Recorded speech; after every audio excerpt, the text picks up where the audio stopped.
Hello, everyone. Welcome back to the Uncle Bandit stream. I hope everyone's doing well and staying safe out there. Today... I don't know. Today didn't go the way that I wanted it to, I think. Like, I wanted to get some more stuff done, and then it just kind of never happened. You know, which, you get days like that, right? Like, you get days like that where you just kind of... I wanted to do this, so I just never really got around to it. Speaking of wanting to do something and never getting around to it, today we are continuing our playthrough of Lost Odyssey. So without further ado, let us hop back into the video verse.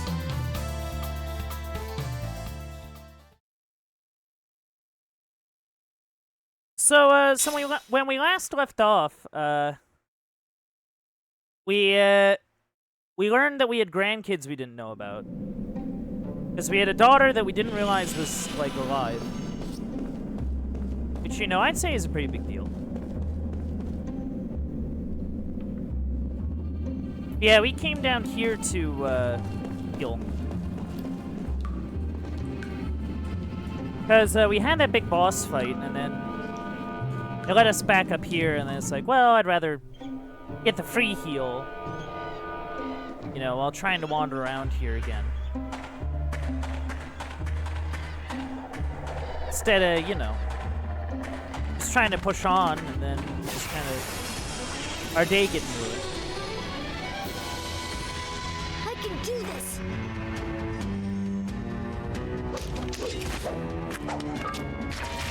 All right, cool.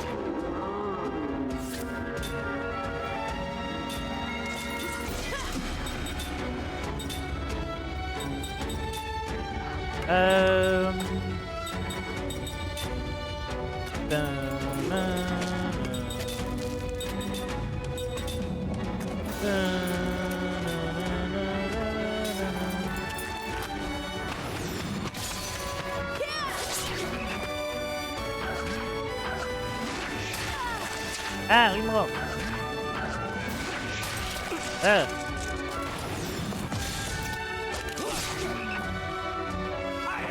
Brown. Ta-da!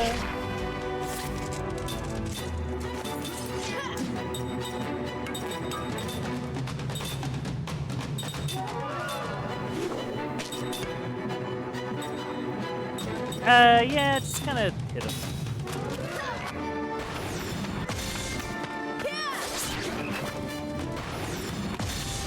Hit. Go.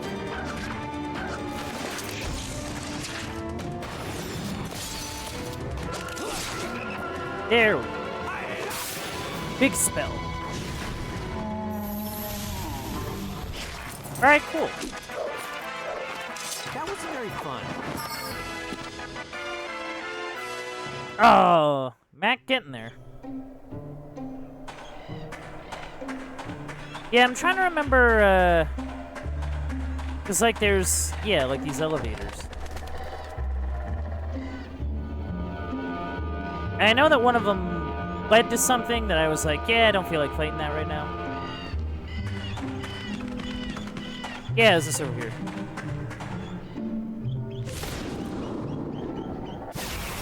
Yeah, there'll be a fight. Not too smart, eh?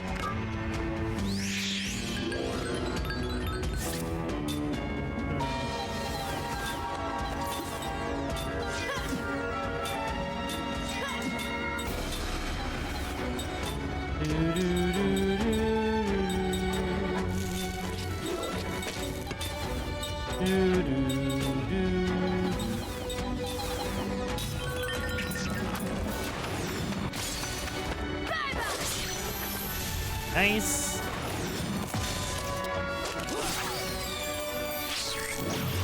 That's like alright.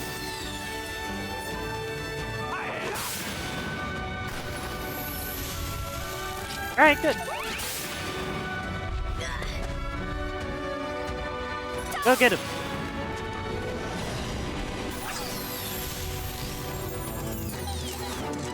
Alright, cool.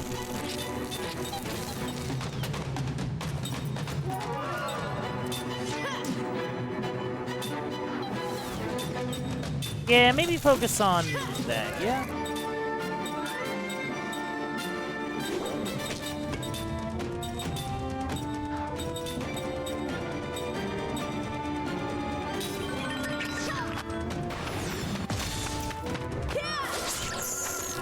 Nice. And not as nice, but that's fine. Yeah, it's kind of rough. Honestly, it's not too bad.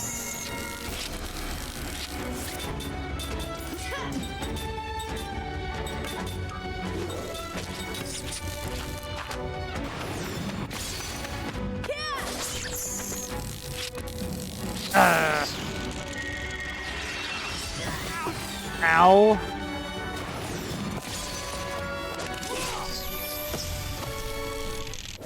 Well, we're alive. That was close. Hey, a level up. Counter.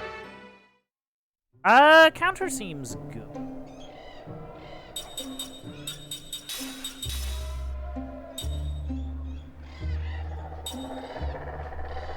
Oh, yeah.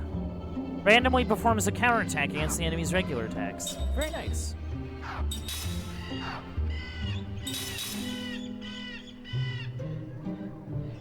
Yeah, we're getting there.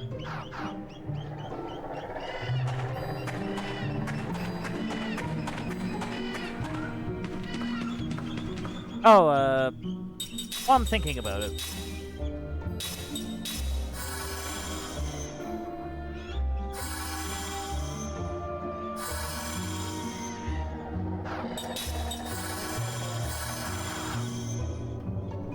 Ta-da!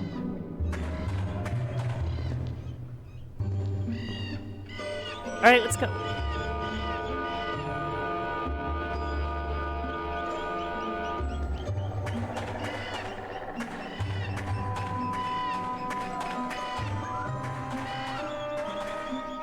Yeah, I'm still not sure what that's supposed to be. Like, probably, something, but...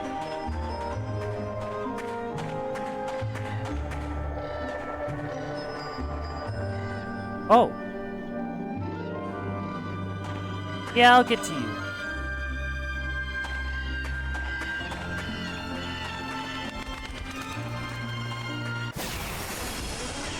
Yeah, because there's like other elevators and stuff. Let's take him down. Want to make sure I check them out. See if there's any like good treasure.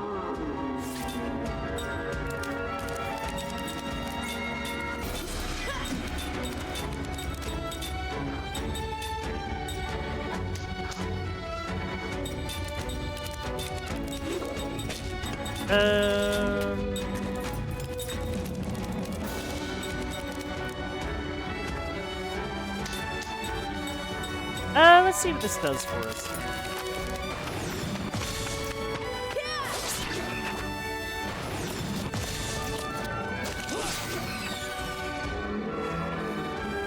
Maybe it's not gonna matter like this turn, but whatever. Oh, they're all poisoned. Thanks, game.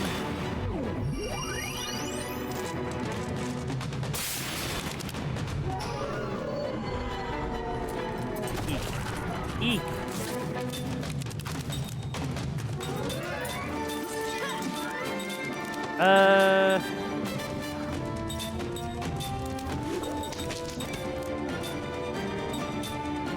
I don't know, just someone.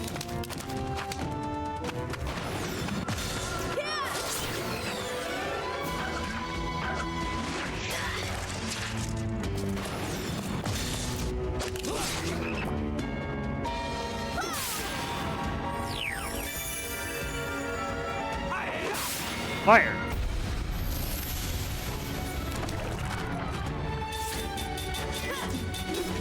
Alright, go get it.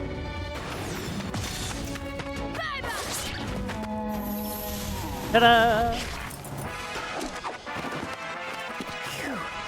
That was a close one. Alright, cool. Yeah, I'm hoping Mac gets caught up level-wise soonish.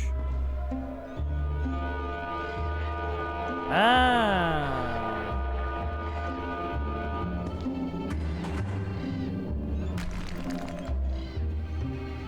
Huh. Demon Warrior Blade, Demon Warrior's Blade, Demon Warrior Ring. Okay.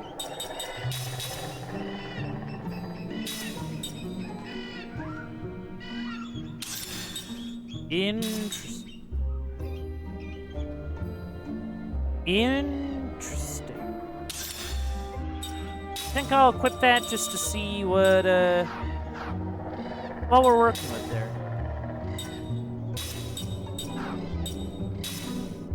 Oh. Oh, she can actually equip that. Yeah, it might be good for her to equip something.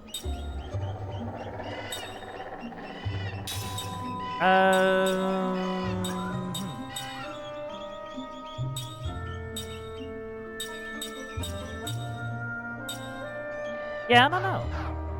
I don't know what good accessories to give some people.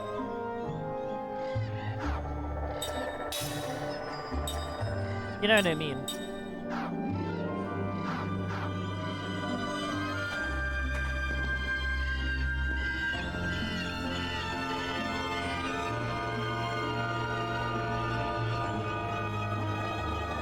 I don't know, is there anything else I gotta worry about?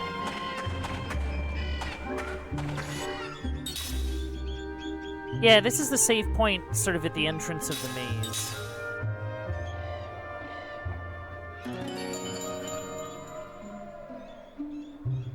That's fine.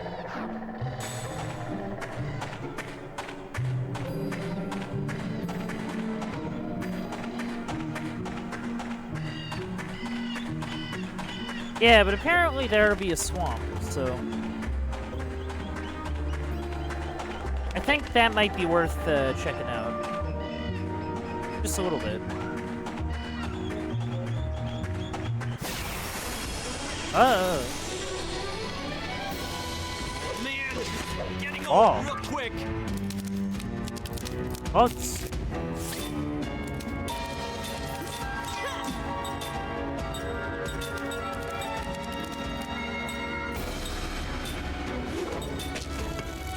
Actually, you cast Zephyr.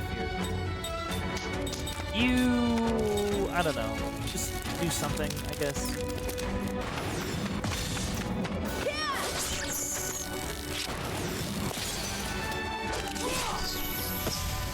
Like, I guess the only thing about having a frontline caster is that, like,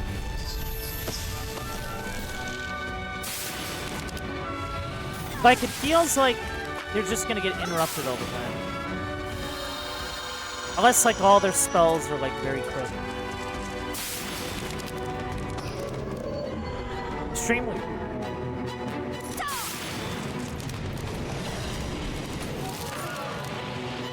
Yeah, and that doesn't really do much.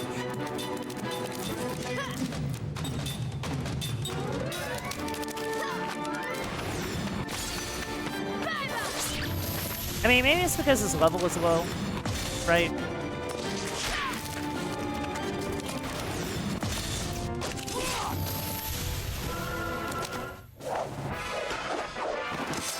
Ta-da! Waste of time. Mac, gotta level up. Time learned power hit, Seth learned concentrate. Okay. So that means they get new pairings.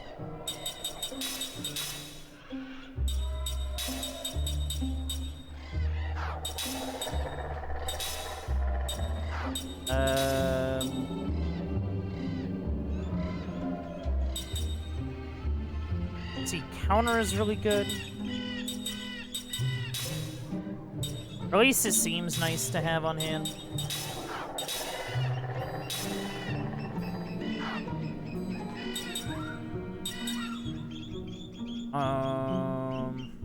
What else am I thinking?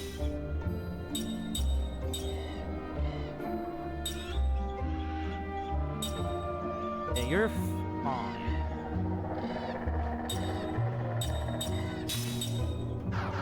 Rings we can make? Not really. We're missing, like, a number of materials.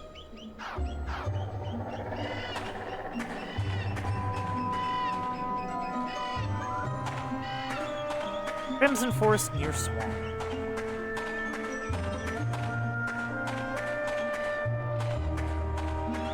Oh, hold on.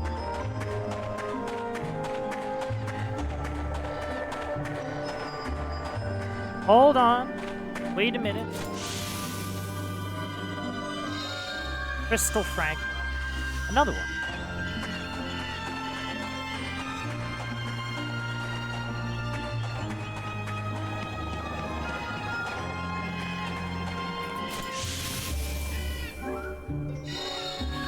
Yeah, I'm trying to figure out what these fragments are. Like, I assume they're for something. I just haven't parsed what that something is. Bonk. Anti-paralysis herb. Okay.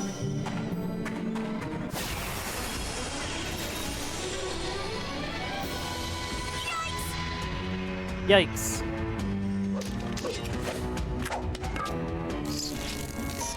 Oh yeah, yikes.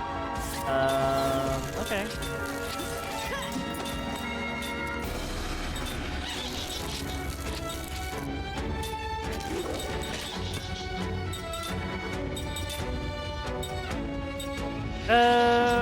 Yeah. I don't really know what you do. Or, like, I don't know, like, I understand his role, right? Like, he's a caster of, like, spirit magic, but also, like, he's meant to be frontline to some degree. But, like,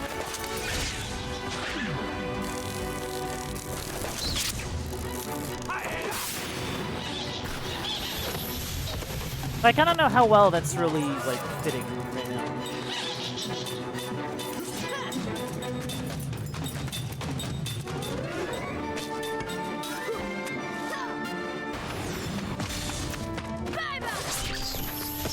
Nice. Nice.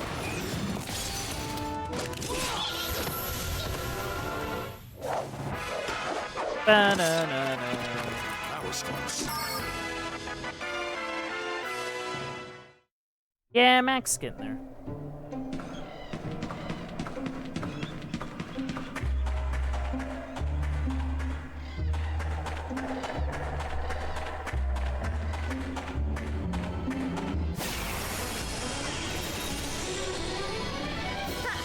Not too smart, eh?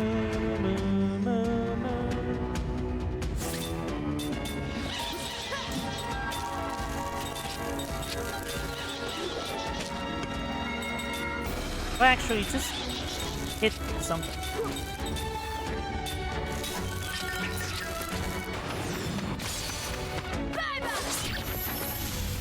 Done. Hit him. Rude. Bonk. Uh-oh. Ow.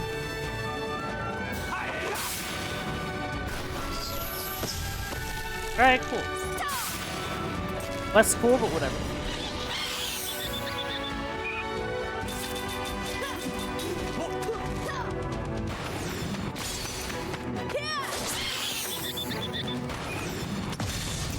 Yeah, go get it. Alright, we got some, we're getting there. There's mom would be proud of me. We gotta level up.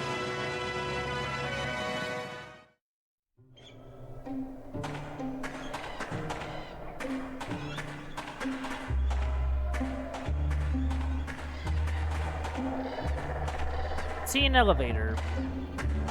I'm not gonna use it right now.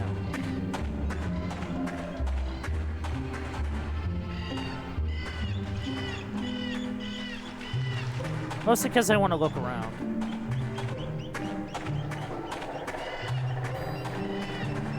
This is just a dead end. Okay.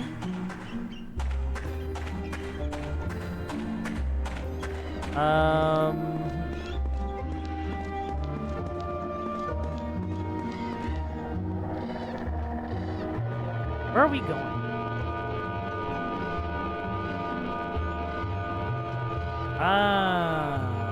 Let's see.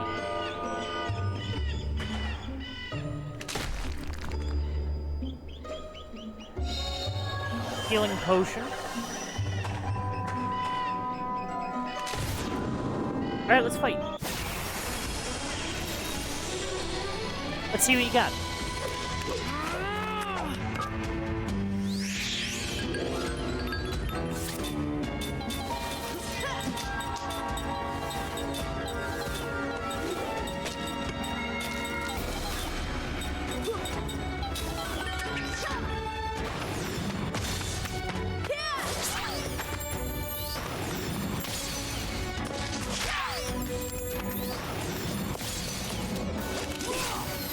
You're done. Ah, that did actually nothing.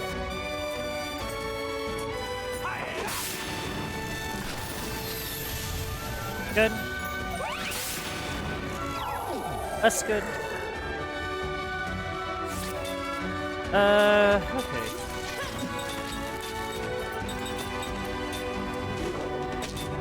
Yeah, you're not really doing anything.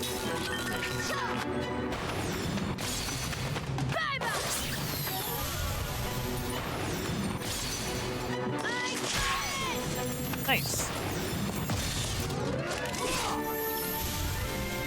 Alright, cool. I mean, the prism's gonna suck, but whatever.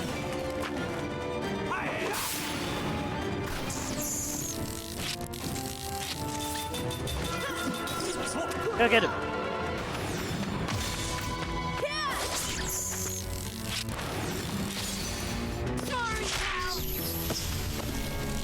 Ta-da! You see what I did? Okay, so Kaim and Seth learned another pair up. Okay.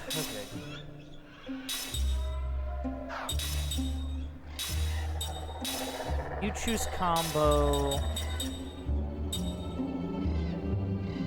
Okay, so here's what I'm gonna do. Because Mac does not really have anything going on. Where?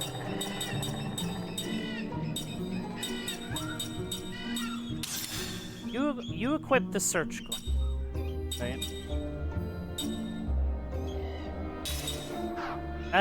Yeah, maybe you hang on to that just because.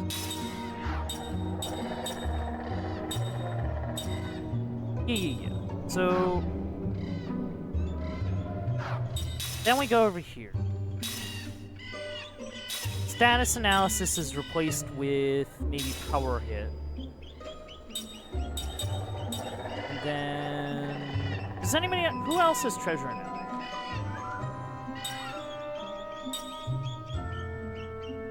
Oh wait, you have factual. Oh, okay, so you have factual analysis and okay, so maybe he has to have treasure analysis. All that anti-stuff.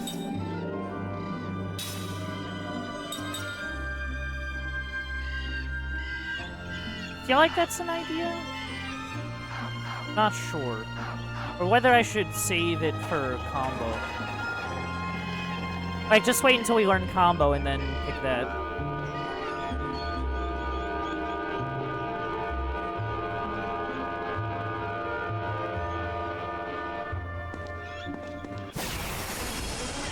Yeah, just trying to think a little bit. Okay, here goes. Oh, I didn't heal at all. Oh, that's a problem.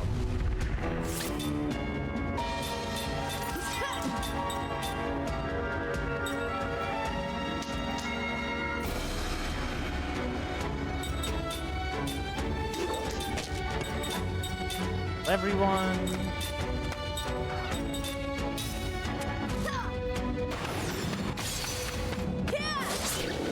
Hit.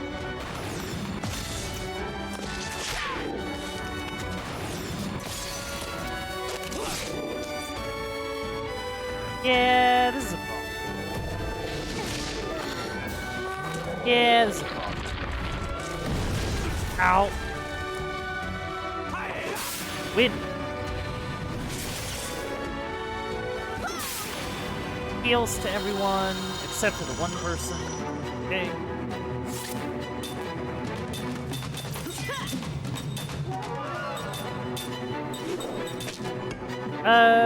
Just get them back up. Back up.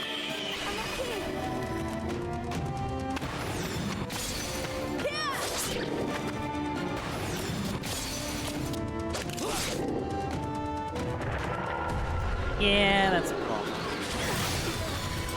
Ugh. That's a problem.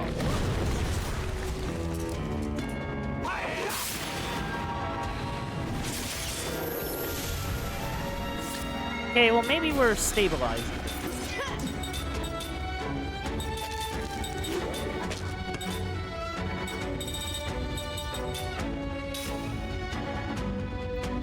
Get back up, come on.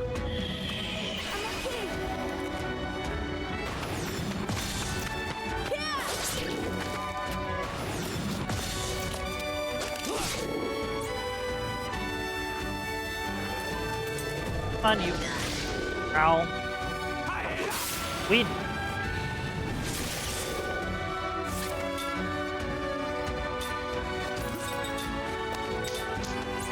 Yeah, you might as well just... Hold on.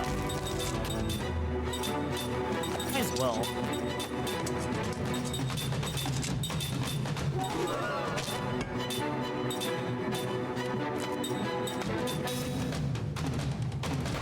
Oh, that's... Oh, that's so stupid. Man. I mean, in fairness, I deserve it for not, you know. That was very fun.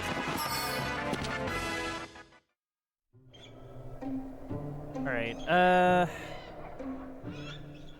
okay, so it's one of those games. Cool.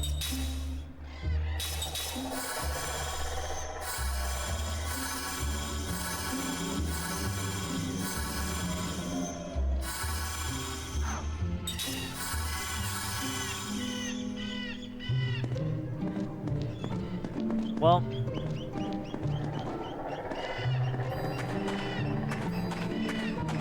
wait, how'd I end up back on there?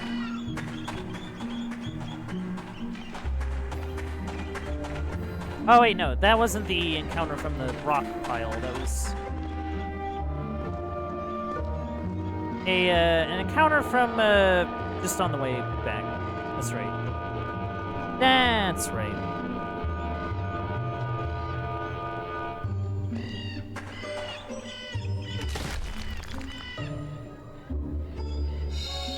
Be fresh.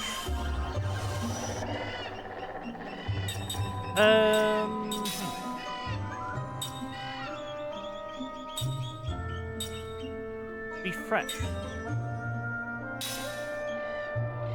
Oh. Oh, okay. So, like, some limited healing.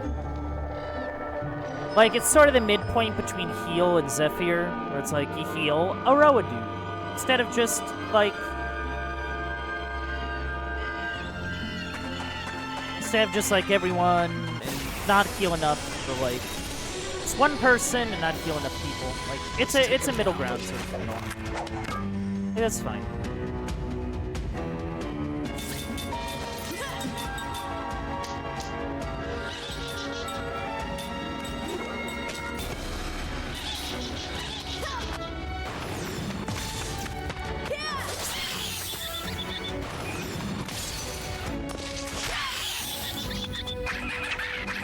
Come on, team.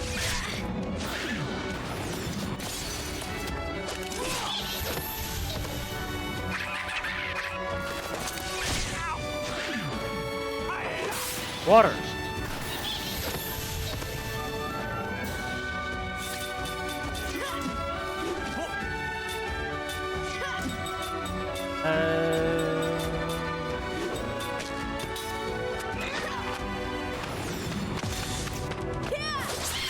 Again, just having Cook defend during these fights is a good way to get back the MP I use healing outside of battle. Like, really. That was close. So, you know, I can't really complain about that.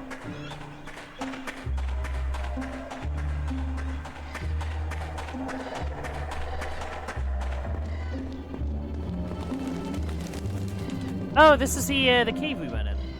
Right. Yeah, I think we just have to leave. I think we just have to leave the swamp. Agreed, agreed.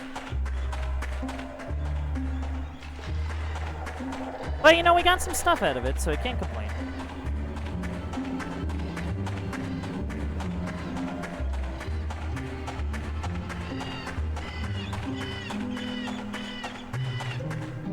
Yeah, you know, Mac's gone through a lot.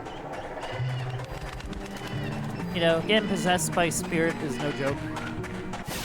So, you know, it's, Guess we have no maybe choice. getting out of here is a good idea. Oh, it's a toe.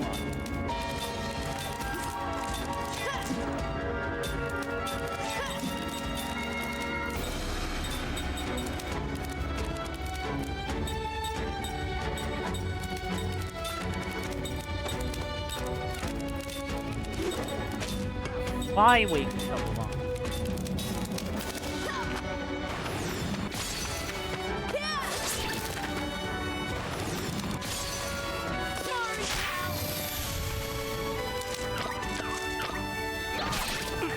Oh. Huh? Down. Boing.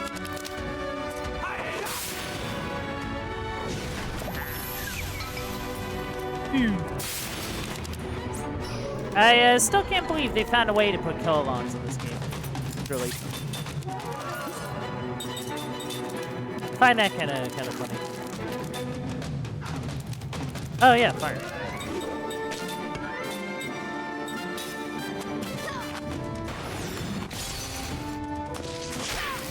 Punch.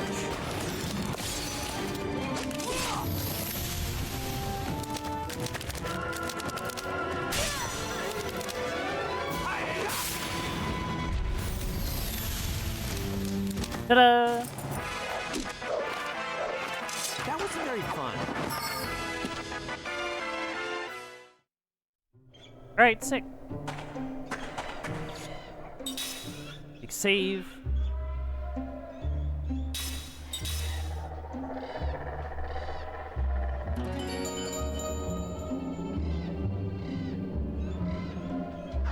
Alright, cool.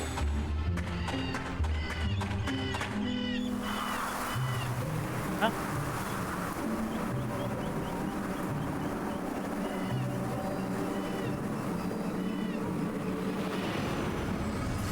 Time recalls a memory that was locked deep within his heart. Oh hey, more reading, heck yeah. A dream has been revealed. Well, Dream, let me take a drink here, and then I'll read.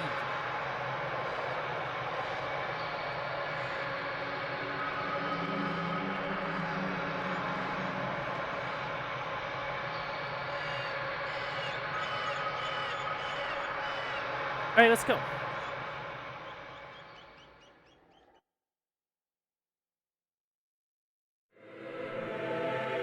This happened a long, long time ago. On a small island which has since perished, they had an odd custom. They mourned their dead with song, with elegies. Elegy Island. The songs would play without ceasing from the last moments before death, through the funeral to the burial. Elegies would be sung for many purposes, to ease the grief of the family, to recall the legacy of the deceased, to appease the soul of one who died under stressful circumstances, to celebrate one person's having lived to a ripe old age, or to evoke anger at another's pointless death. There were no fixed melodies or lyrics. Apparently the songs were sung without lyrics at all. No documents have survived, so all we can do is assemble oral histories, sighs the archaeologist as she views the island from the deck of the ship. The people of that island country had no written system, which means they had no way to leave behind signs or evidence of their lives. I wish we could at least interview a few survivors, but there weren't any. Every single person was killed. The research team's archaeologist is a young woman in her 20s.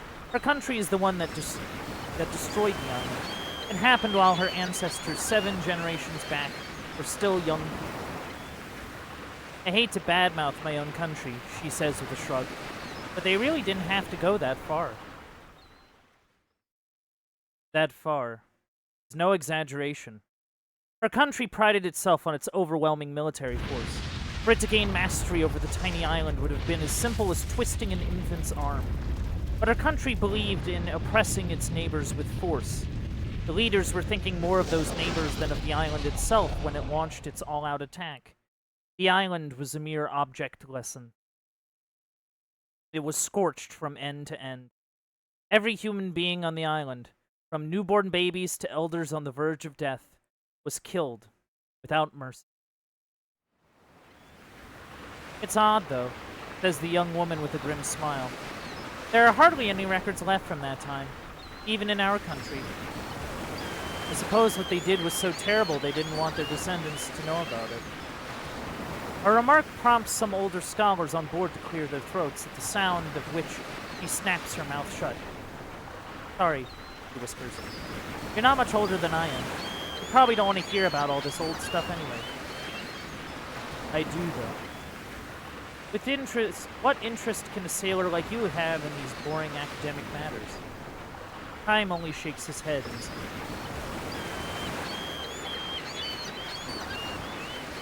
suddenly things become very busy on deck.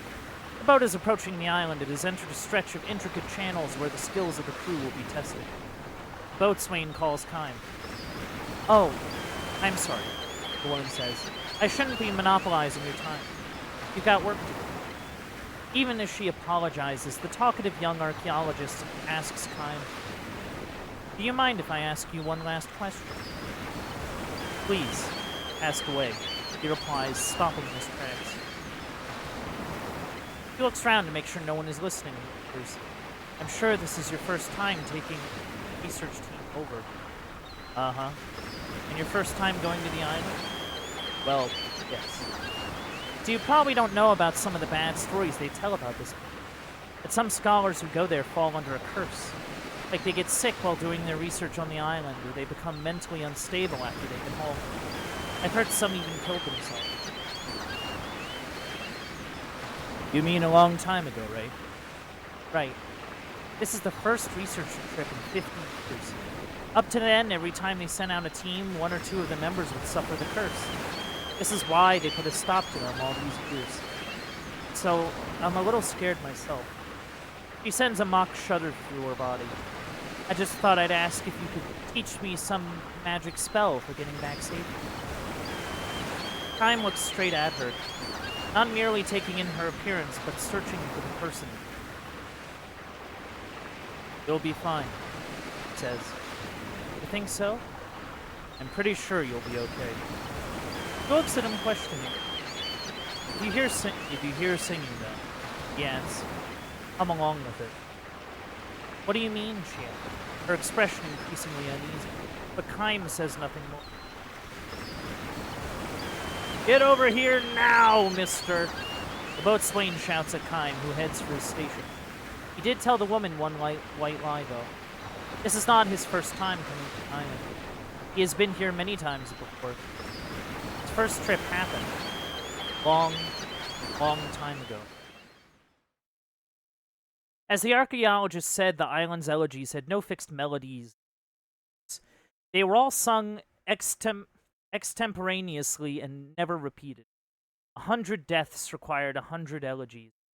Nor did mourners agree in advance on the nature of their elegy before they started singing. At first, each would sing his or her own song expressing his or her own feelings about the deceased. Eventually, the jumble of songs would come together into a single melody without any one singer. In the culture of this island that had no writing, there was, of course, no musical notation. There were no instruments for accompaniment either. Each mourner and grieving for the loved one would give voice to hopes for a peaceful last journey. Song would emerge. Time's travels first brought him here when the island was at peace, which is to say, centuries. He happened to arrive just after the death of a village elder. For 3 days and nights an elegy was sung around the clock.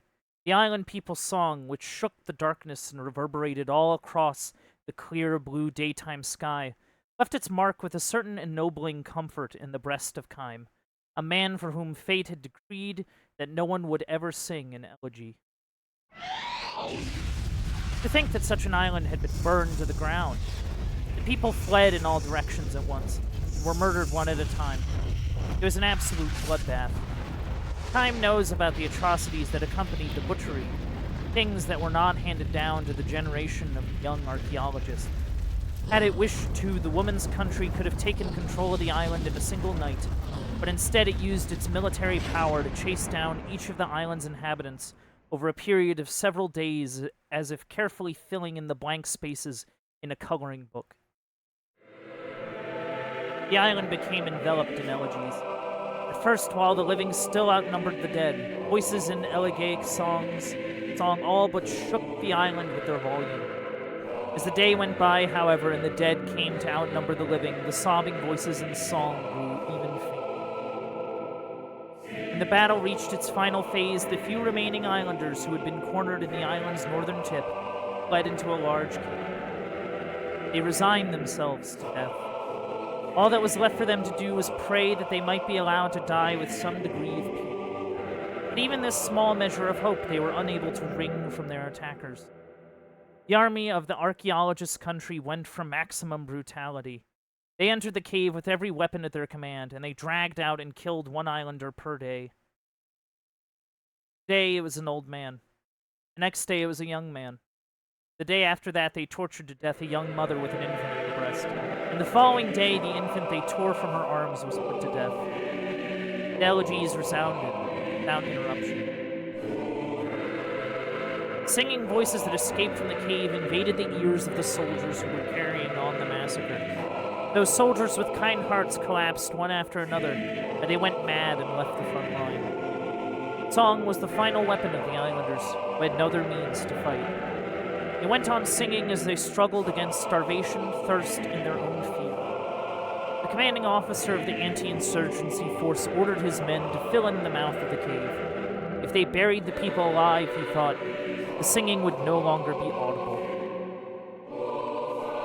Nevertheless, faint singing continued. It went on day after day. Rainy days, clear days, daytime, nighttime, it continued. But no longer without breaks, which gradually increased. The singing went beyond being an elegy for a single person and became a song suffused with the sorrow of all the living things on the island. About the time the season ended, the last thin thread of singing died out.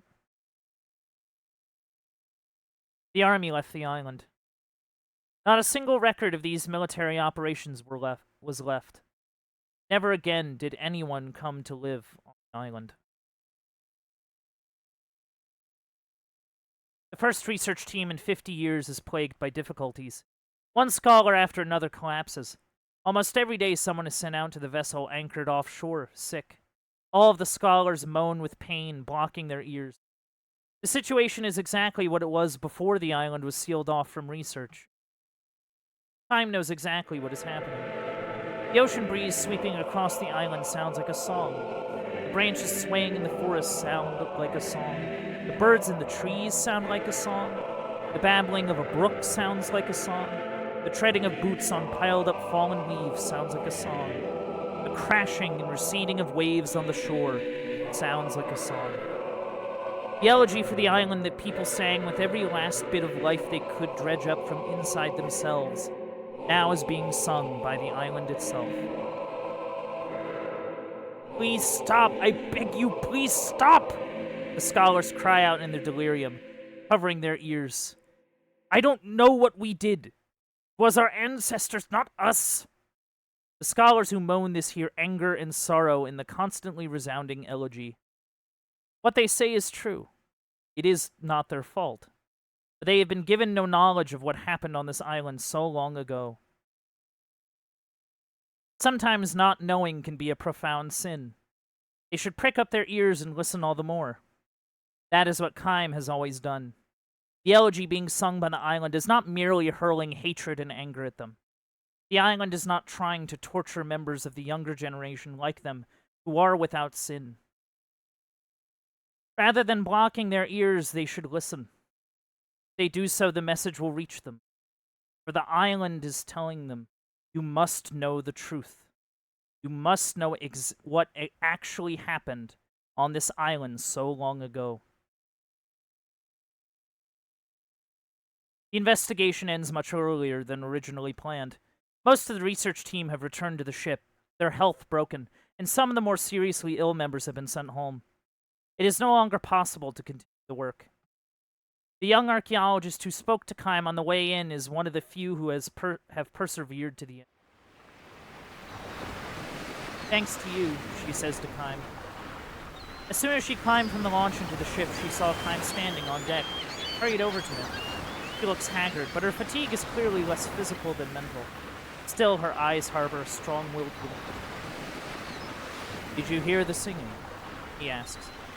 I did, she says with a nod, looking back at the receding island. It was so sad. Just as he had thought, she was able to open herself to the sadness. Did you sing along with it? Yes, I did that too. Partly because of what you said to me. But I also found myself humming the same tune quite naturally. Kime nods and smiles at her. This is the first time he has encountered anyone with the heart to hear the island's elegy. The time when I get home, she says, I want to do some more research on the war. It's something I have to do. I almost feel I don't have any choice in that. I'm glad to hear that, it says. I might turn up some facts that my country finds inconvenient, but I feel it is absolutely necessary to learn the truth, to know what actually happened. The ship emerges into the open sea. A single white bird flies out from the island as if seeing the ship off on its journey. Tracing a great arc against the blue sky, it releases one high, ringing cry. No longer an elegy. This is a song of joy and forgiveness, signaling the dawn of a new age.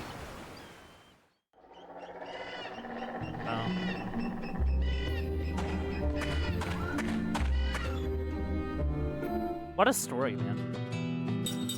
Anyway, let's head back to the city. Let us return to Numara.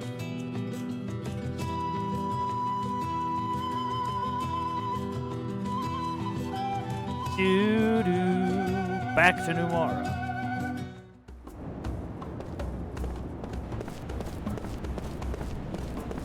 Oh, it's a box. What's with your box? Hello, hello! Would you like to try playing this cube here? What? You don't know what cubic music is? Wow, I can't believe it. It's so much fun, too. This is a special cube. When you hit it, it makes the most beautiful sound.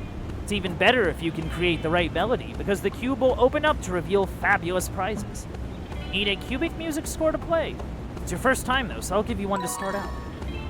I think yeah, let's give it a shot. That's the spirit. Which song would you like to try? Yeah, because I got number 2. First steps, difficulty C, E, G, C. Oh, is that the chord? Yeah, wait, what? In that case, let's get into formation and begin the performance.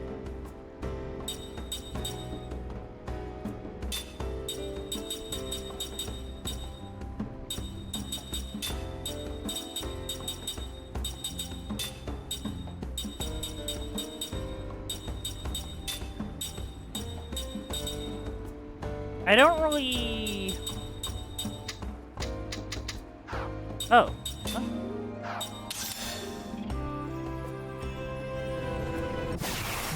Oh, okay. We're just in. I guess you can only pick 4?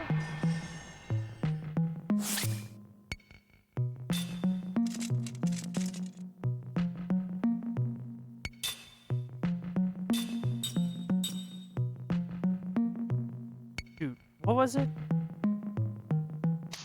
I'm trying to think of what it was. I think it was like CED.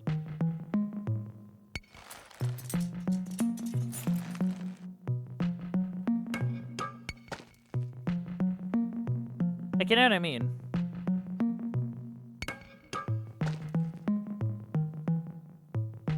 Hold on. Dude, who's faster? That's a great question.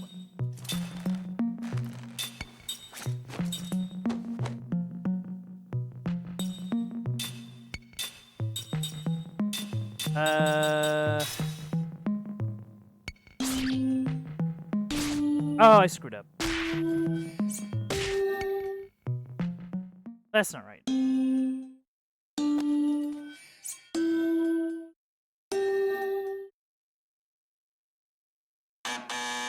Yeah, yeah.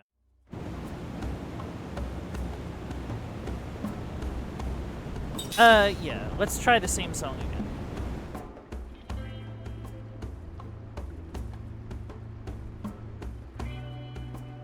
I think it was just in the order that everybody...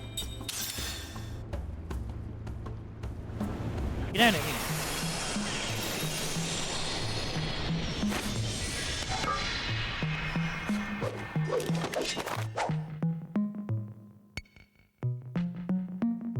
Okay. C...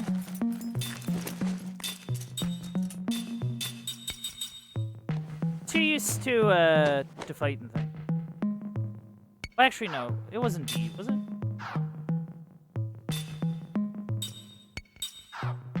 Hold on. C... And then... I think it was G. Hold on. E, and then C?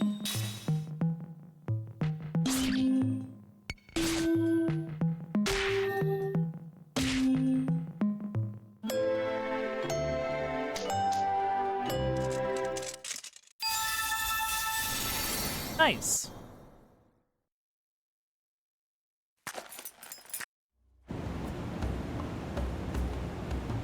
Congratulations. That was superb playing. To commemorate this first performance, I'd like to give you this. What'd I get? Force. Oh, okay. So I can get spells from this. Excuse me, old man. I have a second. Hit the cubes in the correct pattern. Yeah, let's give it a shot.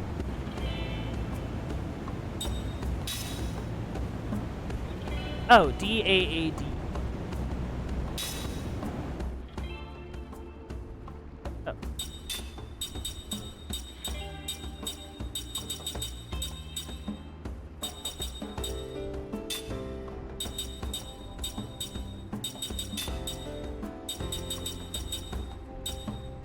Yeah, it's just dad.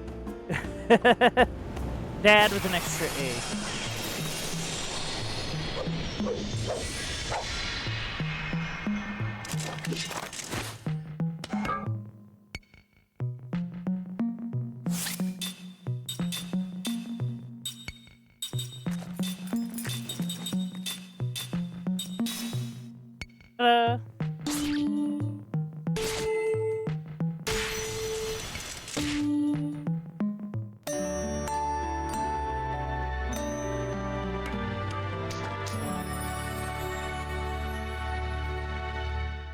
Nice.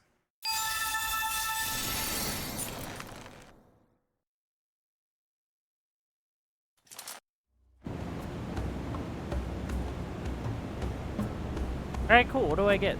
Do I get another spell? Do I get an item? Like, what am I getting? Dodger. Okay, so if I find the cubic music, I can use it to unlock a spell. That's what it seems like, at least. Curse, force, force. Weak physical damage. Interesting. Okay.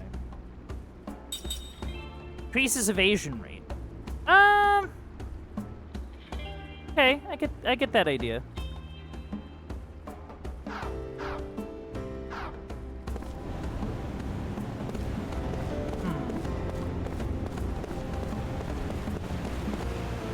So, like, what now? Oh. Beloved citizens of Ura. Oh, the curved OLED? Let's son go. of the late King Cypher. Please heed my words. Say, This Tolkien. moment, our nation is Oh, if it isn't that little scamp from Ura. war It's the council. by the beast, I wonder what's going on. and our country is still What would be so important that they'd have to broadcast it around the world? that on the Wall Highlands into such a tragedy. I am overwhelmed with shame at the number of people who died in that battle. Furthermore, I must inform the people that His Excellency, the Venerable Chairman Roxian, who has led the council since our nation became a republic, has passed away due to a sudden illness. His Excellency felt the terrible sense of responsibility. Do you for the understand any of this? deaths at the wall. There were a lot of words I heard in my history class. That to save Ura, the monarchy must be restored immediately. Interesting. Therefore, in accordance with His Excellency's dying wish, I hereby declare that henceforth the Republic shall be abolished and the Interesting. Council shall be dissolved. Huh, Golden Boy is sure taking a lot of initiative there. It's Gongora's plotting. The boss? I don't get it. They're trying to stop something, right? I, as the first in line to the throne, shall, with honor, bear the crown as 45th King of Ura. Also, Oh, 45. Oh, thanks for clearing it up. I thought you were 44. incumbent on the ruler of this nation, I shall appoint His Excellency Gongora, a sorcerer of vast experience, as my royal Yeah. advisor and second in command. Weaseling his way in. Well, it shall be a great honor to accept your Majesty's appointment. He sure knows how to ham it up. What? Yeah. Did he just say royal advisor? He's kidding, right? It's nothing Oh, but he's not. government by regent. My beloved citizens, allow me to illustrate one of the reasons that I reached this difficult decision. Okay. It's me! Look it! Oh. They must be planning to invade Ura. Is that my voice? What is this? How should I know? Oh. As you can see, it has been refitted with weapons. Do you understand what this means? Numara, like Kent before it, is bearing its aggressive fangs at our country. In this Oh, time so of Jansen is like surveilling them without Jansen knowing? Our army was swept up in the devastation at the Wall Highlands. It is Maybe in he times doesn't. like these when a king who can lead Ura to victory, Hard to get a like read my on the late guy. father, is indispensable. Jansen, what the hell is this? Explain yourself. Yeah, good I'm question. telling you, I don't know anything. You've been used. Me? By Gongora? Well, yeah. You gotta be kidding me. I was just in it for the money. There. I like See? money. He let it slip. Yeah, okay. So now you know. But all he asked me to do is keep an eye on you guys. You gotta believe me. Then what was that black pearl all about? Well, look, that was, well... Kime, that, this guy's bad was, news. We should get rid of him. Oh, but he's so we need to useful. deal with him though. before we look for Sarah. Gongora might even be listening in on this conversation. Hey, wait a minute, okay? You don't know the whole story. Let me It just... doesn't matter. Kime? Let him hear us. Let him see us. Yeah, who cares? Screw that guy. Let him shudder as we close in on him. That, it's pretty You cold, are kind of. creeping me out. Man, you know, he's a handful even after getting his memories back. Where did I put that pearl? Oh, you used it. Dummy. Wonder if the rumors about a war are true. I better pray for nothing bad to happen. But yeah, like the warmongering of the one bald guy. Because like he's basically wanting to like he's basically wanting to like use military to like go and take over people, spread the enlightenment of Hey, Numara. I've seen those guys before. Oh, What? What's going on? are we cool? Oh. Ow, that... Hey, who threw that? What the? They recognize us from the bronze. Hey, it's you! You're the orange spies! Oh. Spies? We've got nothing to do with this. Here's your spy. I don't think that helps. Yeah, what? Hey, don't point your finger at me. Because you're associating with, Ura's gonna attack him, Numara, Dingus. isn't it? It's all your fault! I also leave my grandkids alone. They definitely think we're spies now. We'll be arrested if this keeps up. Maybe it's better for us to get out of Numara for now. Seconded. They obviously aren't going to listen to us, right? Right now. How about we leave for now and come up with a plan? Yeah. But yeah, like, that seems to be the bit. Like... Hold on, is this... No? But yeah, like... Like, basically, they were planning on going to war. Not that our, like, main characters know that. But Ura just kind of beat him to the punch. Oh, no!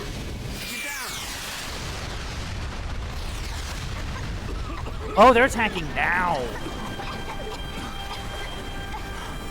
You alright? You're right, kids. Yeah. Fire! Yeah, sure is.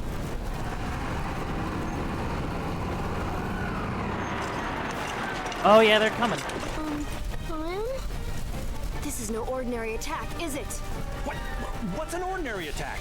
Yeah. Cook, Mac, now's the chance for you to slip into the smoke and run. What? No way. Move! If you stay here, you'll be in our way. No, they have That's spells. not true. We're in this together. Let's go. Look. Don't worry, we'll be fine. I say we surprise him by running away. You. Shut up. What? I say we surprise them by running away. Come. See you later. Okay, please be safe. One of you is like a dedicated healing mage, and that's really useful. You know, I think they've noticed us. A little bit. Time? If we put up a struggle here, we could end up triggering outright war between Ura and Numara. So that means we should do... I feel like we're past that point. Don't move! If you resist, you'll regret it. Oh, unless this is the Numarans. So we let ourselves get caught. That's brilliant. We should let them know fighting won't solve anything. Then we'll need the power of the Queen. Yeah, you know, the Queen's... Good idea. You know, me and the Queen are tight. Yeah, we go way back. No problem. Yeah, right. You're wise to surrender, spies. We're not spies. We want to speak to the proper authorities. That's exactly what a spy would say. But yeah, it kind of just sounds like Numara was prepping for war against Ura, and Ura found out about it. Like they just were able to find out about it before. If you're not spies, then what is the meaning of this? What is the meaning of what? For ordinary travelers, you've certainly managed to get involved in some extraordinary events. I apologize for pretending to be something I'm not. I just want you to hear me out. Yeah, we got things to I'll hear discuss. you out. You're going to tell me what Ura is plotting. Well, see, now there's no surprise. They were going to throw you a birthday party. Where's the Queen? Oh, Who do you think you're talking to? Idiot. What's that look for? ooh.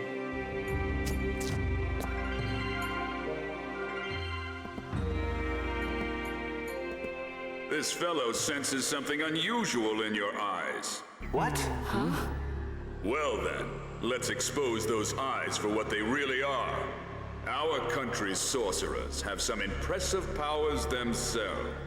Yeah, so I guess Jansen doesn't know, Do it. Yes, sir. or does Jansen know? Like, I guess that's what I'm trying to figure out. Oh boy! Whoa! Oh, Jansen. yeah, he Wow, knows. do you see what I'm seeing? Because that's... Are those mine? Those are mine. Ah. They're mine? These are without doubt crystals of magic Yeah, energy. yeah. What this man sees is passed along to another sorcerer through these lenses of light. They're called spy eyes, and they allow a sorcerer to see everything the wearer sees. Yeah, pretty handy. Crush it. Awfully elaborate stunt to pull, even for a spy. Hey, you know, I am not that smart. I mean, I'm not saying I'm dumb. I didn't know. Excuse me, General, but this man is most Oh, likely telling okay. the truth. What? The person in which spy eyes are implanted would not be aware of them. I could tell that much when I remove them. Oh. This is high-level magic, far beyond the capabilities of someone such as myself. Even with your power, you could not do it? As you say, sir. Okay. I can't believe he was just using me. Yeah. All the times to figure that out. Yeah. I am gonna make that greedy, senile, flea-infested bastard pay. Huh, you won't have time for that, spies. Kill them. Oh. Well, Well, all right then. all right then. There's just no getting through to that guy. We don't have much of a choice. Well,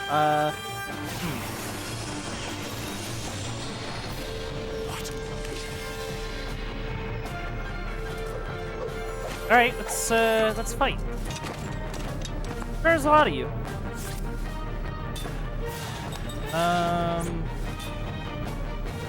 Yeah, let's just see what that does.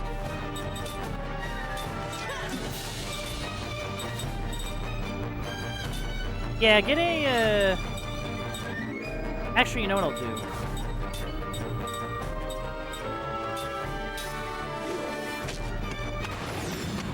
We're outnumbered, so...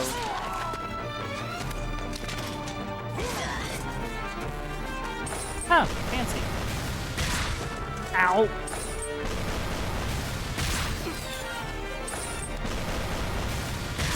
Ow! Nice! Yeah, getting him power hit turned out to be a really good idea.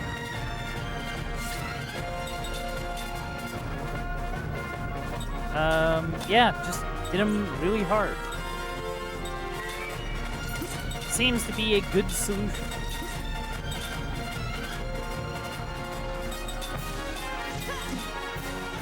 Yeah, just do this. Of course, it might be too late for this. But the defensive spell helps. Yeah, because she's still alive because of that.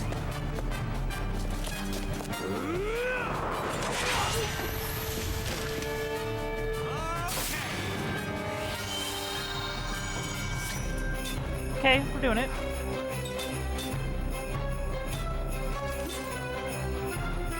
Honestly, see if you can... that's not good.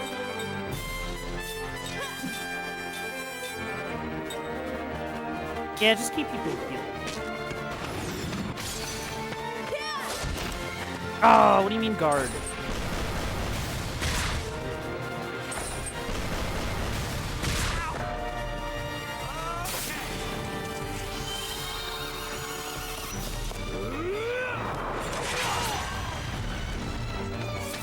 Okay, that's fine.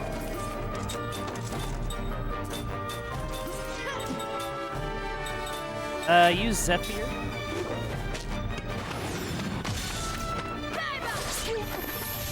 Nice.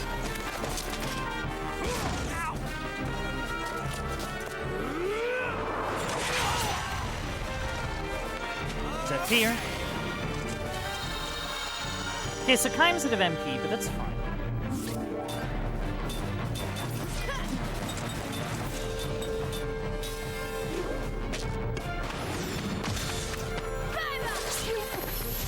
Alright, cool.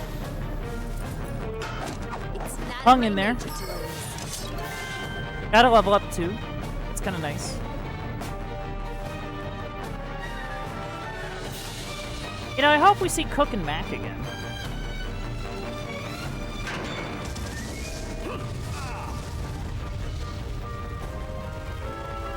You're only up against 3 people. What are you doing?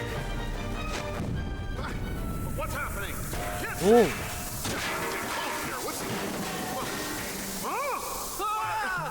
Oh. What? Are those your moms? My, oh my. What about you? Just go on. Hey, come back here! Wait, what happened? Who did this? Oh, the kids did it. Sorry to keep you waiting. How'd you do that? Hey, where'd you guys come from? It was fun coming up here. We ended up sneaking around like thieves. Yeah. You did great. You did great. Let's go. All right. Are you just gonna not tell me how you did that, or I mean? What?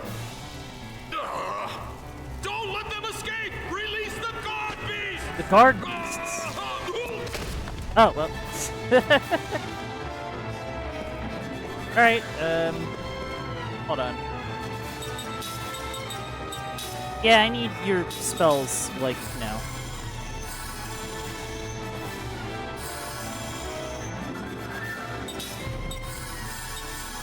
Alright, also skill. Okay, the skill link is still on. Maybe it gets you to figure out counter a while.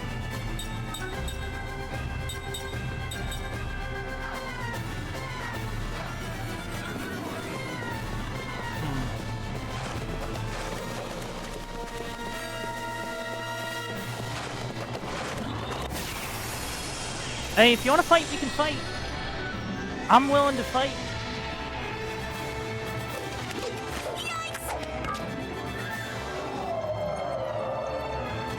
Huh. Okay, you're back, bro.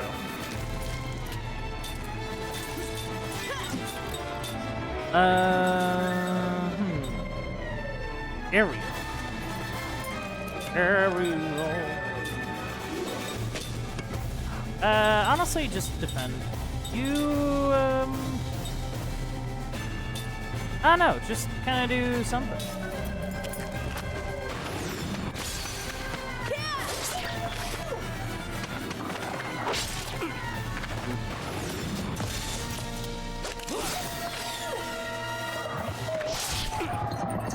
Oh, that's like confusion. Order. Ah, rude.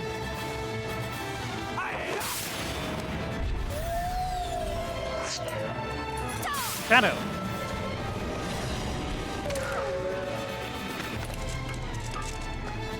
Alright, cool.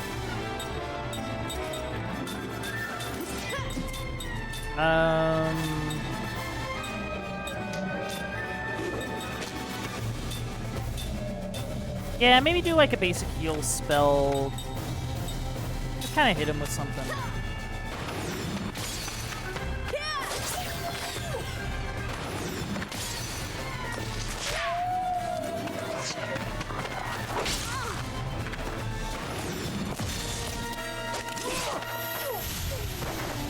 Yeah, the creatures ain't doing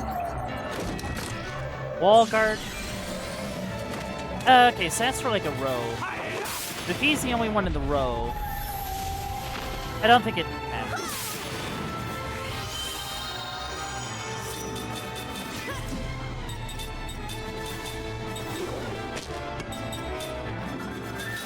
Yeah, just go get him.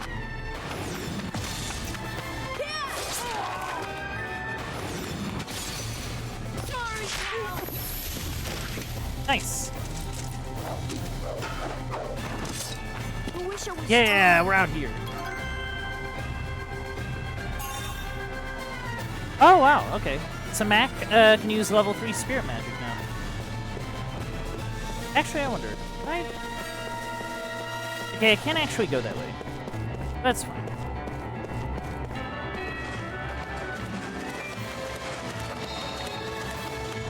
Junk parts. Sorry, I'm just trying to get, like, items that are sort of around. I'm kind of not particularly bothered by all these fights. Not too smart, eh?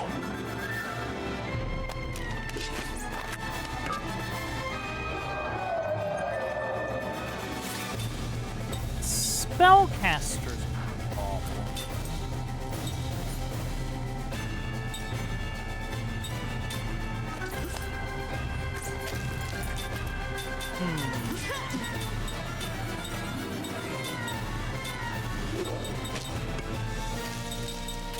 You know what? I'm going to cast Barricade this turn.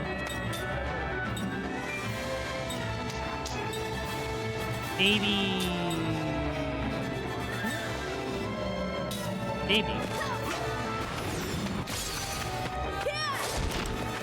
Oh. Well.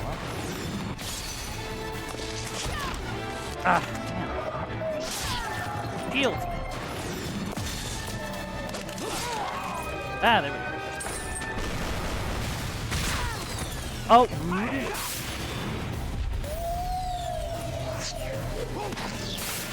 Okay, all shield is not a terrible idea.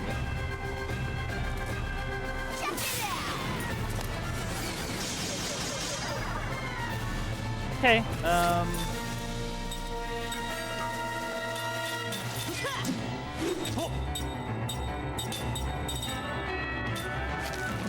yeah, maybe we get like a prism primed.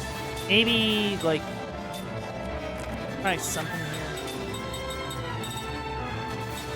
Pieces.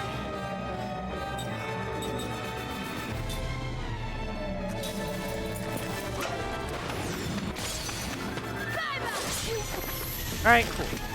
Very cool. Less cool.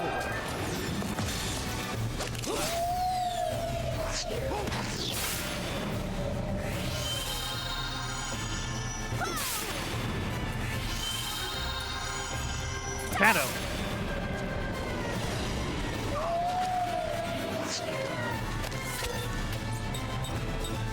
Yeah, target the white mage. Do another heal on Mac.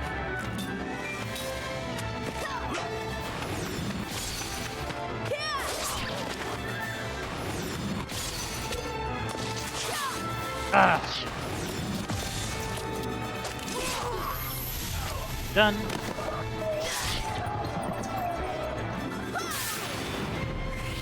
The melee prism isn't gonna mean much, but I mean we tried. Alright, cool. I am the greatest.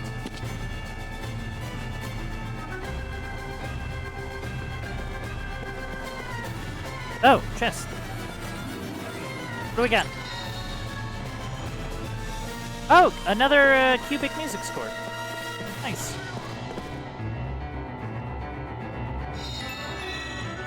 Hold on.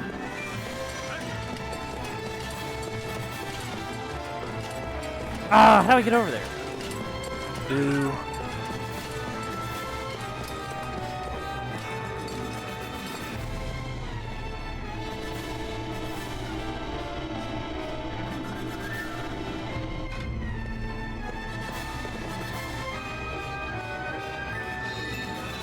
Money.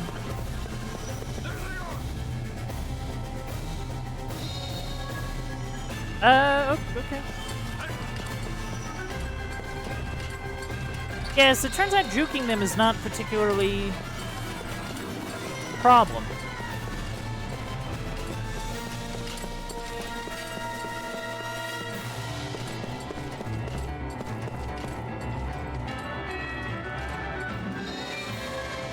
Sloth Seed, that's actually really, really nice. Mana Capsule. Right. So now I'm curious about the doorways. Now I'm curious about the doorways.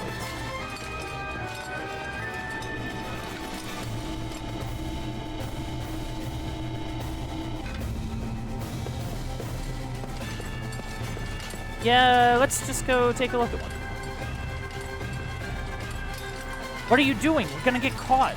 Oh, okay. So I can't actually go into it. That's fine. Yeah, we got a slot seat, and we got a cubic music score, and life is good. Well, besides being chased by guards, but, you know, not much I can do about that. I find it kind of weird that they don't immediately, like, you don't immediately get into a thing with them.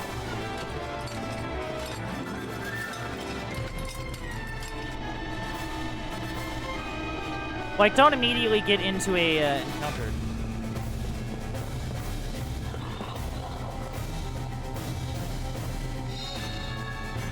Another seed.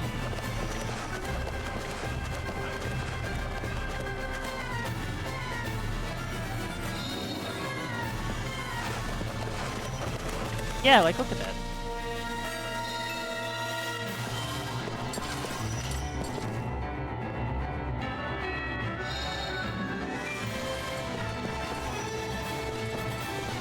Yeah, don't mind me, just grabbing stuff. Adept earring.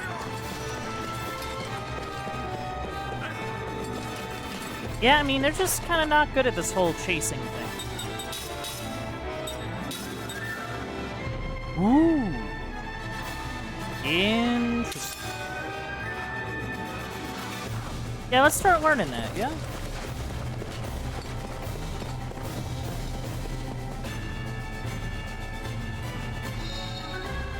Generators.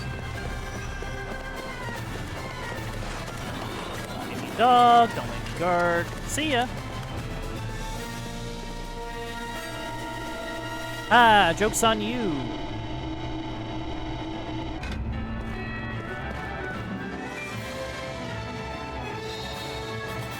Yeah, look at all this stuff that the game's giving me.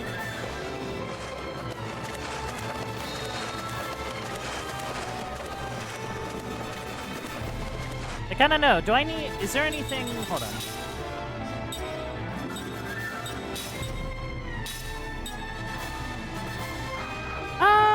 Okay.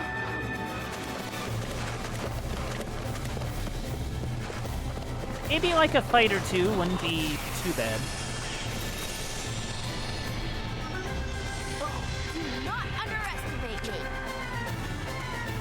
Of course, it's gonna turn out we're gonna have to get into like a boss fight, and then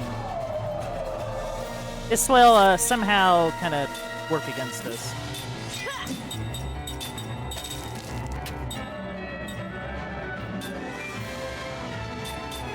Yeah, do Prism. Maybe do Shield. Maybe... I don't know.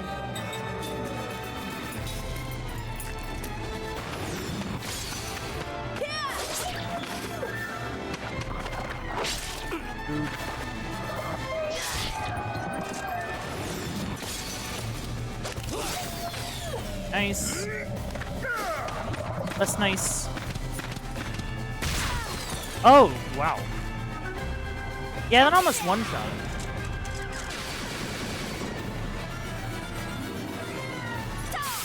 Which is, like, ridiculous.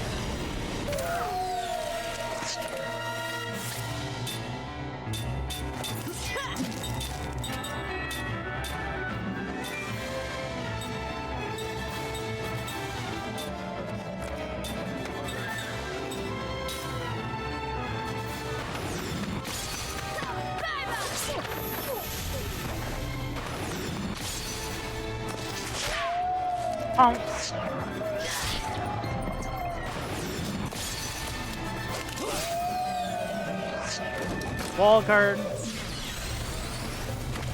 Whatever, that's fine.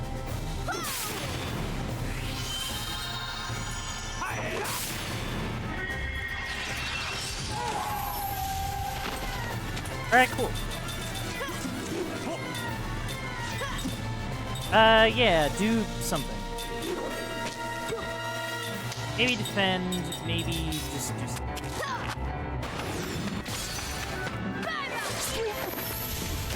ta-da! That was a close one. Alright, nice.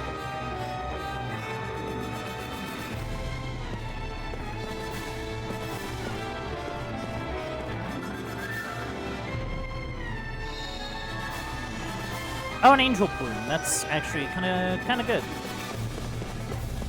And save point. And a healing point. Oh yeah, this game expects me to get into a boss fight yesterday.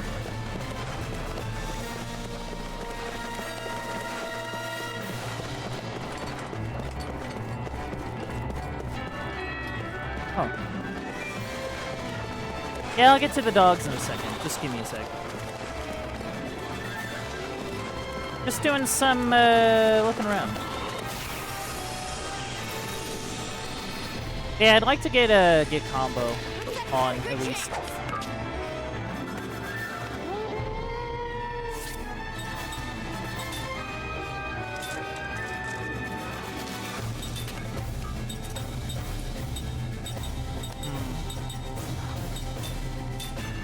Yeah, I think we need to focus on that a second.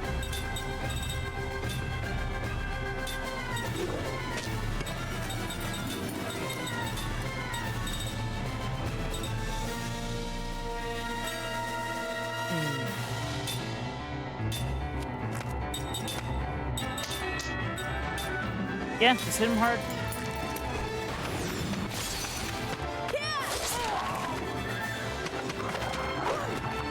Yeah, okay.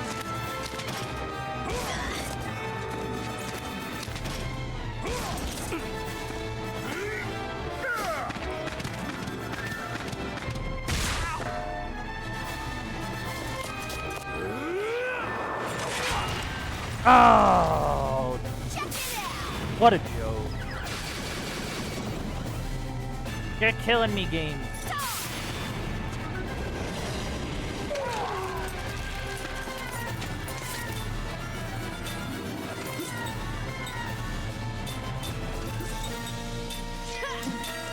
Yeah, just kind of keep doing that.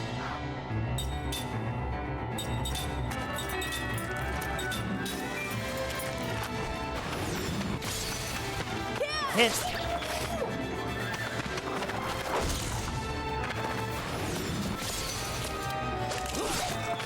Good. Less good, but whatever. We'll hang in there.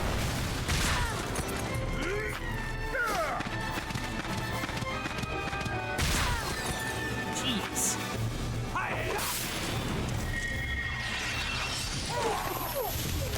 Yeah, like, the problem right now is that Mac has no, like... No real good defense. Which is a little concerning. What a cinch. Oh, nice. Level ups all around. Absorb transfer? Mental stability 1. Hold on. I'll get to you later, dog. Hold on a second.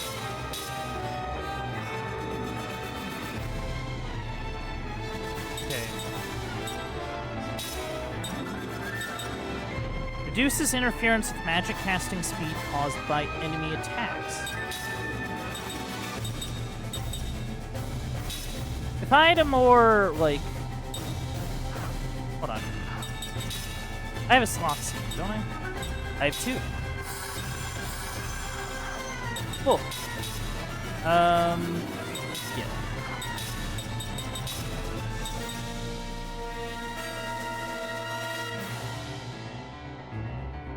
I feel like that's an idea. Well, actually, I'll give him counter.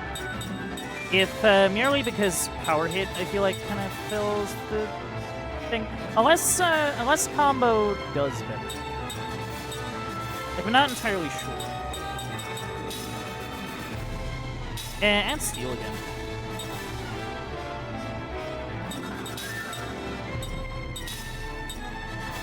Allows the user to transfer absorbed HP or MP to a party member in the back row. That is really good. That's really good. This is really good, actually. Like no joke.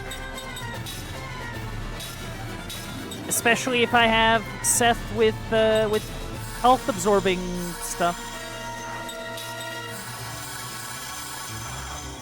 Yeah, I think I might fight like more stuff. Because like I'm wondering if there's like a finite number of these dudes.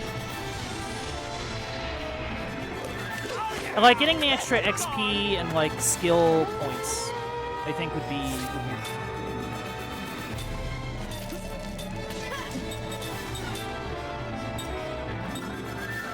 Yeah, you know what? Just do force. Bend.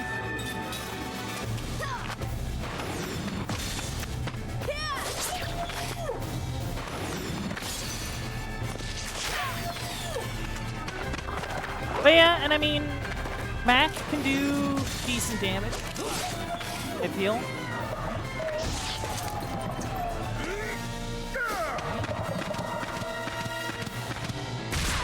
It's just that he takes a lot of damage.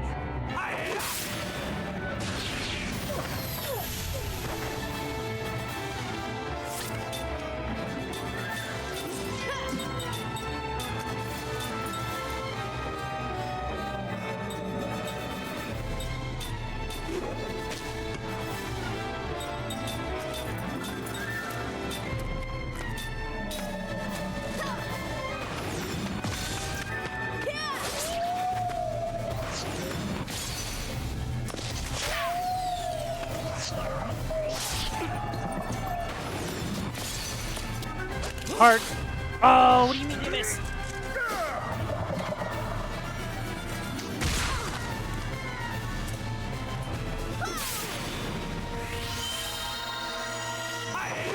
Fire. Alright, well that... Oh.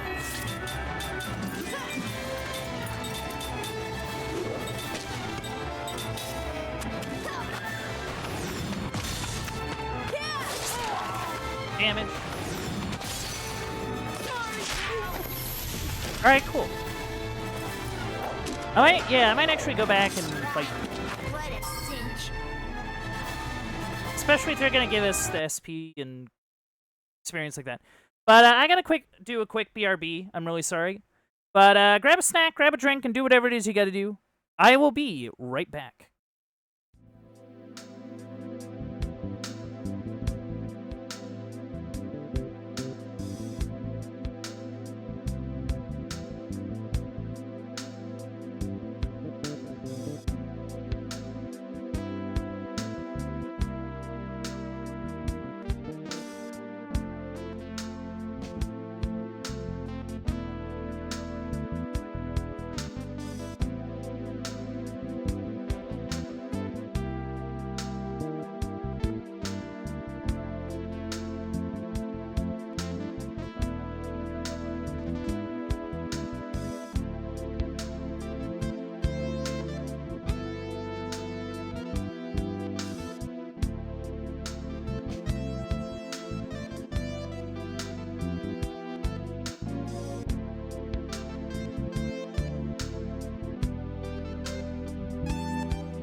And I'm back.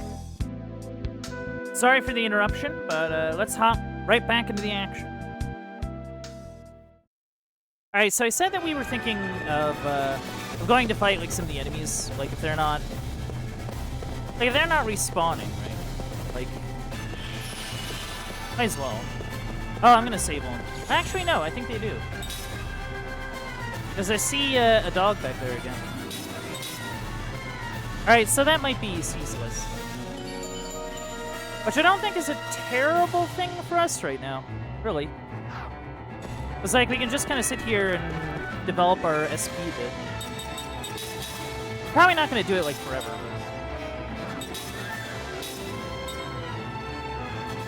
Absorb transfer still feels really good. For anybody with that kind of absorption.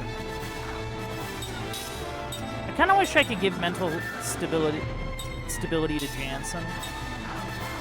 But I don't think that's going to happen.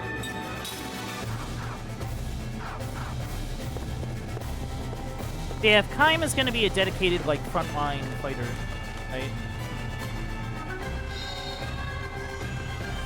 Okay, so we got some feathers.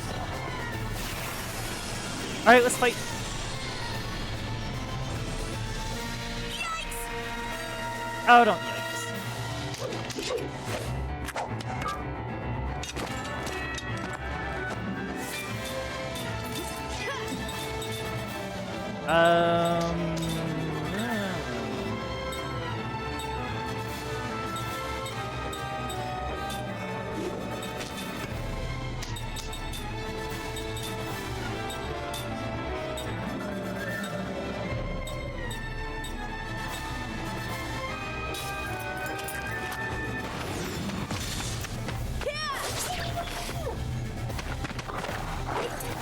Like, I'm kind of wondering if I should... Oh, nice.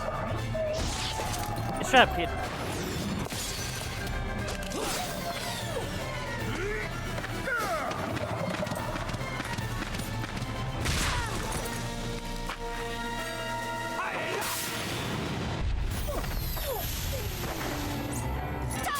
Right, sick.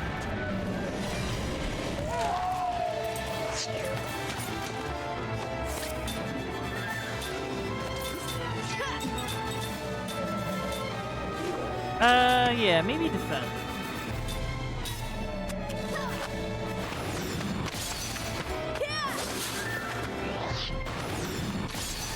Come on, game. Come on. Get. Oh. That's lame. That's really annoying. Okay, well, at least I did some damage to him. Come on.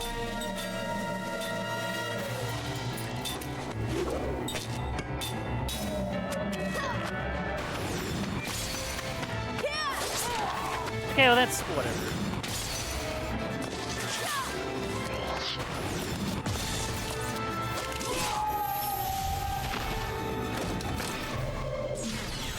Yeah, I don't think that would do much against her spell, but whatever. Do what you want. Yeah, they're not much, are they?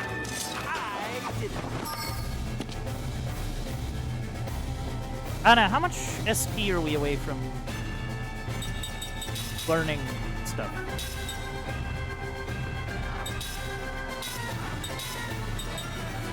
Oh, we're quite a ways away, actually.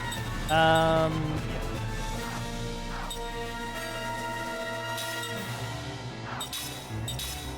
But that might be... Okay, that's close. Yeah, I think we're just gonna move on. I just don't want to be sitting around all day, I guess is the thing.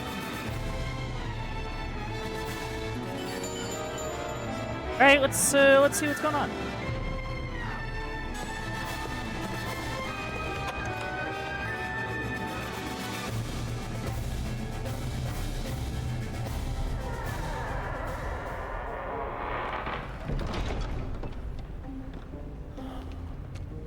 Well, that was something. Whew. This is much better. Time to relax. You all right? Yeah, somehow. Mac! You okay? I get hit for a lot of damage, so.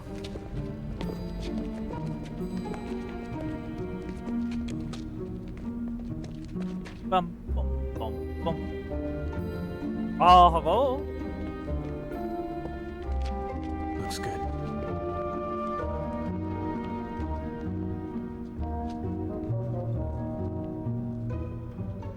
Oh, Ming!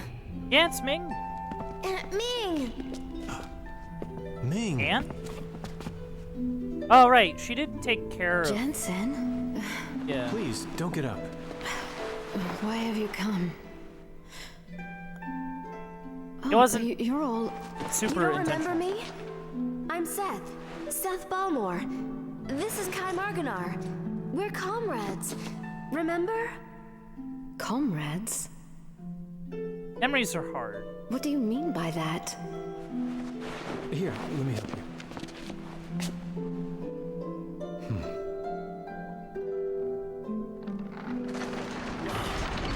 Huh? Oh, they coming. And I got my armor. End of the line for you. Your Majesty, I'm terribly sorry for the trouble. It will be over. Just a moment. Sorry, this will be over in a sec. Hey, Squeaky, don't care about the Queen's continued good health, huh? Ming! You! Get out of the way! You do anything funny and the Queen gets it. Figurehead or not, she's still the Queen, Tiny. If anything happens to her, you'll be held responsible.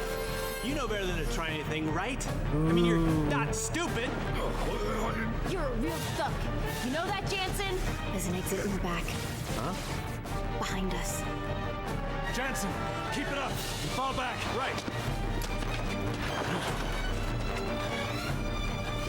Yeah, we out of here. Don't move. Don't move. Don't you dare move. Don't you even think about it. You get it? Don't move from that spot. You swine! Close it. Hey. Oh. Well. Oh, it's this thing. I thought I wasn't allowed to come up on this thing. Like it was a part of the decoration, but no. Like it's an actual. It's like a thing. Huh. Very, very cool.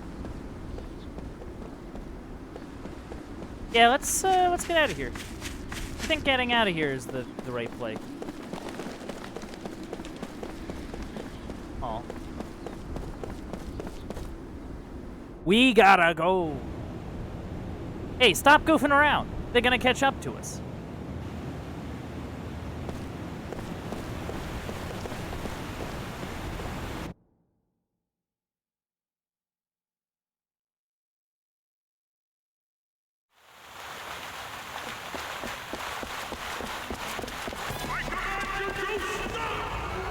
Huh?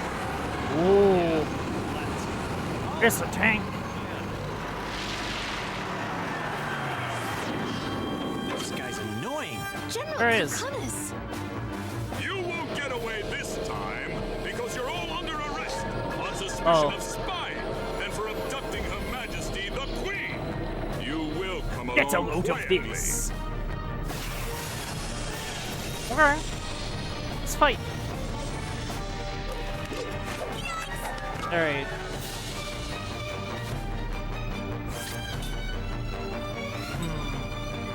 Cannon, tanking. Cannon.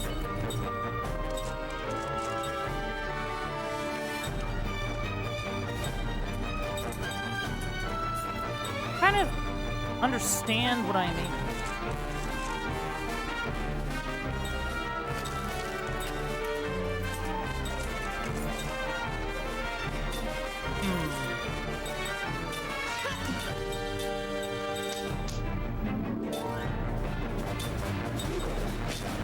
Yeah, let's maybe get a shield up. Yeah.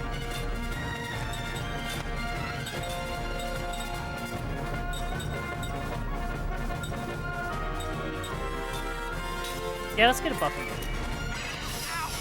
Ow. Oh, I see.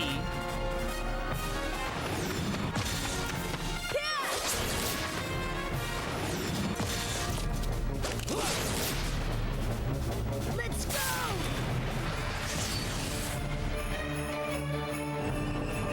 I think I know what I need to do.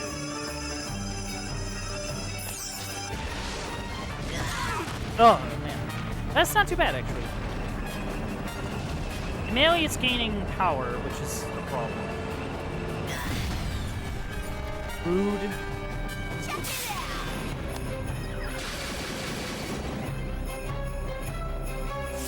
Okay. See if hitting the unit really, really hard helps. Maybe get a barricade on people. Just in case, yeah.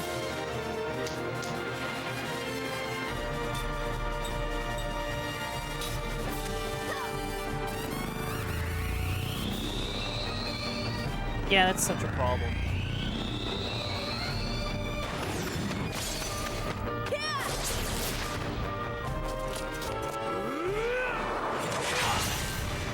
Nice. Here goes. Not very nice.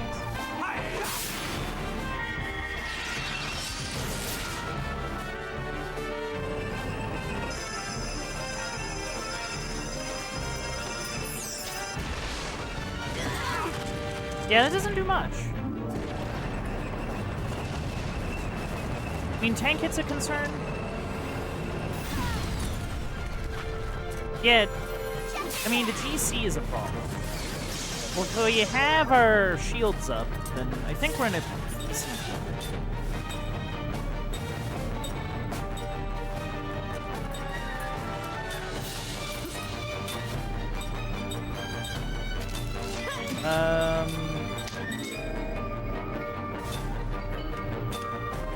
yeah, can you do, like, a thing?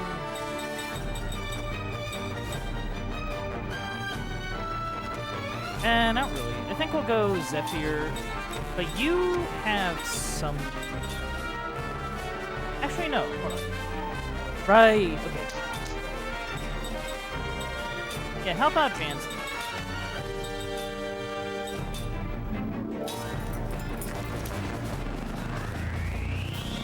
Kind of hoping for the best, a little bit.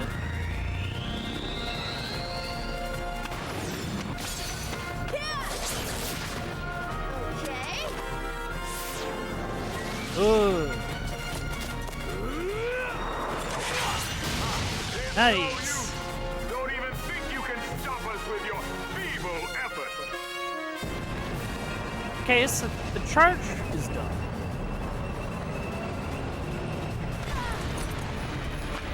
Oh. Huh. Wait, does that even work? It is an honest question.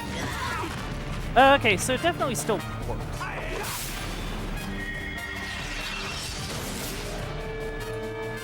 Yeah, because that does alright damage to everything. Alright. What do we got?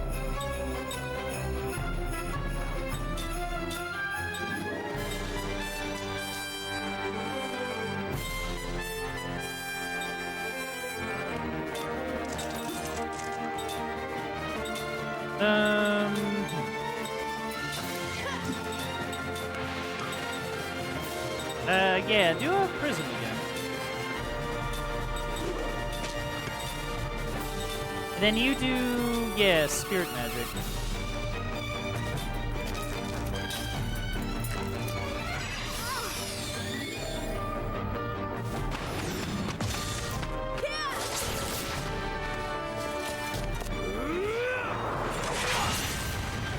Hit.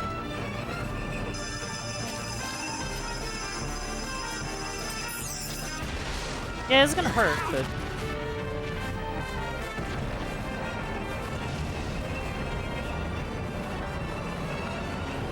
Oh, well.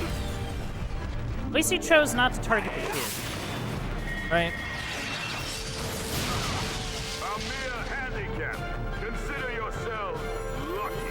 Sure.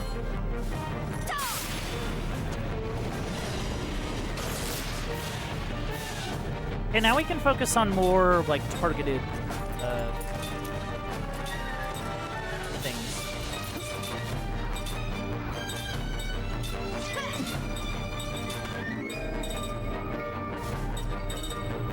Yeah, we'll just go with the basic, yeah.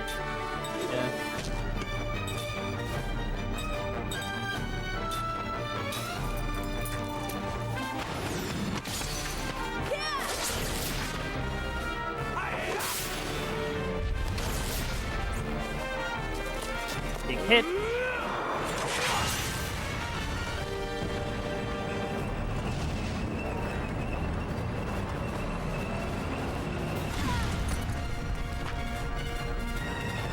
Yeah, not super thrilled about that.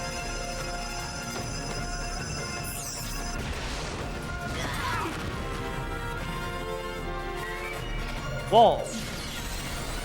Oh, okay, that doesn't do.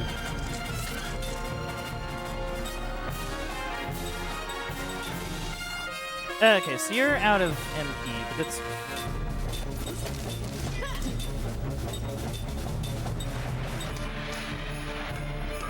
I wonder.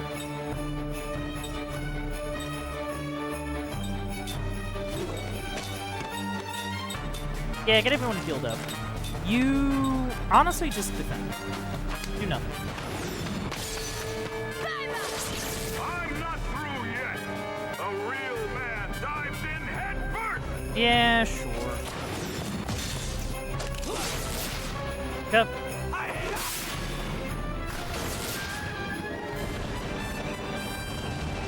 But yeah, I'd much rather deal with the single target damage than the spread damage of the cannon, personally.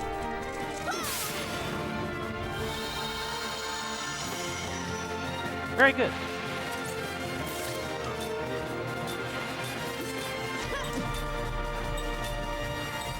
Yeah, there's not much he can do to us at this point.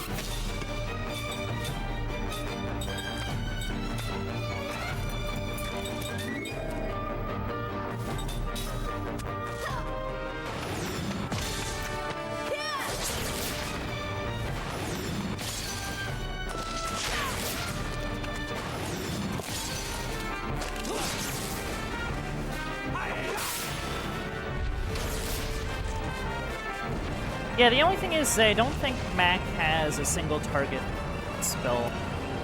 Like, single target offensive spell.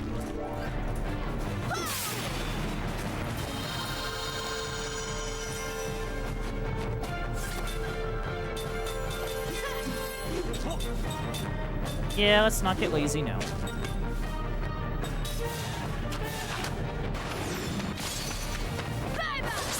Our tank is too magnificent to strike, is it? Haha! Don't you realize it's no use? Huh? Yeah, because I've already wrecked it. Why aren't we moving? Go! Move! Forward! Yeah, we fighting you one-on-one now? Leap before you look, I always say. No? Okay. Okay, so Kaim learned the black-white magic level 3. Seth learned absorb transfer. Mac learned taunt. I don't know if I would want a taunt ability on Mac, because he seems to be a bit, seems to take a lot of damage.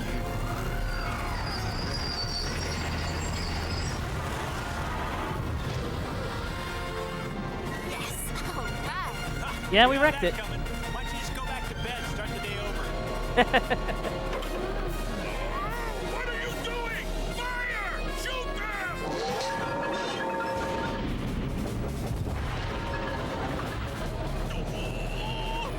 Don't! Oh.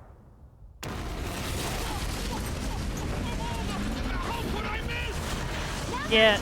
Alright, let's go. Taking you with us.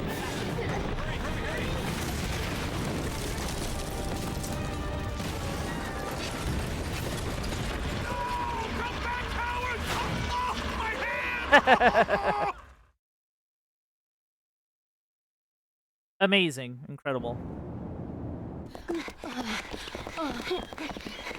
Wait.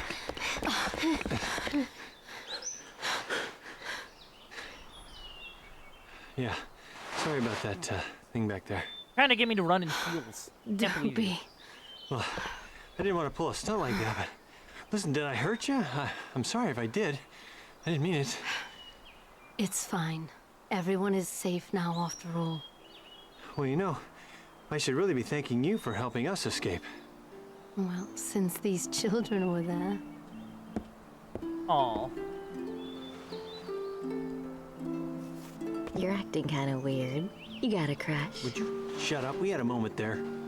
Are you okay? Stop ruining things. Yes. Cook? Mac? Why are you two? Did something happen to your mother? She's passed on. Please don't let your spirits fall. I'll always be with you. Thank you, Aunt Ming. Oh, why would a big boy like you be crying, Mac?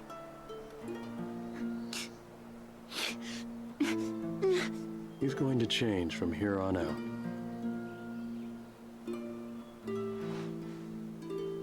Seth.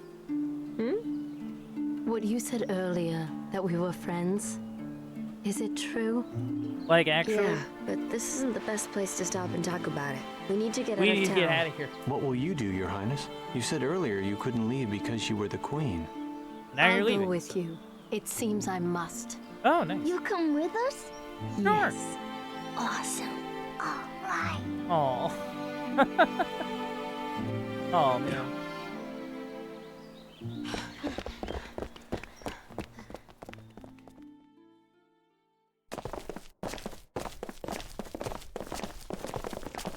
Well, Hold on.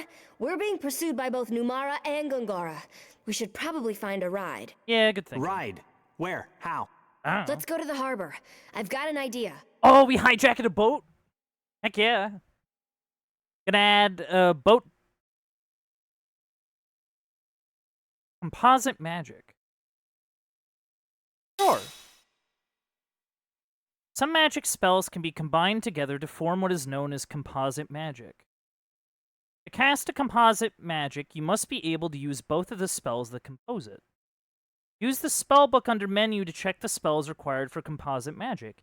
Any composite magic for which you lack the required spells will not be displayed. You can only use composite magic spells for which you have the required skill level.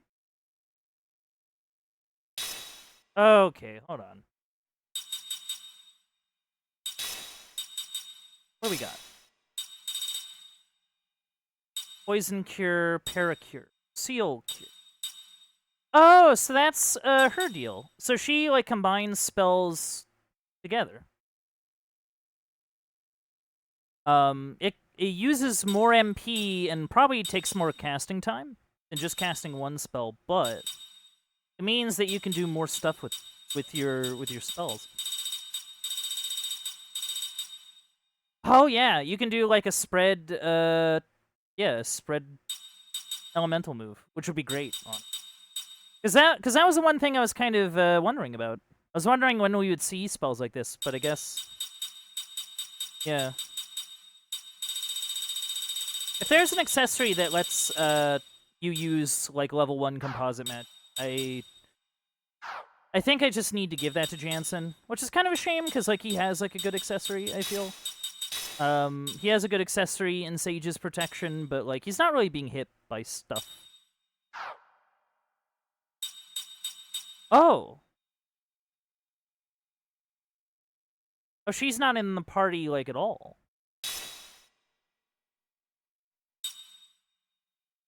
Oh. Right.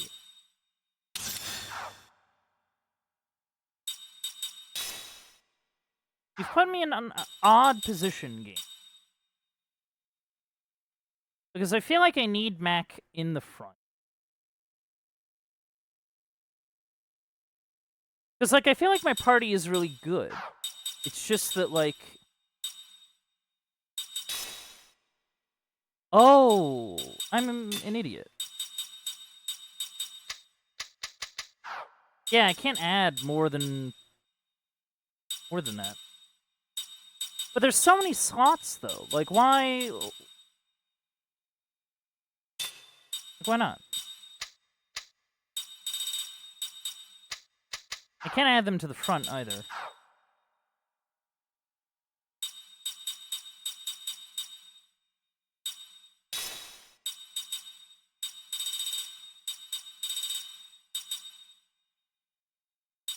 Not too bad. Sweep ring. Magic delay effect. This is, like, agonizing. It's like, I want to be able to add Ming to the party. The problem is that I feel like our setup is good. Like, I don't think adding Ming to the front line is a good idea. Like, at all.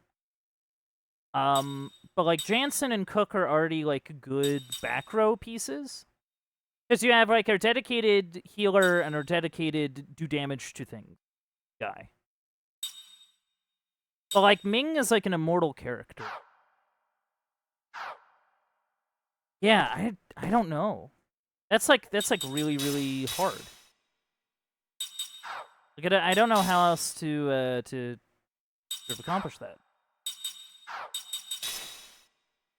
Yeah, and oh, okay, so, yeah, so, like, the reason there's 5 slots is because there's...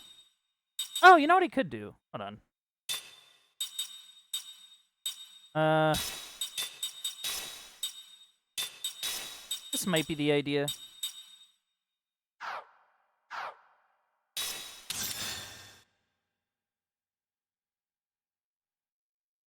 And then the idea is that we can get, like... We can equip Ming with, like, stuff that would be useful for her.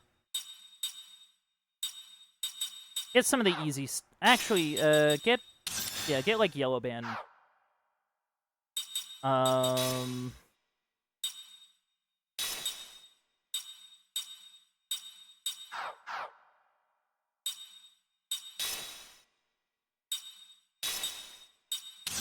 Take this. Take this. Ugh. It's hard, man.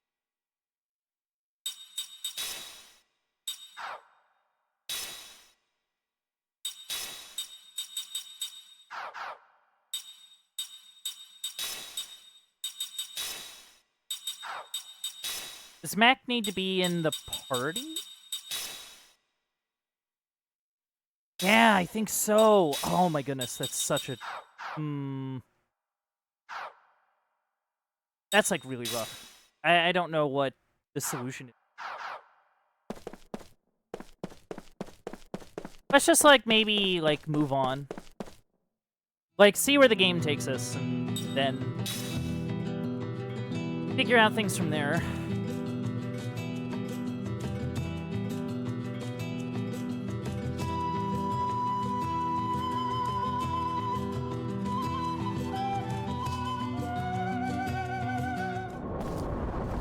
The shipyard is up ahead. That's where the latest model is being built. We should go take a look.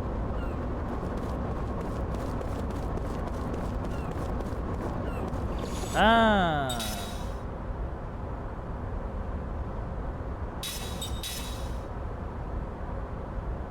Yeah, I need to find some sort of way to incorporate Ming into the party, you know?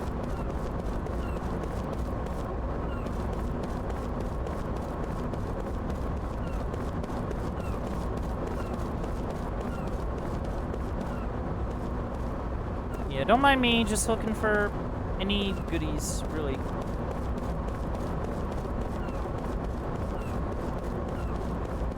Anything nice that I can grab.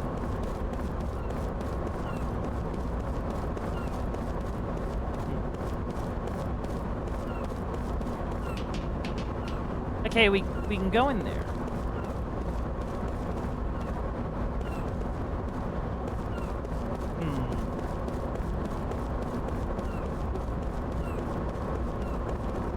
Yeah, that's just a dead end.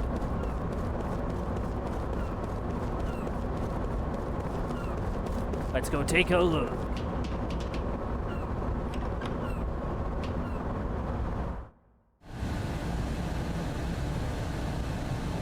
We're in luck. They're just starting the final adjustments, which means that they'll be fitting the engine now. And then we can just take it? Is that the plan? Wow, this is a serious engine. Hey, what's up? Hey, how's it going? Eh? Hey, that engine. Where'd you get it? Oh, this. Let's see. When I was know, that? it's the thing. A while back, an unbelievably huge fish washed up on shore. This was in its belly. We checked it out and realized it could deliver incredible output, so we fixed it and Are you- installed it in the boat. They just kind of Did found the it. repairs work? The fish just kind of had it. Like a charm, that boat was built to be General Kakanis' command vessel. Installing it is all that's left to do. I see. You're pretty free with Thanks. information. Don't mention it. Panda. Huge fish, huh? You know, a while back... A long time ago. Is there something you remember? I really depended on it. Depend on what? The fish or the engine? The engine, it's from back when I was a pirate. When I was doing the pirate thing. Huh? Seth, you were a pirate? Yep, that's right. Wow! Amazing! That is so cool! Huh? Oh yeah, I've always loved women who are pirates and swordswomen and stuff. I read books about them for like ever. That's cute. It is so exciting to meet a real woman pirate. I mean, to make a long story short, she wants to be your apprentice. Yeah. What he said. Could I? So, Seth, Mistress Seth, please, let me be your apprentice. Okay.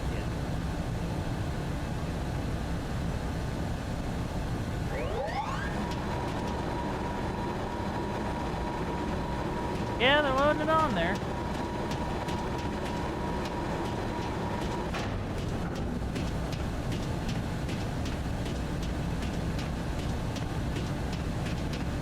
Yeah, we're gonna just, you know.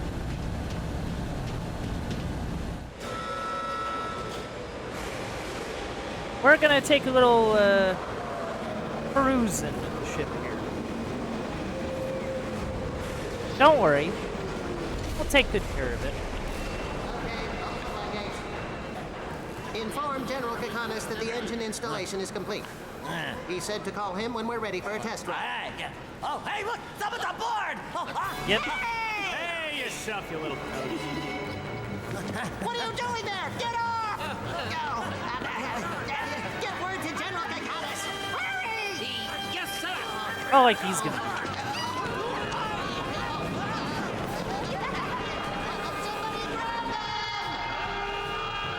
Yeah! Your ship is leaving. Thank you. All right, should be easy. Oh, wow, a lot of buttons there. Gonna need a manual, I think. I'm Out of the way, Emma. Okay. Here goes. Starting Oh. engine. Let's go!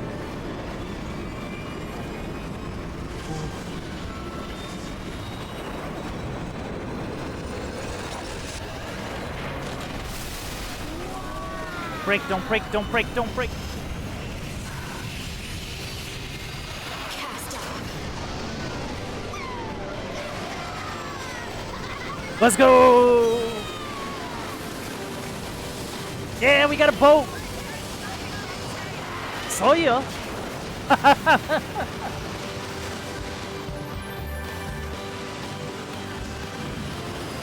Oh, that's sick. World map, world map, world map, world map. Here we are. Slant nose control tutorial. Yes. With the slant nose at hand, you are able to traverse the wide open ocean. Left stick in any direction to set it in motion. Move right stick in any direction to set the camera angle. Some areas, such as shallows, ice fields, and hypercurrents, are not navigable even to the slant. Press the RB to move to the slant nose's bridge. To return to sea navigation, approach the cockpit controls and confirm that you wish to. When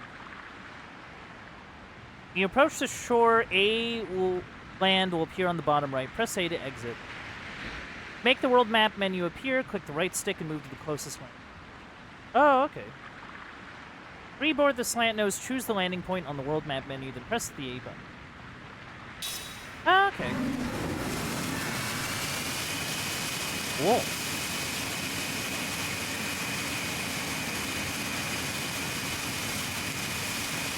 So, what now, Janine?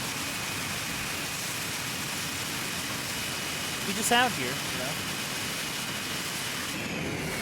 No, hold on.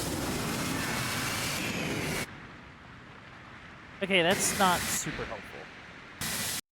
I was kind of hoping for the, what's the word?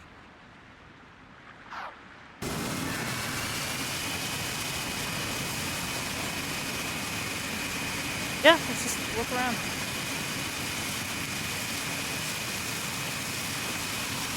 I can see this over here. This. Whoa, oh.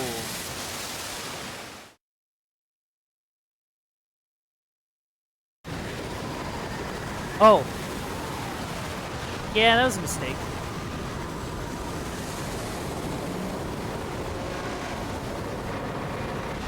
Oh.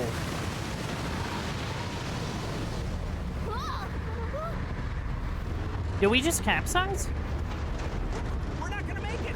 Turn back! The waves are gonna smash into pieces! Yeah, I don't know where I'm going.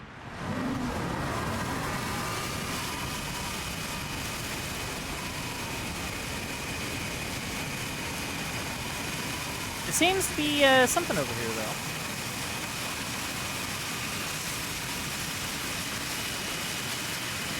Well, we're somewhere.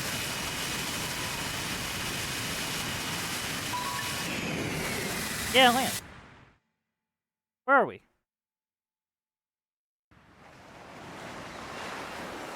Otsa, southernmost cape. Land at last! Dry land. No more worrying about sinking on that stupid ship. Ouch! Hey, what the hell was that for? The slant nose will never sink. Not with the captain's engine on board. You think you're so cool now that you're a pirate? Well, I'm gonna teach you a thing or two about the pirate code. And what code would that be? What code? Well, that would be a secret pirate code that we would do if we had the time. Head. Hey, Grandpa! Wow, you have Cook is such a and what a kick! Boy, she's strong. That Cook. Ha I have no idea what you've just said. Well, what I'm saying is that Cook is as cute as a button. She's just, oh, you must be proud. You lying creep. Cook, it hurts when you get kicked, you know? But he insulted the captain. Isn't that right, Captain? Is she? Captain?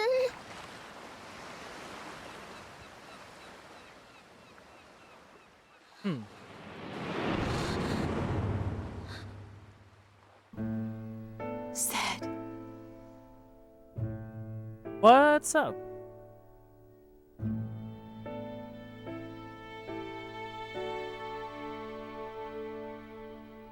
A dream has been revealed.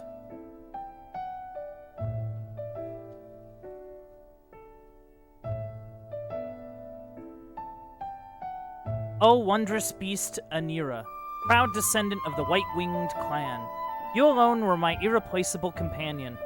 Would it anger you to hear me call us two of a kind?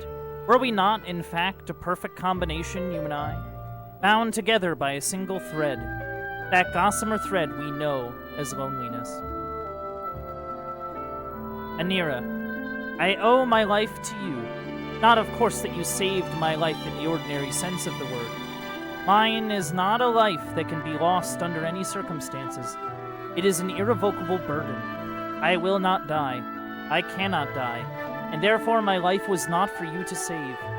Oh, Anira, what you saved, I now see, was not my life, but my heart. Back then, long, long centuries ago, I was a pirate. The only woman pirate on the open seas. Seth Balmore. That name was known to all who plied the sea. Some spoke my name in fear and trembling, while others voiced it with deepest admiration. Some even called me the righteous buccaneer, nor were they far wrong, I'd say. The pirate ships I commanded had rules that were clear and strict. We targeted only one kind of vessel, those opulent passenger ships the wealthy boarded for pleasure cruises.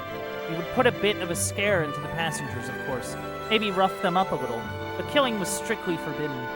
All we did was squeeze a few drops of treasure out of the purses of those who had more money than they knew what to do with. We traded our booty for cash with shadowy dealers, and the money we shared in the world's dens of poverty. I would cringe at being called a champion of justice, but we prided ourselves on being far more than villains. I became a pirate for one simple reason. I hated the law, and I hated even more those who flaunted the law for their own self-aggrandizement. In a word, I wanted a life of freedom. Whenever I stood at the prow of a pirate ship slicing its way through the waves, and I viewed the vast ocean stretched out beneath the clear blue sky, I felt enveloped in the joy of having taken limitless freedom in my own two hands. True, I need not traffic in the fear of death and aging known to all who count as human, and because I will neither age nor die, infinite time means for me infinite freedom. Not bad, wouldn't you say? I would spy the ship that would be our day's quarry. I was always the first to board it, springing lightly onto their deck with a shout. I am Seth Balmore. Now be good and hand over your money and valuables. Then, taking the booty we'd snatched, my men and I would raise a cry of victory and leap back into our ship.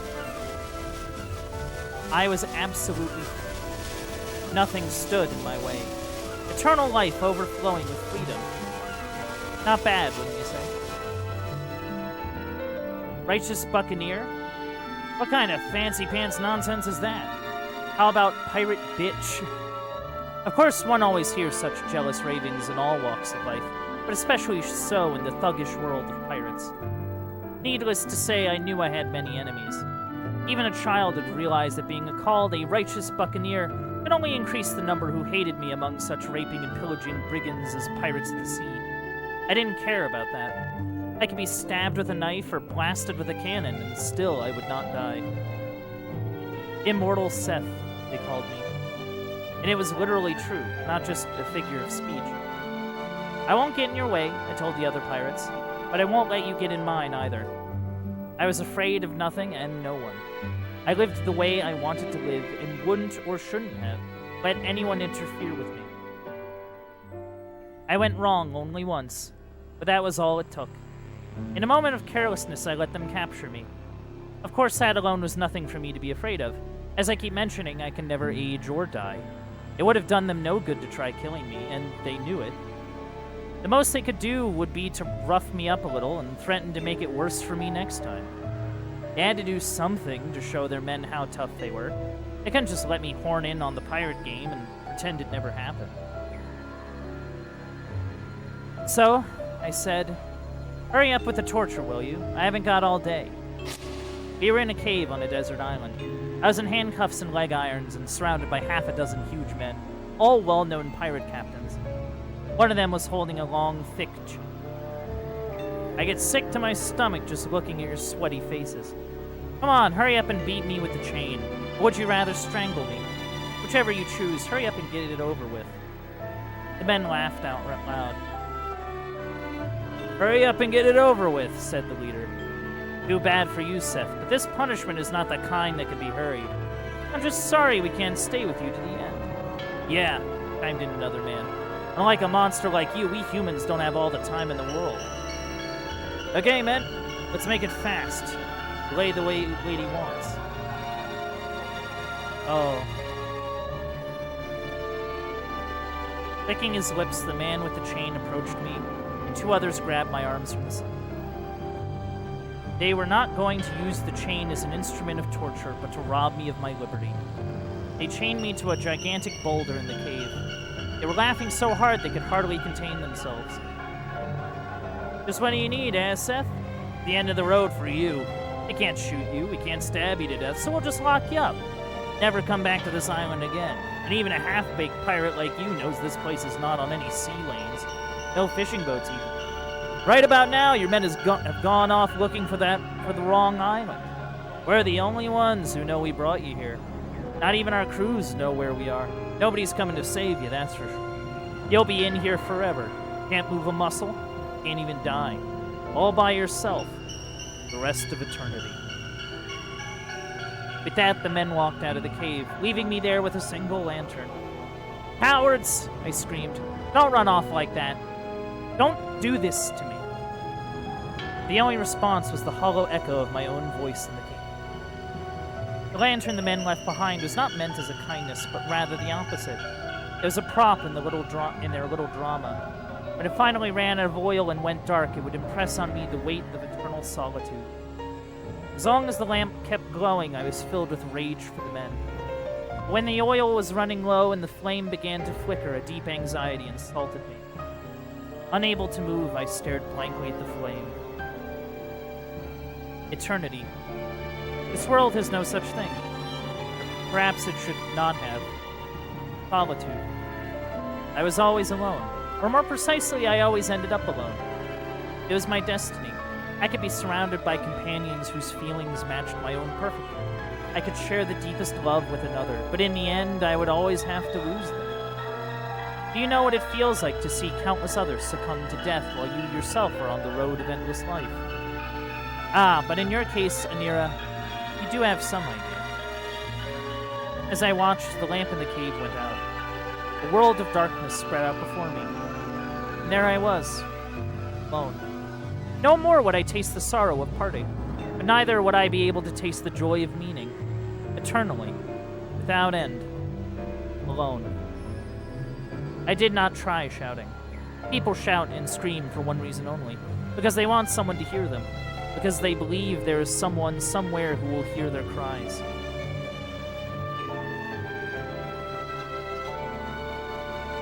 I did, however, shed tears. Which is not to say I wept. There's no way that the immortal woman pirate Seth Balmore would ever break down and cry. A tiny tremor went through the darkness. That is all it was. And then I noticed, oh, tears are coming out of me. Really, that is all it was. The hours passed. Or perhaps it was days. In the darkness, I lost track of the flow of time. There was something else I lost track of. If all there was left for me to do was to stay by myself, struggling against eternal solitude, incapable even of rotting away, then what was the purpose of my living in the world? Perhaps the men who trapped me here had been right. Unable either to age or die, perhaps I was some kind of monster. And why was such a monster living in this world? What was I supposed to do? I did not know the answer to that. I would never know the answer, to the end of my never-ending life. I felt frustration, sorrow, but above all, fear. Eternity was frightening. Solitude was frightening. I might have been trembling, or without even the energy for that, I might have been utterly drained. Whatever it was I was feeling, that is when it happened. Nira.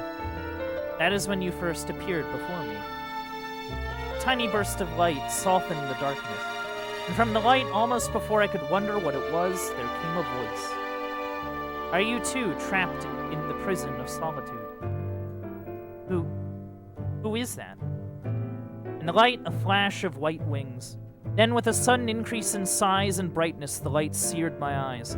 Accustomed to total darkness, my eyes could not stand the glare, and for an instant they could not see anything at all. Grimacing, I clamped my eyes shut before daring to open them little by little.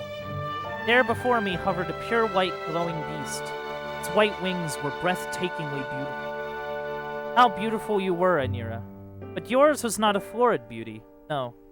It was subtly different. Your beauty wore a cloak of loneliness. I am like you, you said. And when I cocked my head to look at you with puzzlement, you continued. I have been looking for someone like you for a very long time. You spoke slowly, majestically. Oh, immortal woman pirate, you and I share a single destiny. You knew who I was.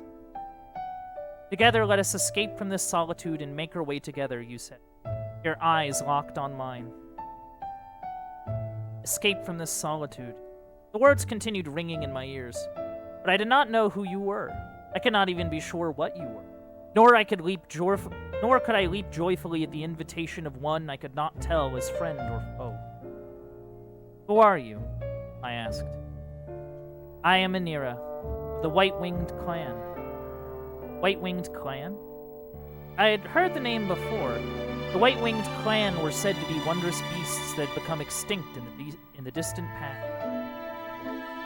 I have heard that the White-Winged Clan died out long ago. I am the last of the bloodline. The only survivor? Indeed. As I said, the last.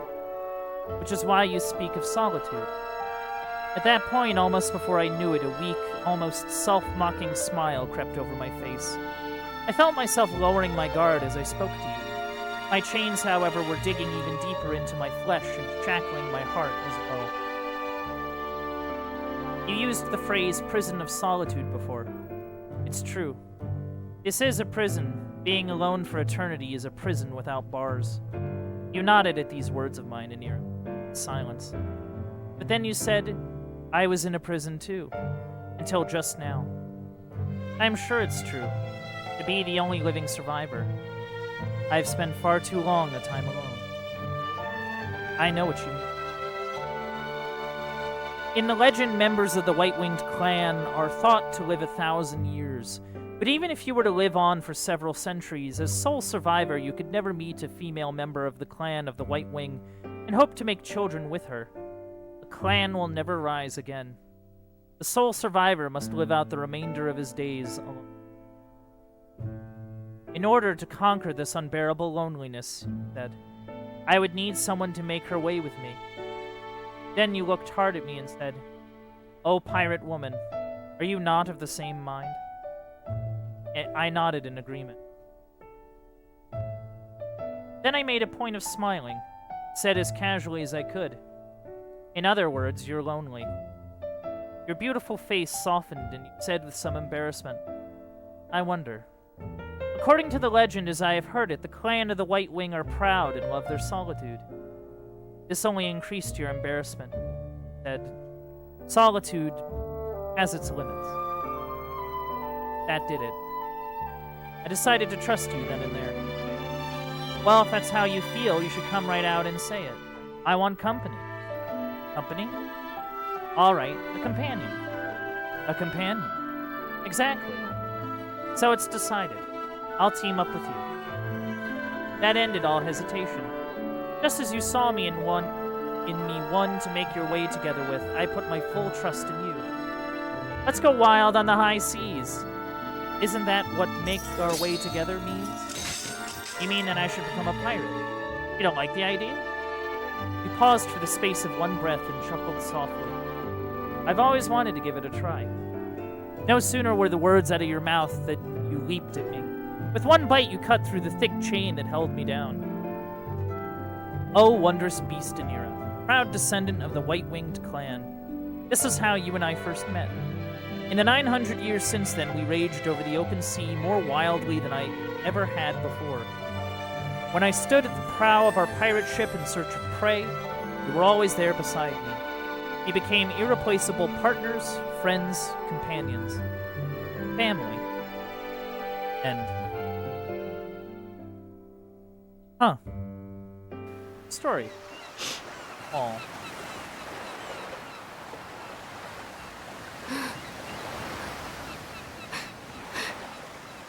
Seth? Cook? You're crying. I remembered some things from a long time ago. You mean when you were a pirate? And remembering made you cry? Oh. I've always been a pirate. I was crying because of something that happened that I regret.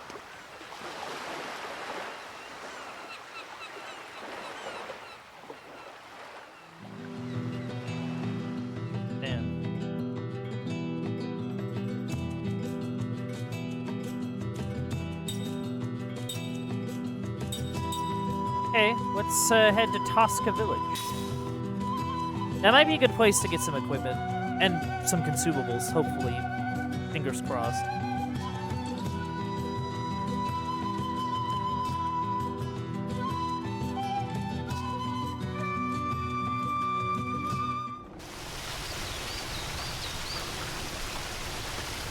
Mountain Village, Tosca.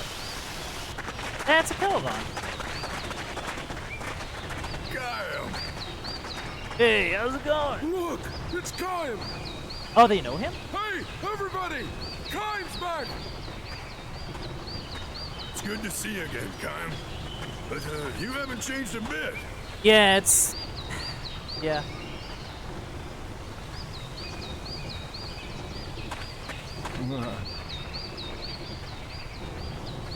Kaim, don't tell me you're leaving already. It's been so long since your last visit. Don't go just yet. No, I literally just got you. Ah, Kaim, nice to have you here. Things haven't changed a bit around here, don't you think? Let's get a save in here.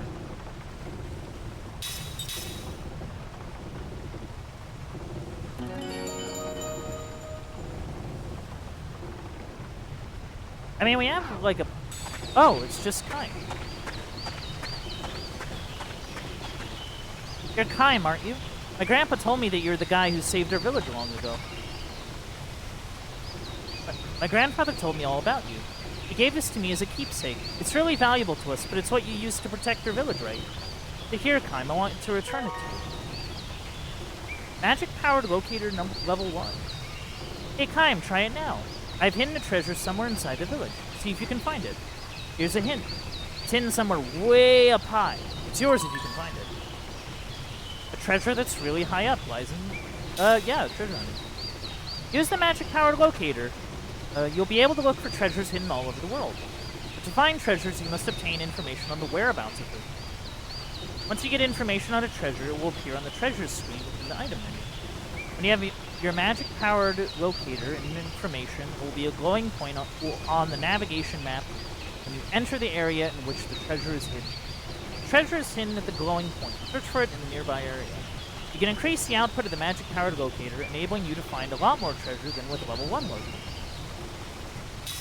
Okay, so I can upgrade it. Why are there Kelolons then?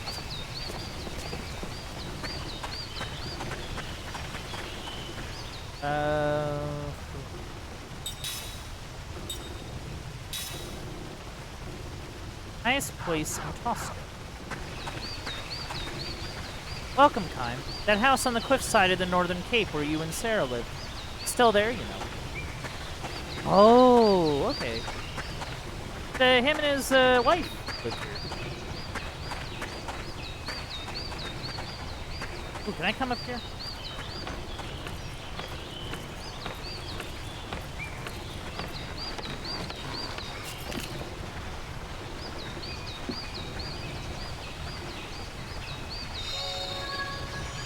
Ooh, dark crystal item.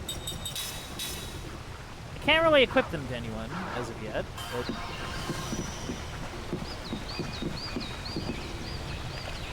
Yeah, what's with the Kelolon statues? No joke. There seems to be a lot of them. I don't really know why. I heard that Goats' military is even coming to this village to draft new... Uh-oh. Black Cave was sealed off by a ghastly sorceress. She was shouting wildly the whole time. She must be a monster. You can get to Goatsa without traversing through the cave, but with things the way they are these days, sealing it off was the right thing to do.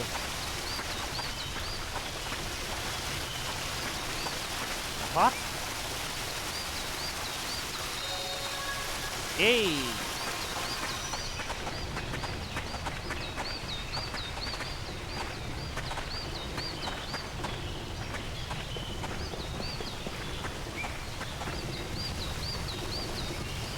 I've been in my fair share of battles, but one day, just as I was swinging my sword at someone, I suddenly thought, man, I wish I could have been a baker. I have no idea how a thought like that came to me, but after that battle, I quit the army. I made my living baking bread ever since. Memory! Alright, I need another drink before I do more.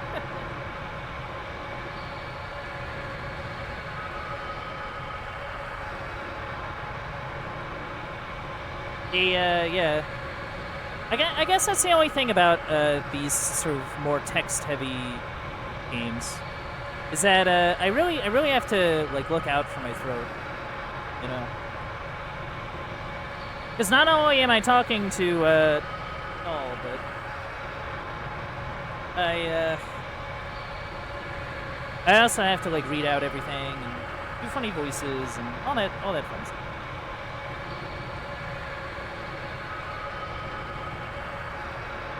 Just gotta... Hold on. I got myself a drink, but I'm having trouble opening it.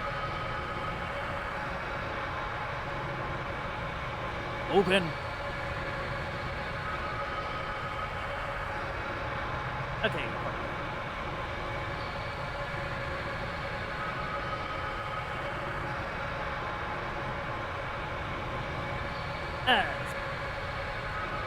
Good. So how are we doing today, chat? Doing good? Just checking it. Seeing how everyone is...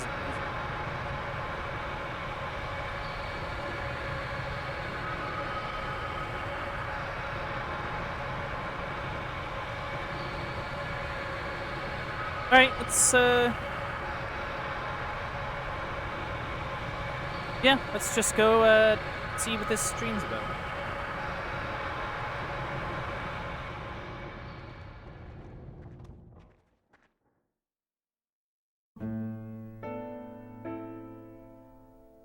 The hero was home from the war.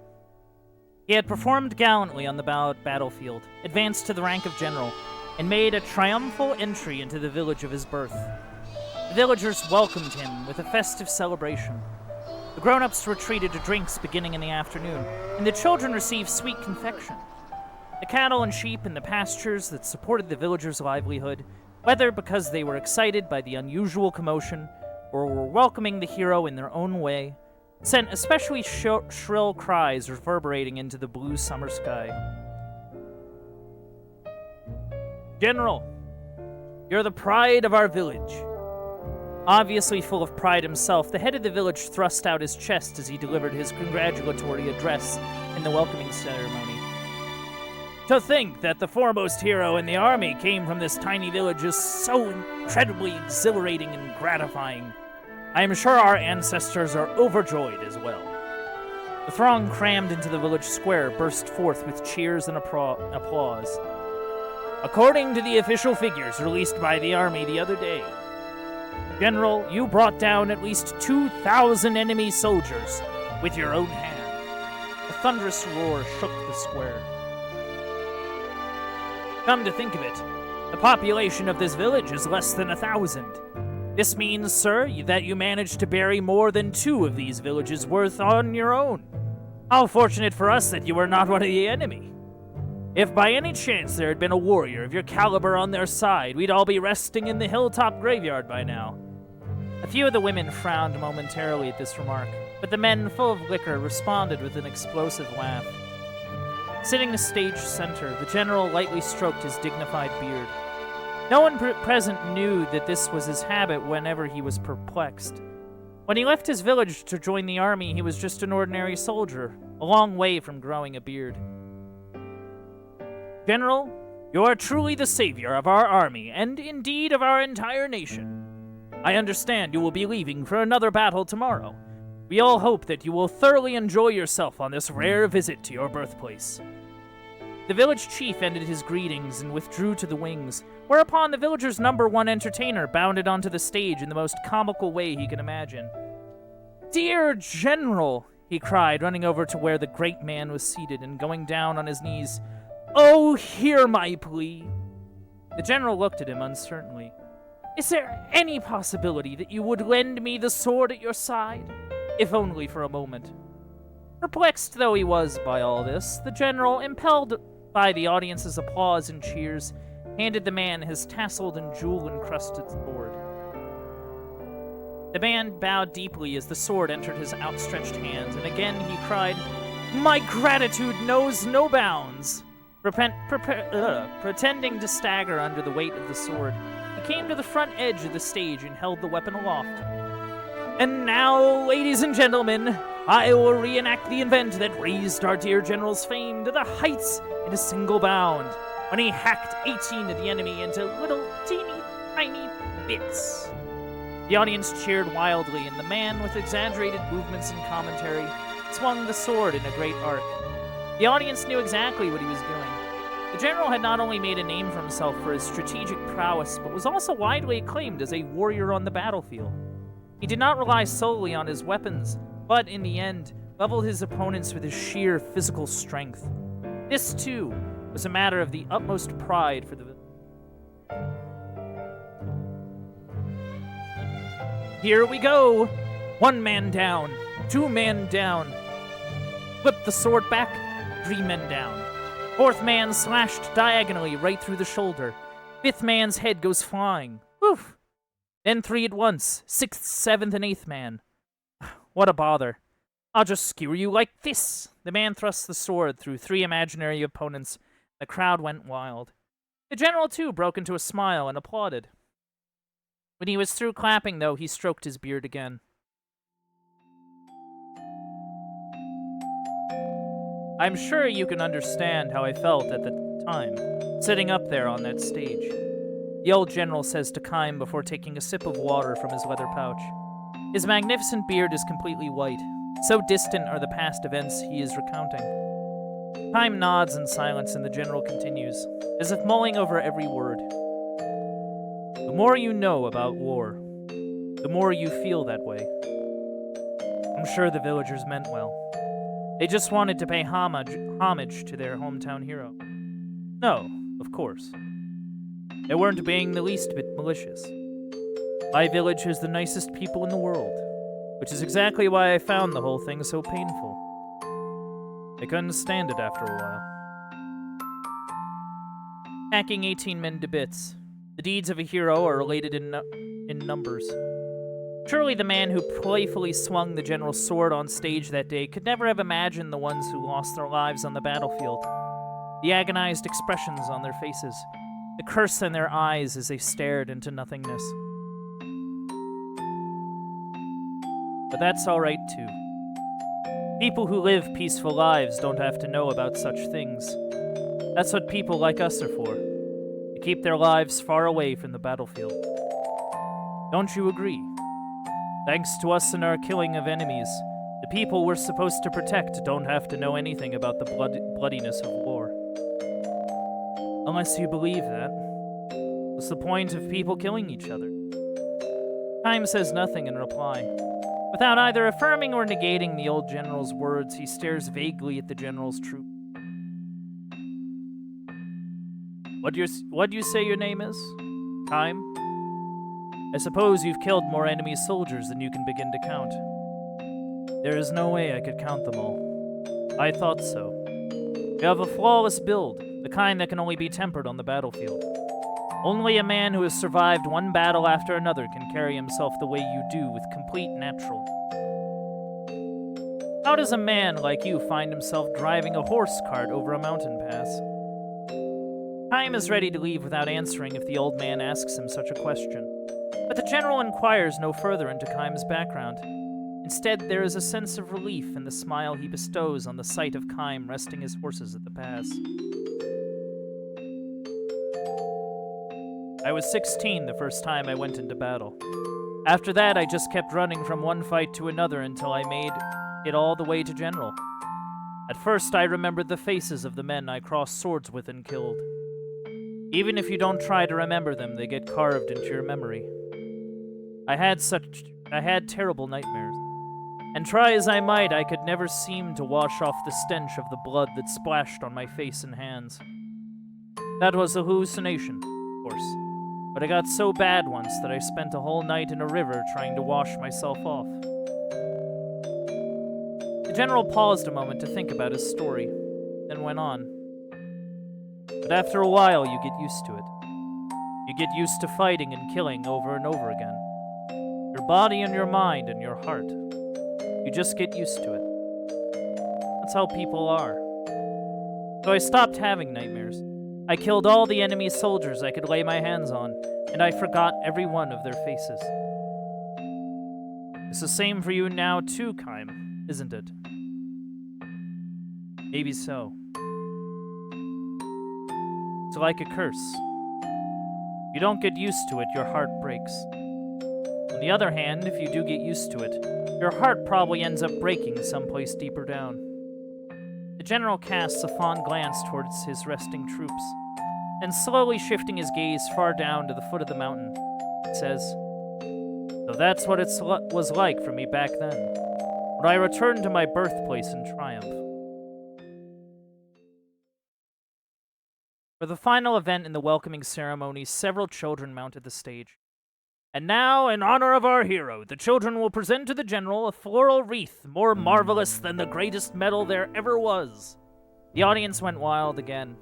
When the children put the wreath on his neck, the general favored them with a warm smile. The first honest smile from the heart that he had managed since climbing onto the stage.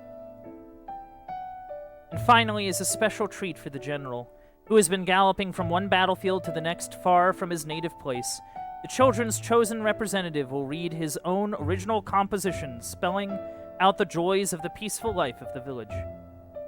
With a look of grim intensity, a small boy barely old enough to go to school unfolded his composition and, gripping it in two hands, began to read aloud from it, straining to make himself heard. First, I'm gonna write about one of the nicest things that happened to me. At my house, we have a pasture with lots of cows and sheep. One cow had a baby 2 days ago.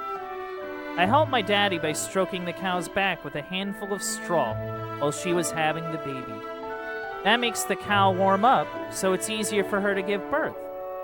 The baby was born just before the sun came up. It was a tiny baby, but it could already stand on its own legs. A baby? Ow! I'm going to take care of this baby until it gets big. Here, little calf, hurry up and grow up, okay? The general had tears in his eyes. Now I'm going to write about one of the saddest things that happened to me. That's when my grandma got sick and died. She was such a nice grandma. I know her sickness made her feel bad, but she was always smiling when I was around. She let me hold her hand when she died. I watched her face the whole time, because I knew I wouldn't be able to see her anymore, and I wanted to remember her even after I grow up. She just kept smiling and smiling for me right to the very end. That's why she is always smiling when I think of her. Are you looking down on me from the sky, Grandma? I will never forget you as long as I live. Tears were streaming down the general's face.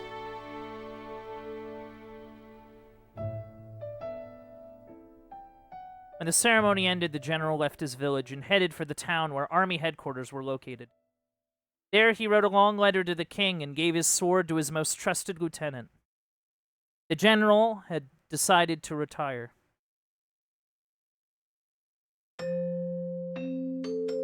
This was as big a surprise to me as it was to anybody. But when I heard that little boy's essay, it occurred to me.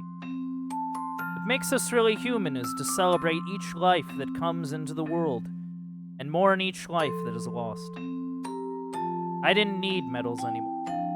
I didn't need the honor of being allowed into the presence of His Majesty anymore. I wanted to be a real human being again. As a result, overnight, I went from being the village hero to being reviled as a traitor. The general turns to face Kaim and asks, "So, Are you going to mock me as a coward who ran away from the battlefield? Or blame me for being a deserter who betrayed his own patriotism? Time turns a gentle smile on the old man. Neither, he says. As a soldier, you made the wrong decision, but as a human being, you made the right one.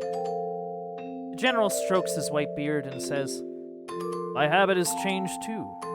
Nowadays, I find myself stroking my beard when I'm embarrassed. The two men look at each other and smile. Okay, back to work, says the general, standing with a grunt. Calls out to his troops.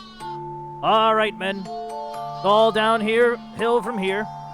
Let's give it one last push and get back to the village before sunset. The troops under the general's command consist of 30 sheep, not one of whom is likely to take a person's life. Tell me, Kaim, are you planning to go back into battle at some point? I don't really know, he replies. I'm content with herding sheep for now, the general. I don't have the least regret for the decision I made that day. It would make me happy to think this could be a kind of lesson. With this parting remark, the general turns away from Kaim and begins walking. The sheep amble along after him in newly reformed ranks. Standing at attention, the general raises his right arm and waves his troops on. Forward, march! Command he had once delivered to tens of thousands of men in the battlefield now echoes pleasantly among the mountains of his native village. End. These stories are really great. Discovered treasure hunt information. Do you even know? Really?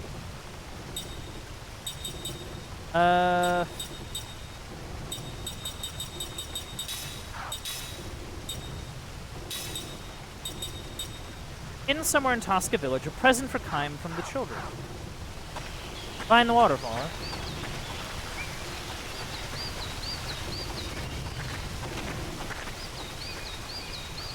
Oh. Healing thing. Oh, there's a thing there. This road leads out of the village, but you'd best avoid it. It's dangerous out there. Ah.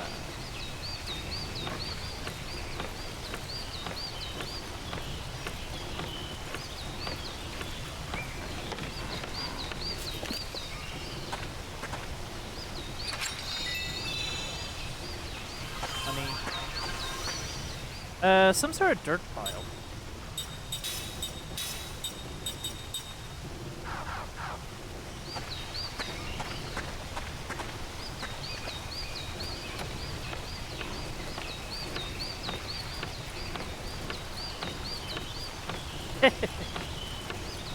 Alright. So it's behind the waterfall. And there is a waterfall here. I just can't really think of how you're supposed to get behind it. Oh wait, no, I see like a rock. Your deal. Why did she close off the cave? How am I supposed to know what's going on through the old sorceress's mind? Like, how am I supposed to know that?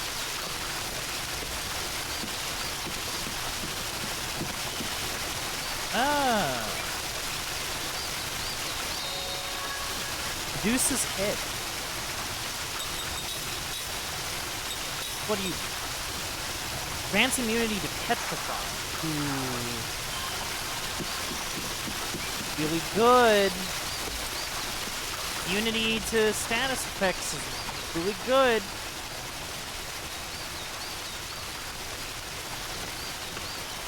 Yeah, I'm gonna, I guess, look around. That... I still don't really get the Kellalon statue, but... Hey, that's fine.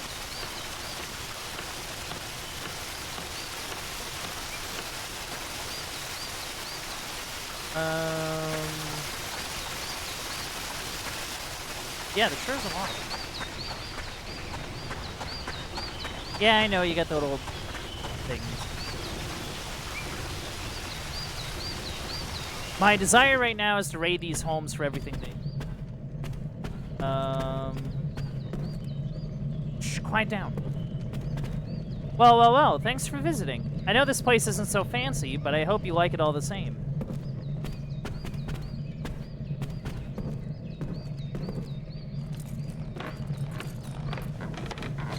Ah, a drawer. See. Yeah, I haven't really seen the thing. Clara bomb. All right, another one of those consumable items, where it's just you throw it and then it does like spread damage.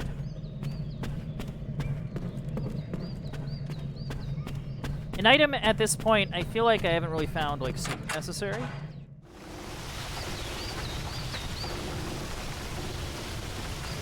Yeah, we'll check out these buildings and then we'll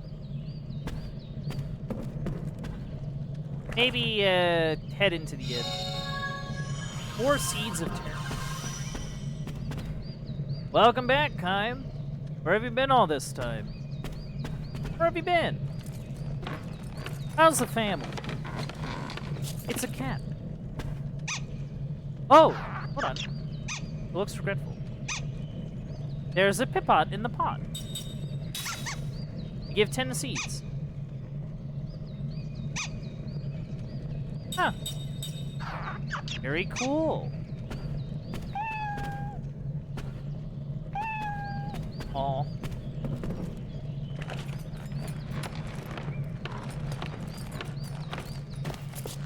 Alright, yeah, I don't really see anything else.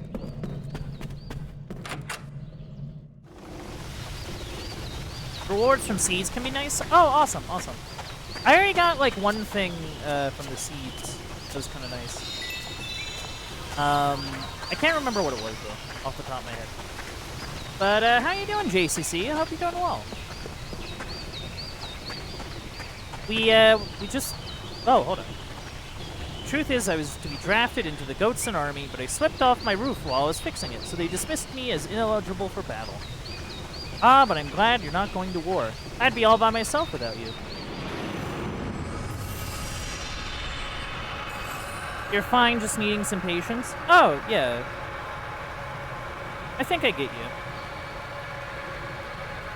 Like, well, I hope, whatever's, you know, like, frustrating you or whatever's causing, you know, problems. You know? I hope it's resolved soon, you know? Yeah, cheers to that.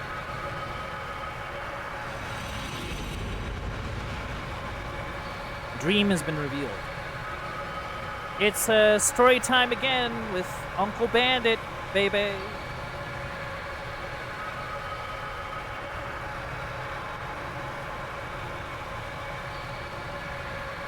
Man. All right, let's see what this one's about.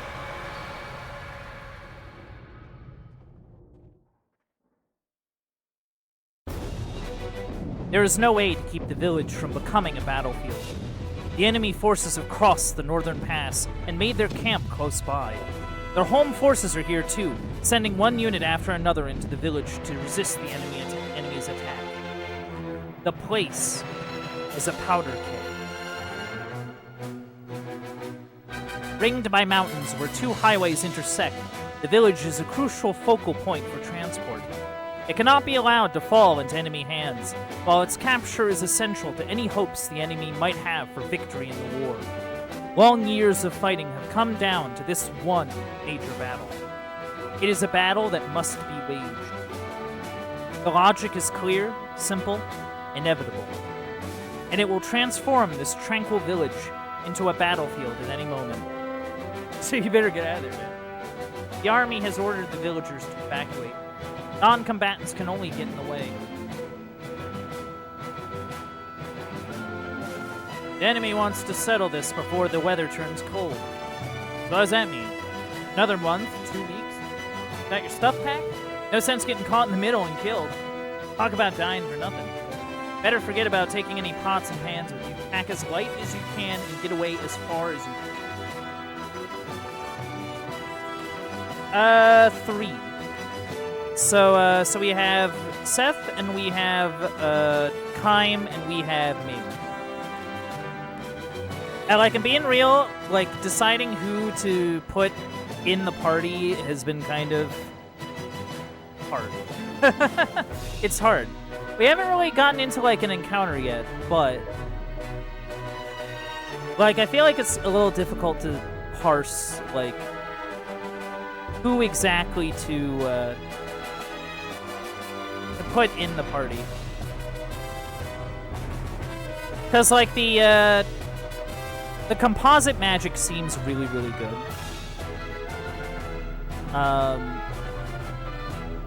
At the same time, like, do I want, like, 2 frontline, 3 backline?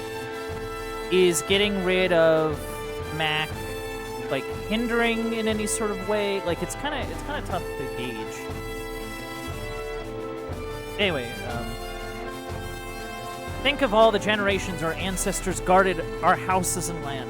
I hate to think it's going to turn into a wasteland when the fighting starts. There's nothing we can do about it. Just plain bad luck, that's all. We just have to hang in there until the war is over and come back when we find out who won.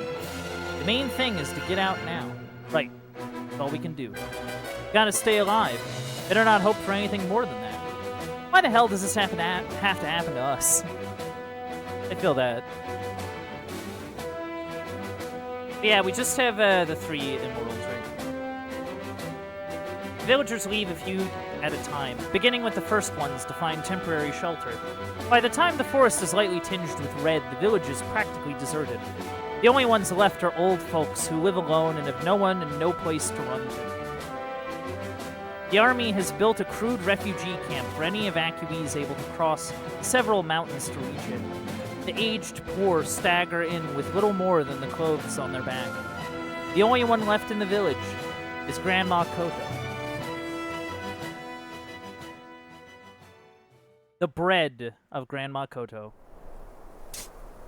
Delicious. As a mercenary, Kaim first met old Koto shortly after he joined the unit protecting the village. He was on an inspection round at the time when he spotted an old woman working in the fields. She turned out to be Grandma Koto. A soldier with him yelled at her, "Hey, old lady, enough of that!"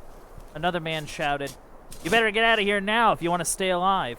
The fight's going to start in 2 or 3 days. How many times do we have to tell you to go to the damn refugee camp?" But old Koto stayed hunched over, digging in the dirt. Obviously, she was not harvesting. If this had been a time when the grain had ripened and she was hurrying to harvest her crops, it might have made sense, but she was just turning the soil, as if she had forgotten that a battle was about to start here in any moment. The old bag deaf or just senile? With a disgusted look, the captain called over to Kaim. "Hey, new guy, do something about this one. Drag her to the refugee camp if you have to tie a rope around her neck.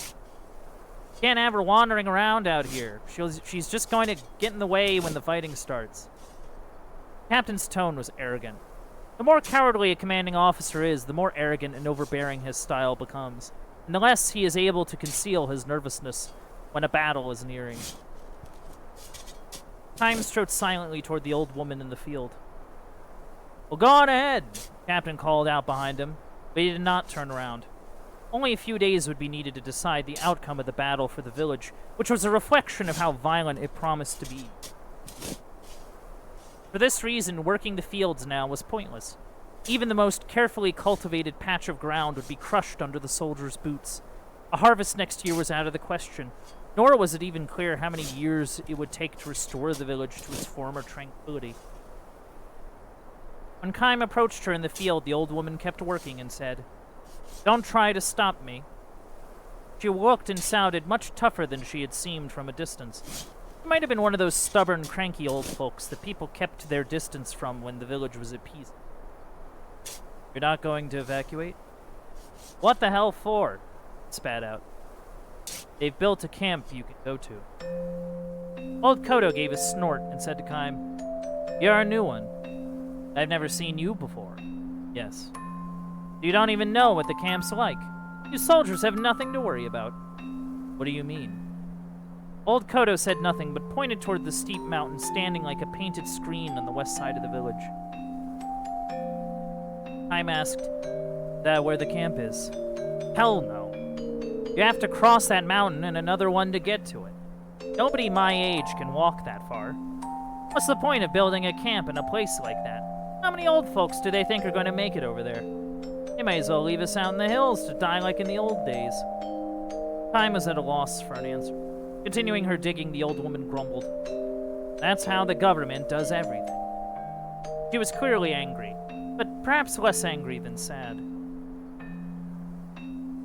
You're on an inspection tour, right? Don't let me stop you. No.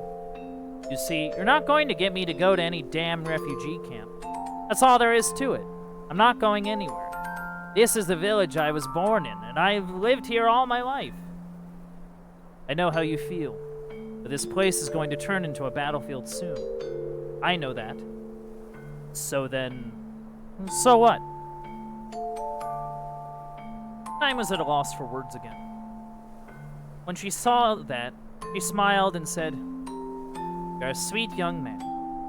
Kind of unusual in a soldier." Her expression had softened for the first time. Once she stopped being so prickly, the smile she produced was actually rather endearing. When this place turns into a battlefield, people will die. Lots of them.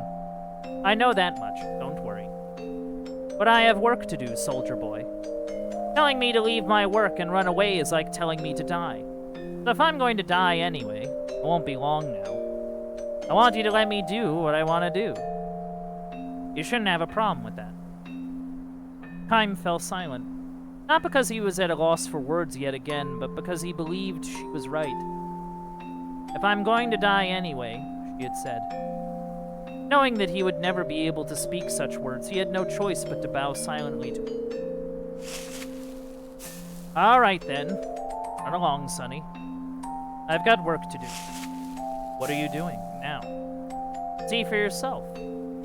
Sorry, but I don't know much about farm work. Like all the other soldiers, old Kodo said with a smile. The only thing you people ever think about is killing enemies.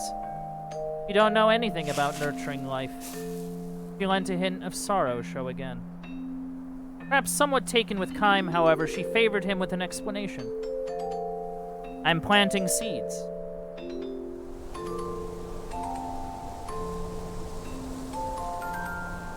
Grains of wheat. You sow them in the fall. They mature over the winter. Shoot up under the spring sun and turn the fields golden in summer.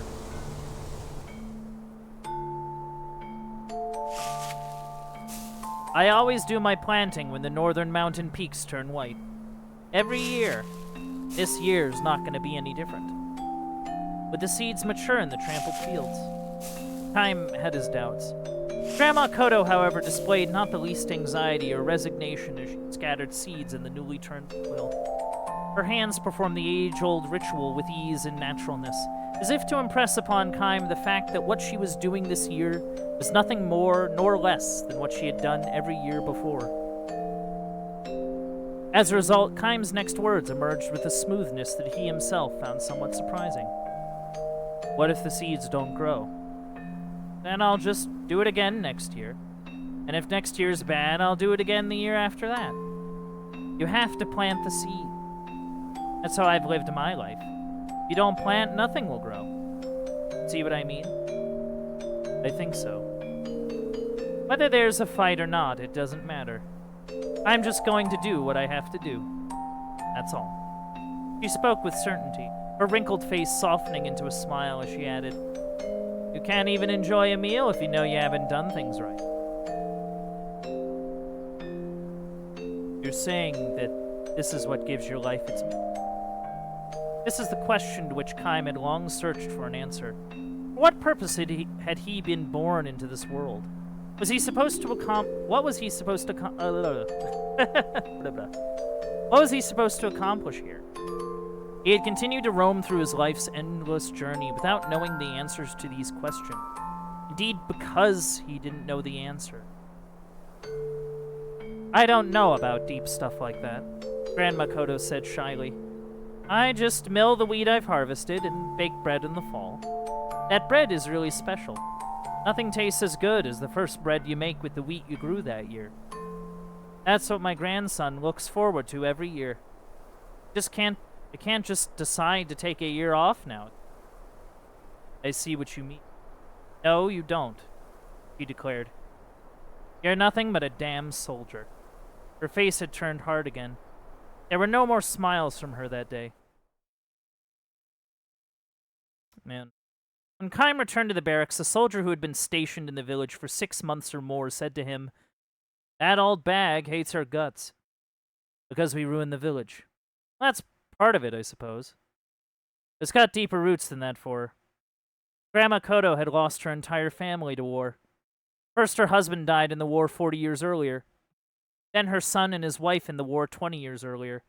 And now the one grandson they had left was taken to fight in the current war." "What's his unit?" Kime asked the soldier. The man gave a helpless shrug and named a unit that had been sent out to an area with the most intense fighting. "Talk about bad luck. The fighting's so bad out there. If it was me, I'd take my chances on being executed for deserting under fire. He's got maybe a 50-50 chance of coming back alive. No, maybe 30-70. If her grandson were to be killed, Grandma Kodo would be all alone in the world. She would have no one to feed her bread to. It must be tough to be left alone at that age," the soldier said. "Looking at old Kodo, I can't help thinking of my mother back home. There's no way I can let myself get killed. She'd never stop crying. Same for you too, eh, Kime?" Kime said nothing in reply. He had no right to put himself in the same category as this soldier. The battle started 3 days later. The enemy army's attack was even fiercer than expected. The defense forces had no choice but to put everything they had into the fight. Kime slipped away from the battlefront and headed for Grandma Kodo's house. He found her leaving for the fields as always. She gave no sign that she was afraid of the fighting. People who know exactly what they must do, and who refuse to be distracted by anything else, can be strong beyond all reason. Kime saw now that there could be far greater strength in a finite life than in one that lasted forever. Because he sensed this so deeply, he stood before her, blocking her way. He lifted the tiny old woman in his arms and carried her bodily back to her house. "What are you doing? Let go of me. I'm not going to follow some soldier's orders. I have work to do." "Yes, I know that," Kime said. "So put me down. I don't want to let you die." Holding her against his chest, he looked her in the eye and pleaded, "I want you to bake bread next autumn again, from a new crop of wheat." She stopped flailing her arms and legs in a vain attempt to get free of his grip.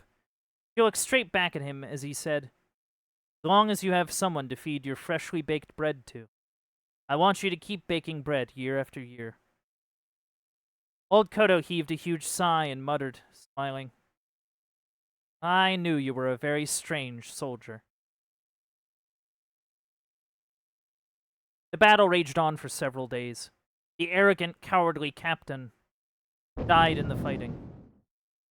The soldier who had told Kime the story of Grandma Kodo also died. Countless defense troops died, and countless enemy troops died.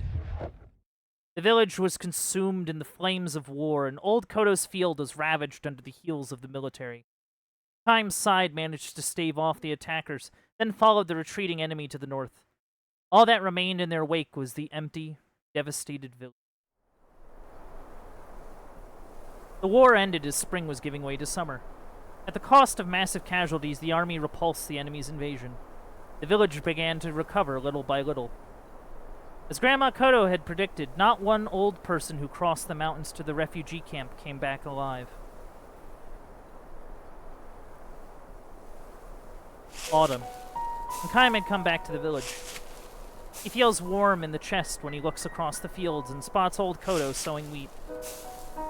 So, she's doing it again this year, and next year and the year after that for as long as she is alive. She notices Kime and crosses toward him with a welcoming smile. A year has passed. She seems to have shrunk somewhat with a year's worth of aging. "Haven't seen you for a while," she says. "So, it didn't kill you. I'm glad to see you looking well, too. I heard you stayed near my house during the fight. Single-handedly fought to keep enemy troops away from it." Kime gives her a shy smile. "How was your wheat?" he asks. Oh, all ruined, of course. Worst crop I ever had. A few scrawny stalks. Barely enough for one loaf. She tells him all this with surprising ease. And she fixes her eyes on him and asks, "Have some?" "What?" "Bread, of course. I'll bake a loaf now if you'll help me eat it." "Well, sure, but..." Grandma Kodo sees through Kaim's hesitancy and says with a calm smile, "Yes. He's dead. My grandson. I got word at the end of the summer. I was waiting and hoping, planning to bake him a loaf of bread as soon as he got home." When she sees Kaim hanging his head in silence, she adopts a spirited tone as if she has been the one to cheer him up. "Come on, then. You eat what he would have had. It'll probably be tougher than usual, what with the wheat harvest being so bad, but I'm sure my grandson would be happy to know I fed my bread to the man who saved my life." So this old woman has lost her entire family to war. In other words, there is no one left to enjoy her bread. Still, she urges Kaim to wait just a minute while I finish this up, sowing the wheat for next year's harvest. She does it because that is what she has always done, because it is what she is supposed to do. Kaim stops himself from speaking the words, "Let me help," and he stands staring at old Kodo's bent back. In the glow of the setting autumn sun, she is sadly small and sadly beautiful.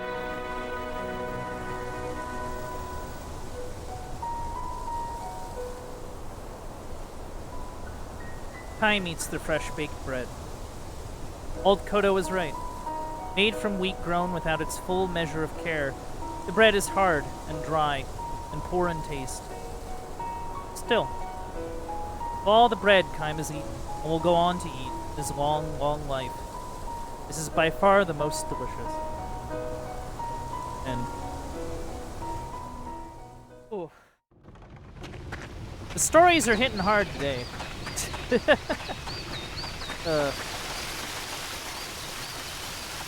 Anyway, I wanted to go to the also, I guess Jansen's here. Alright, I already... You know, I have some serious trouble believing you actually lived here once. I have some serious trouble. It's an inn, Kaim. Look, it's been a long voyage, and I'm sure you're tired, so why don't we call it a day here, okay? Sure, yeah. That's fine. Yeah, I'm Bush. I'm done hanging out on a boat. I'll go speak with the king. We've never met, but I've heard he's very wise. I'm confident that he has a ship that can get us past the hypercurrents.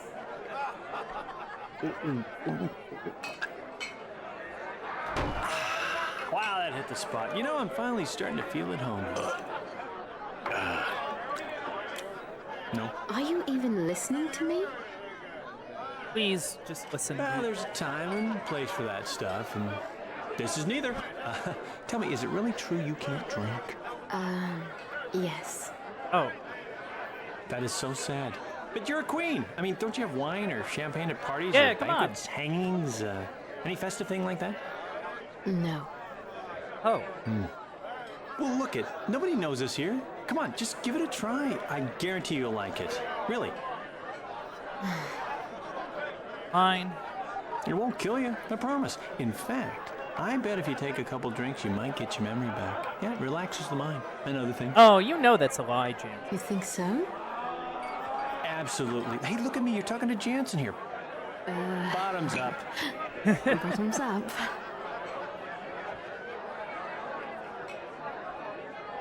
What? You don't like the cheap stuff?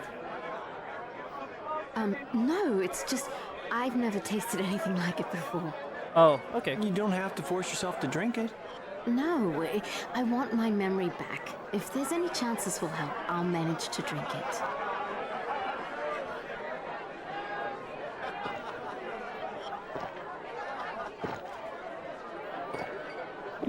Oh, wow, man. that good.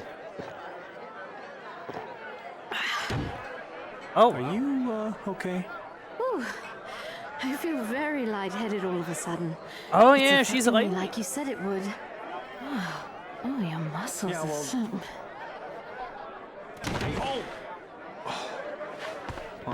no. Whoops.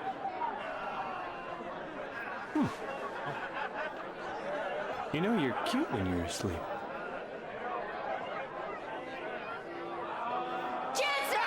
What? Oh! What the hell do you think you're doing? That's We're great. having a serious discussion about, what's That's gonna also a happen very next smooth transition. and planning. Happen next? Yeah. She's going to talk to the king and get us a ship because yours can't float where the... after all, Goats has got the most advanced technology around. We figured we'd get a more seaworthy ship from him. Oh, okay. So that, What? All right. I'll give you the benefit of the doubt this time. But don't try any funny business with Ming. That's yeah, fair. Well, I'm looking out for her too, I mean, look how restful she looks right now.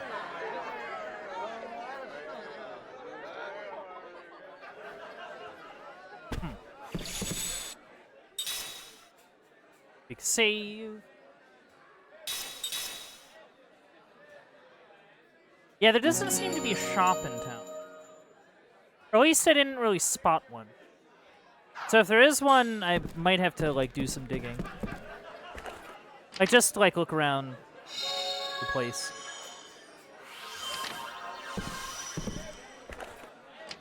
Just for, like, something, right? Oh, I got a seed. Cool.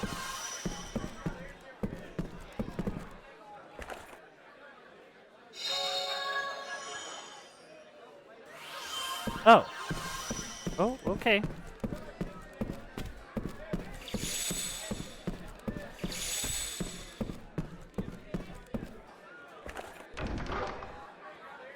Well, let's take a look around.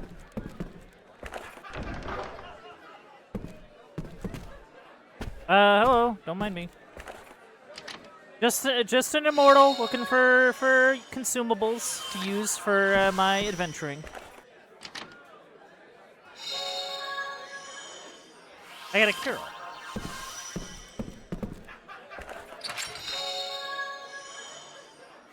Ooh. Slot seed is really, really nice. I am cleaning right now. Please wait up. Oh, it's you, Kime. Oh, you know who I am. Cool.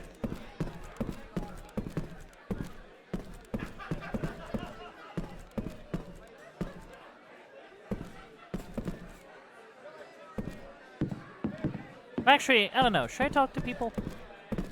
Welcome, Kime. We're just a humble village, but I hope you enjoy yourself here. Hey, welcome. How about a drink with us? Nah, I got things to do. Thanks for coming, Kime. A toast for the well-being of our village's savior. I've heard a great deal about you from my mother and father. Please make yourself at home. They seem very not bothered about my whole immortality thing, which, is a nice change of pace. Great to see you here, Kime. Everyone's just delighted. Strange. Shouldn't Sarah be with you? That's a good question. I think Sarah is also an immortal, so, like, where is she? Like, where is she?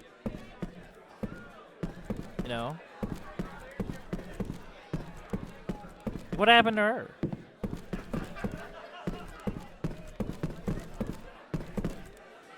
I don't like all the bad news we're getting lately. Have you heard the rumors about the old sorceress's place out on the Cape? Sorry, I just don't feel well for some reason. Glad you're enjoying yourselves, though. Could this be Kime? You remember me? Oh, I suppose you wouldn't, as old as I've become.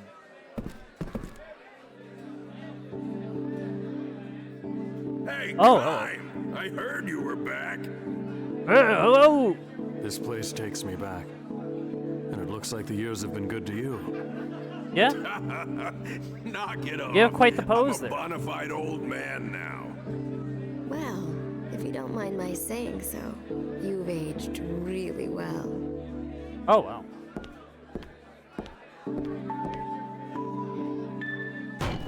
Thanks, honey. Drink up. This is on the house. Nice. Well, that is mighty nice. I don't mind if I do. Can I have that big, large mug over there? I was only 7 when you saved the village, but Oh, I wow. remember you as if it were yesterday. You were a hero to us kids back then. Yeah? So, we're trying to get to Gotza. Forget it. The only way is through the Black Cave. I heard it'd been closed off by some old sorceress. Yeah, like, what's the deal with that? There's nothing to be afraid of. We'll just bust our way through. We'll just Not break that on through. simple. Neither muscle nor magic have had any effect. Although adventurers with plenty of both have tried. My guess is that only that old sorceress can bust through the blockage. She's got some serious magic energy. Yep, she sure does. Okay. Wait until she goes to the bathroom. Then we can, sneak by her. Oh, it gets better. What's up?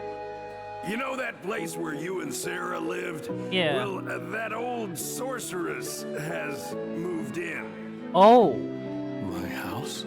My house? What? Hey, you don't even have a lease agreement? We kept the place up after you and Sarah went away. So Oh. it'd be ready if you ever came back. That's really sweet. But I'm afraid she's made a mess of it. Sorry. No. Don't trouble yourself. It saves us the hassle of having to look for her. That's a good point. The only thing to do with squatters is run them out. Well, I think you'll be okay. Just be careful, Kime. Yeah, we'll try.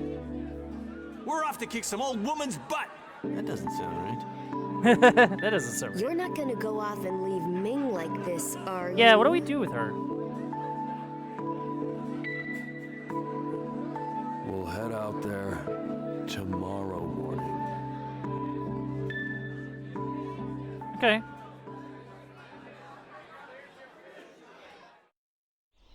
Ding, oh, ding, oh, ding.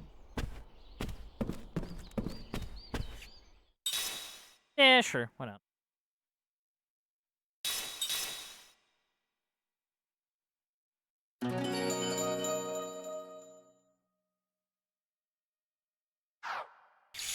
Yeah, I'm just kind of hoping that our team isn't gonna become like a problem.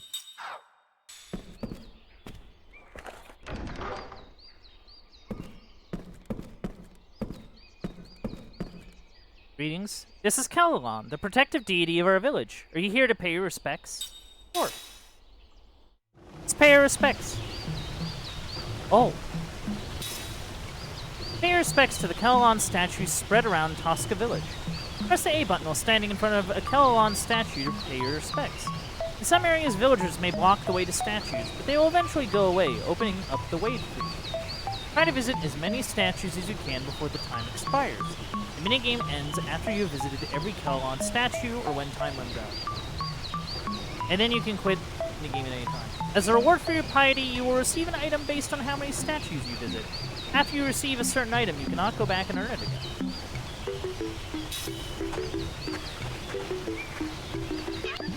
That's one.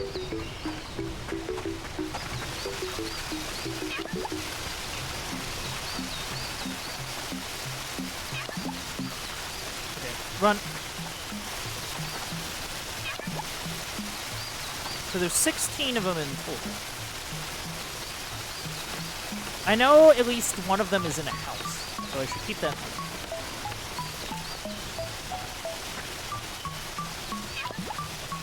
Oh.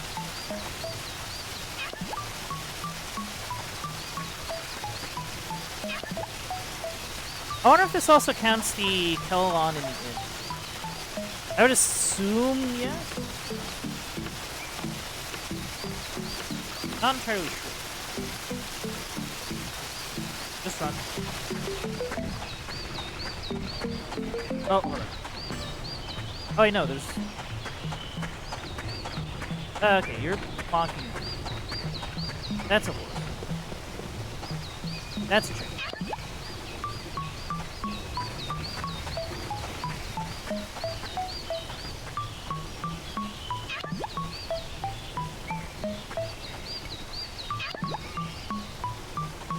One this way, hiding up here.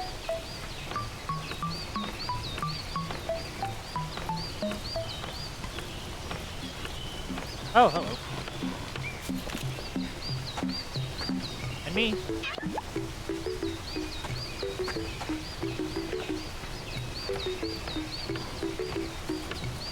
Yeah, he's just kind of up here. Kind of up here. Oh.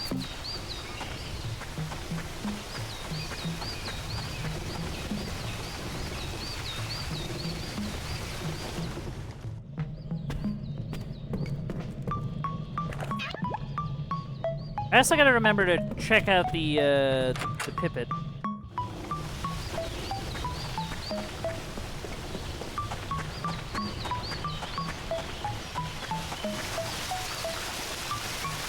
Keep quiet, you'll scare the fish away. Oh. That's a problem. Oh, there's one up the ladder I gotta remember. You didn't really look around the in floor too.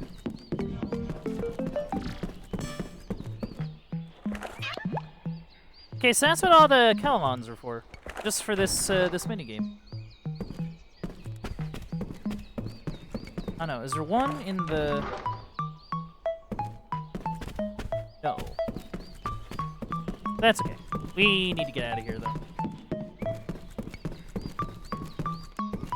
Bye.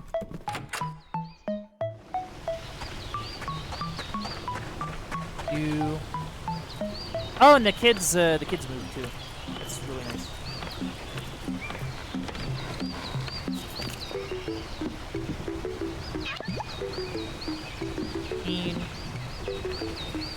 Okay, I guess there's one inside that house over there. It's fine. Alright, run.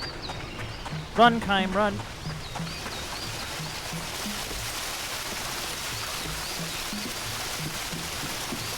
Oh, come on.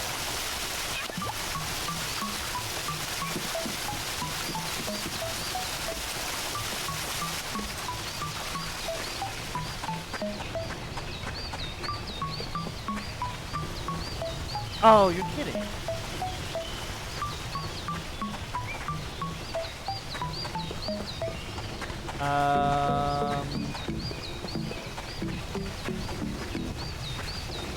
I don't know what to make of this. Where is it? Those are flowers. The horse. Entrance. Power. There. This is bad. This is bad.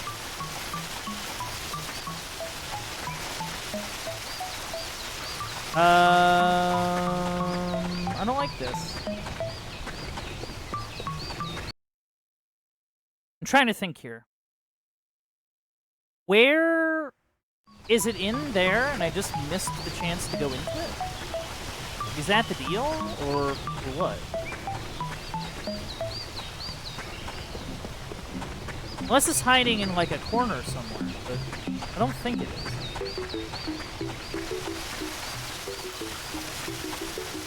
Did I go up this ladder? Oh no. Wait, no, this is where the 3 were. Yeah, that's where the 3 were. Ooh, game. Why? I got 15. Very well done. Kelon is overjoyed to see such a pious worshipper. 3 Kelon hearts. A slot seed. Ooh. Seal blocker. Is there like a reward you get from immunity to seal? Ooh. Oh my goodness, there's too many accessories and too little time. Take that. Actually, hold on. No, okay.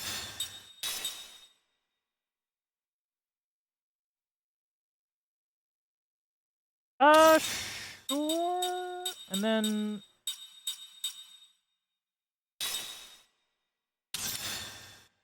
guess I'll just kind of give that to him. Then, I don't know.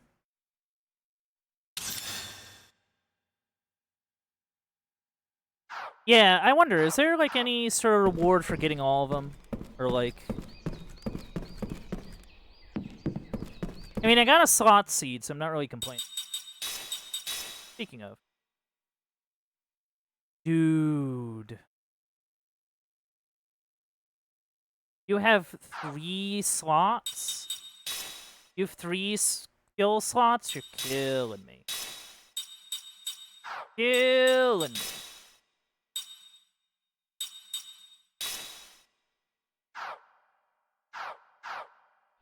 Well, okay.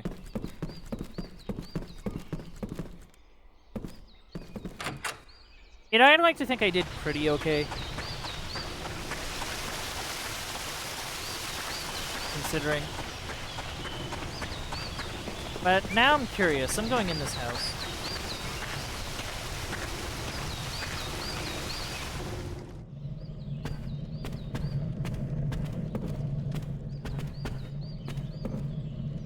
Yeah, there was a statue in here. It blocked me off, and then the game didn't let me come in here. Ooh. Okay.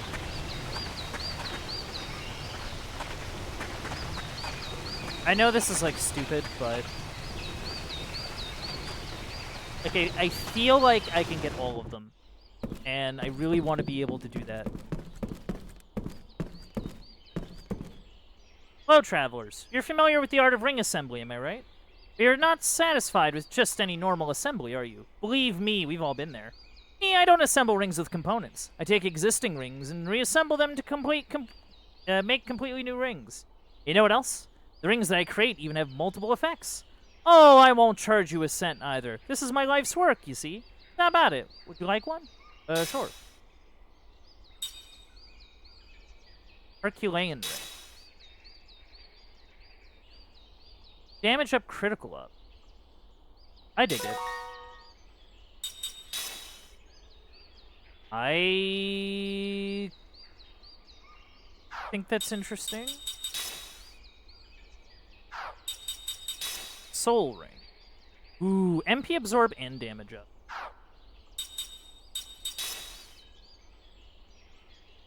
East and aerial. I'll assemble this. I'm kind of interested in this soul ring. So if I need to make like another brute. Yeah. That's no problem.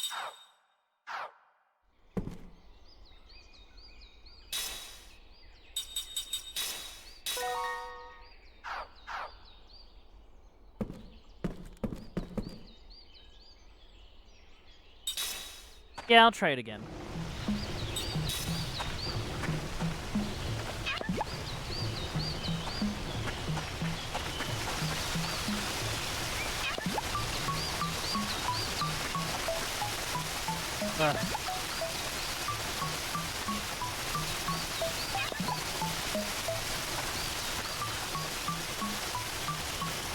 That's so annoying, though. They moved once. Or at least I saw them move once, and then they returned back to their position, and then never moved again.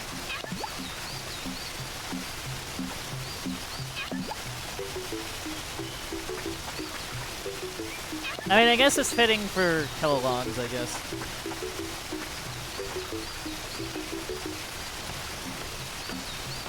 You know, I hope the village doesn't mind that I have killed quite a number of Kelolons. Well, not...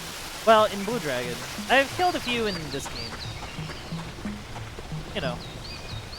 Not as many as in Blue Dragon, at least so far. At least if my memory serves.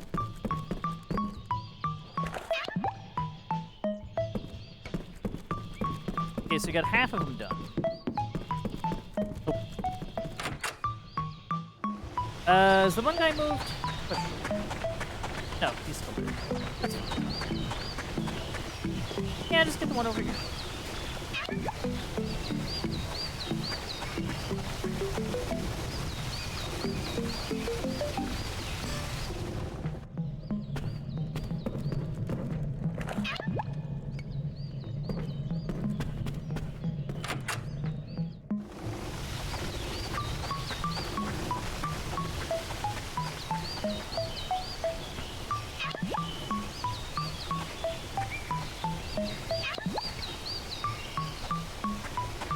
Oh, okay.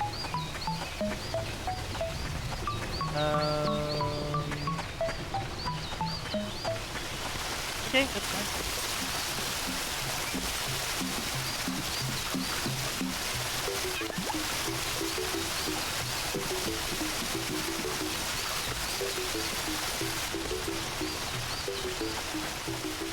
No, I've gotten that.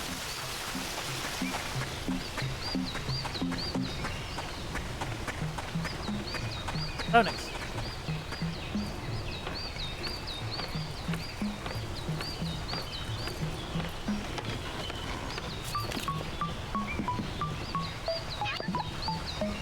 Oh, okay. Get to that house. Now. Come on. Climb, climb, climb, climb, climb.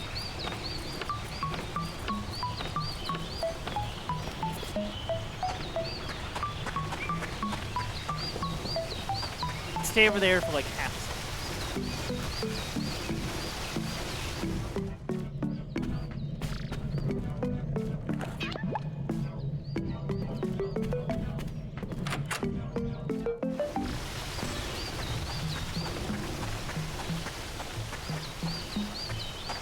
Dude.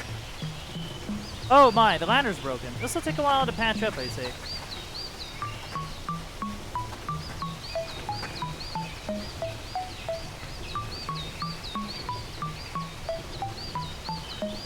This can't be real. Game.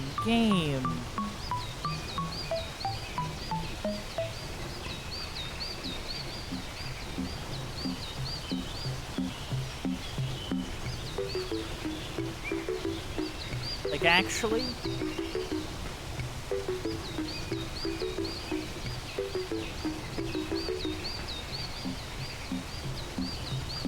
Like, actually, game? You're gonna do this to me?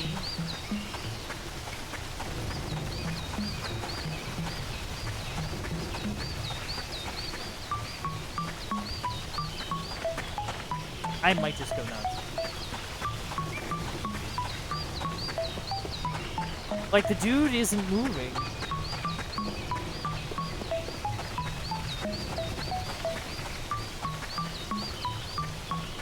Like, he just won't let me.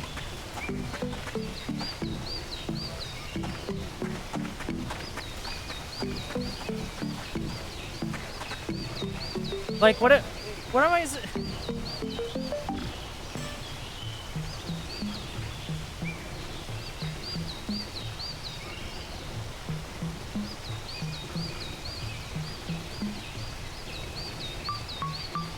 Oh!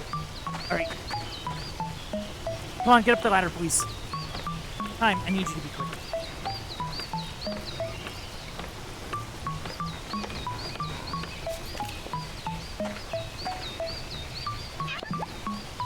Oh.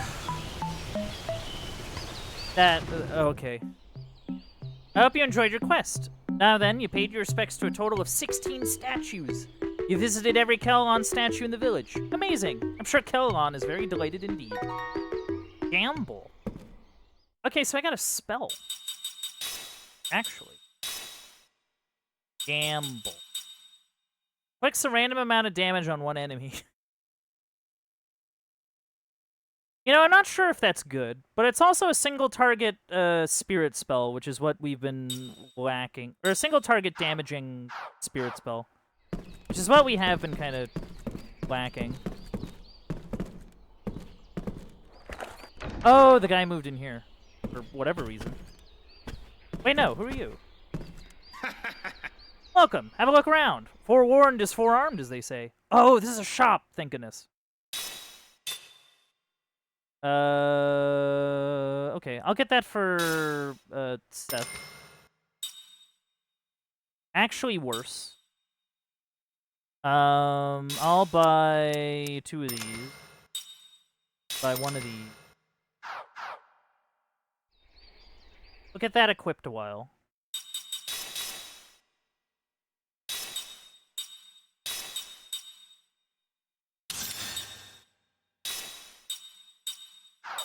Right.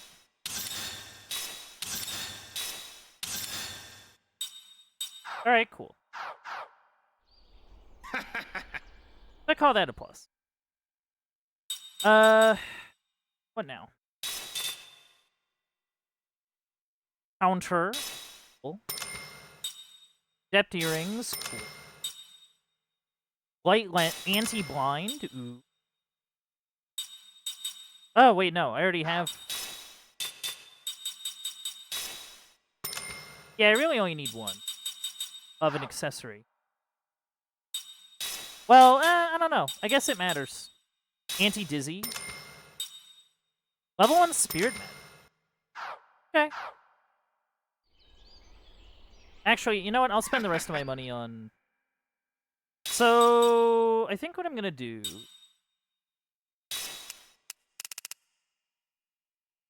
Oh, I could just buy a metric ton of mannequins. Not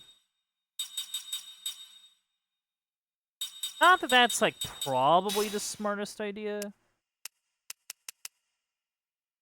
I'm gonna buy a bunch of these.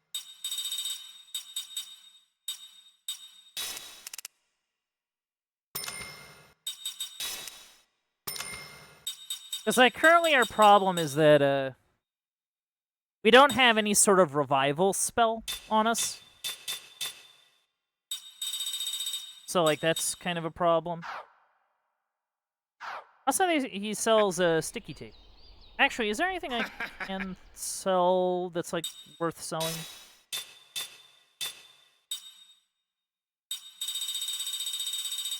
Not really.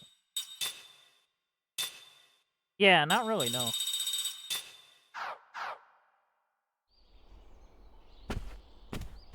Anyway. Okay. Oh, right. Now that Mac's not in the party, nobody is status announced. That might actually be an issue. But I do need her to have anti-paralysis, because I think that's probably the nastier of the group. Having her have circlet is also nice. You know what? We're just gonna go fight something. And we're gonna think hard about things as we fight things.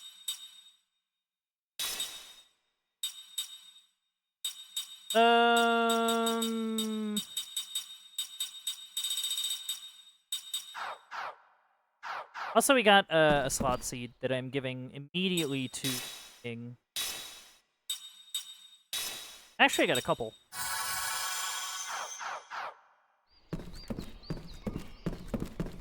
Just so that, like, I can give her things, you know?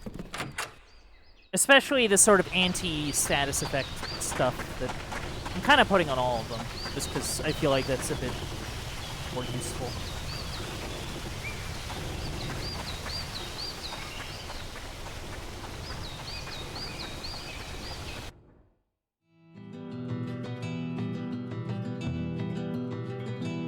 Oh wow, there's a few areas.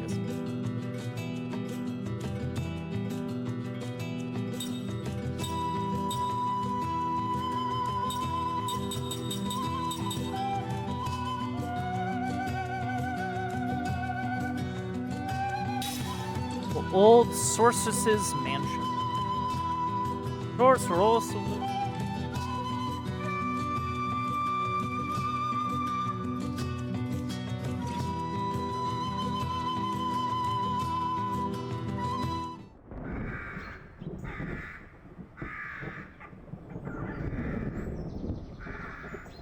Old Sorceress's Mansion. So this is the home of the old sorceress. Gives me the creeps. It's so strange. I feel an intense magic energy. It's covering the entire mansion. That means the old sorceress is here, right? In any case, we gotta find that woman. I'm scared. Don't be such a scaredy cat, Mac. What's so scary? This is the house where Mom used to live with Kime and everyone. I know, but someone else is living here now. That's... Well, yes, but... Look, let's just be careful, okay? We don't have any idea what we'll find inside. Yeah, I agree.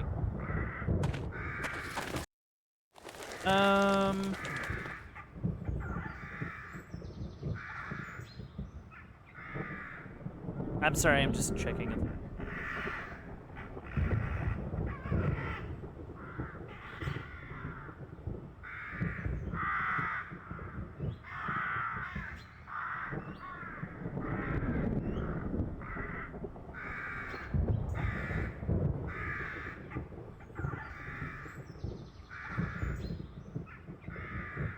Alright.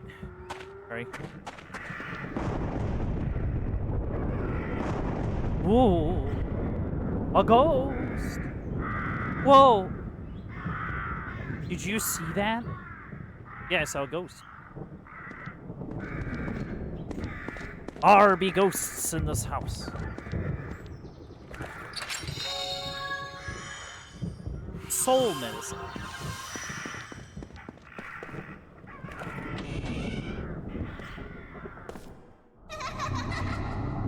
Oh, this place is haunted.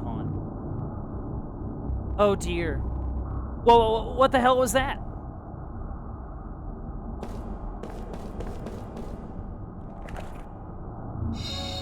Poem fragment A.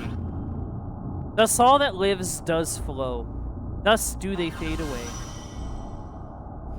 What's that? There's a poem. At least part of it. Like pieces of a poem. The sorceress did this. She made a mess of everything.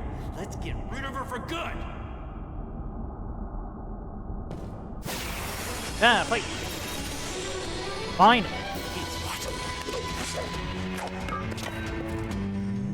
Ooh. Oh, you're creepy. You're creepy there.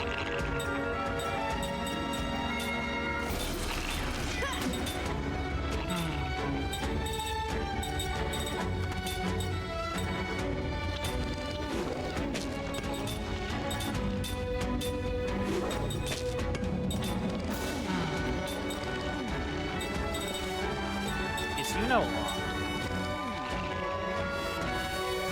Oh. That seems interesting.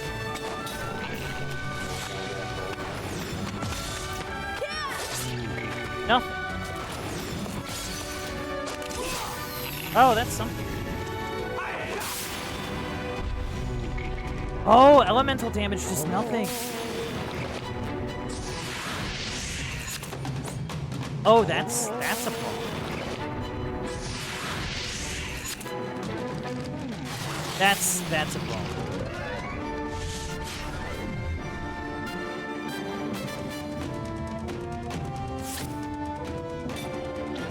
Okay.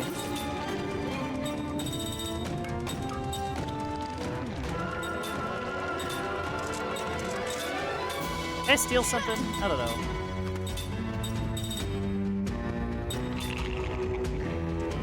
Like, at least force, like, works.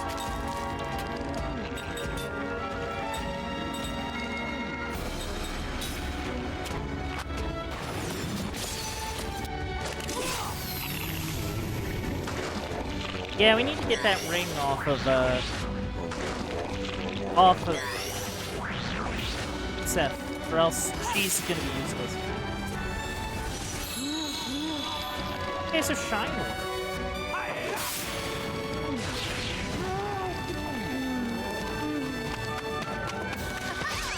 Nothing? Oh. I was hoping.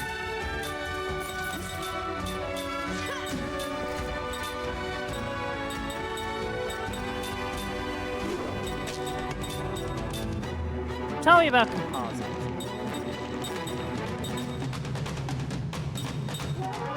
Okay.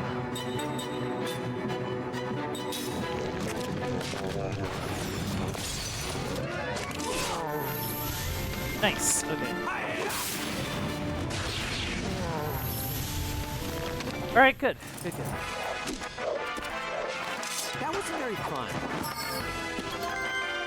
Oh, nice. Got a level up. Everyone got a level up. Oh, hold on. Is it doing what I think it's doing?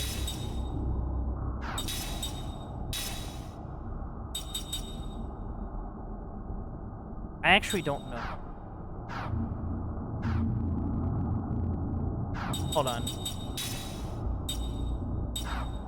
No, I just want to... Yeah, settings are fine.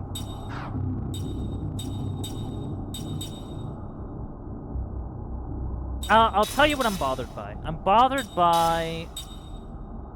Like, I legitimately am not sure whether, whether I'm getting SP for those skills or not. Because Mac is not in the party. I mean, if not, that's... Like, I don't know, we have a way around it.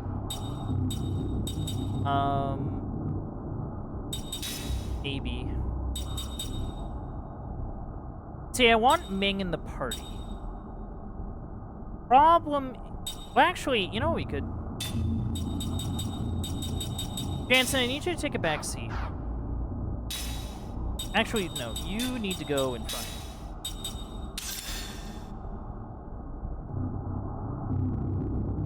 I mean, Jansen's cool, but I really don't have any sort of ideas for him. Saves.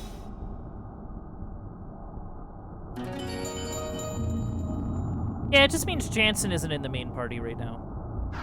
Which is kind of a shame, because I feel like his use as a... Like, just a big blaster mage is kind of nice, but...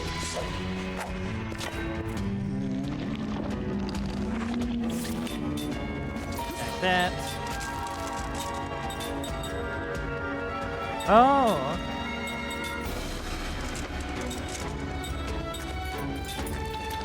Yeah, we're just gonna see what this does.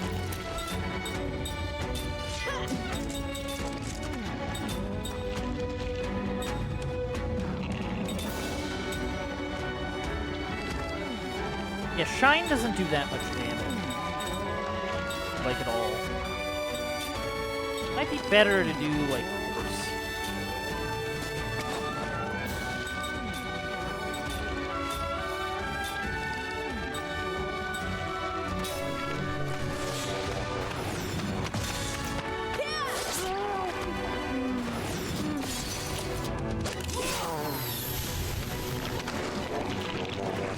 Yeah, time hits hard. Soul Absorb is bad.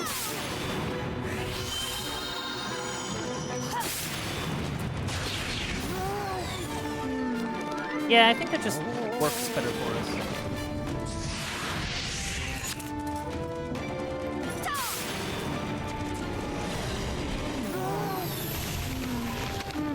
Huh, okay.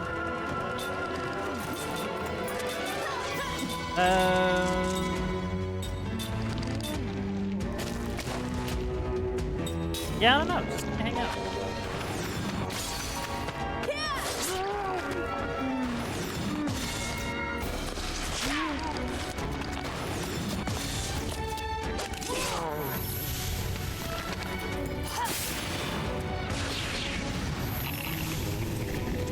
Ta-da! Yeah, easy enough. This battle. Getting quite a bit of XP from these fights. Not gonna lie. We are kind of focused more on getting the SP on people. Right? Like, just kind of like learning things.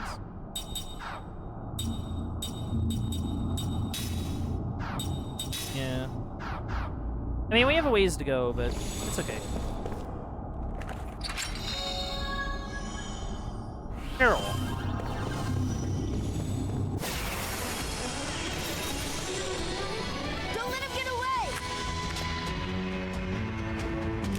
Yeah, these enemies are just completely immune to elemental damage. Yeah, this place is like, for real, like, haunted.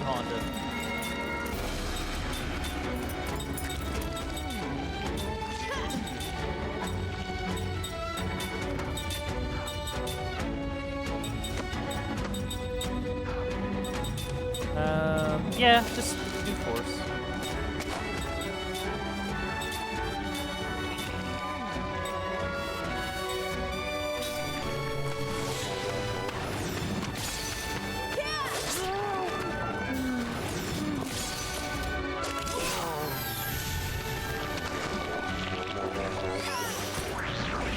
Yeah, I do like Kaim hitting like a truck.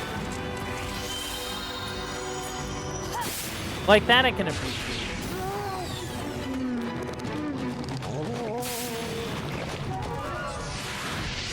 Actually, that's a good question. What sort of enemies are we fighting?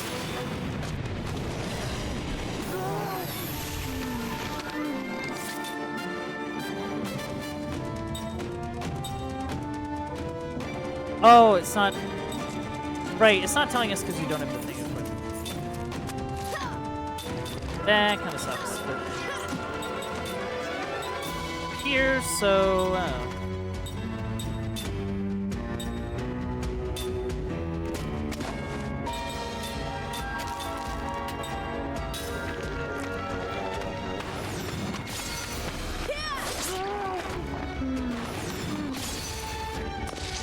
Oh.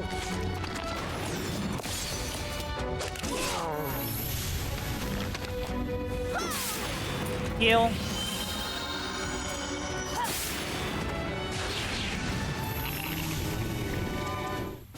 Nice. Credit this, I've still got a lot to learn. Mac is my favorite and least favorite at the same time. Oh. Interesting. Is it one of those things where it's like, look at them perfects. Yeah, you love to see the perfects.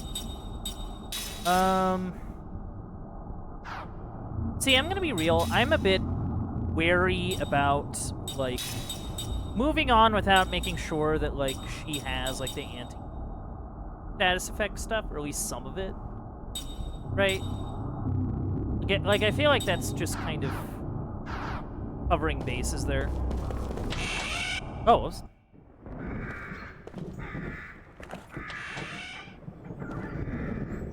Like that'd be something I'd be concerned about, at the very least.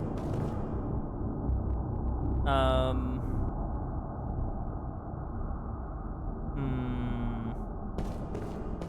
mean, the ghost went that way. Oh, that door's just locked. Okay. That's fine.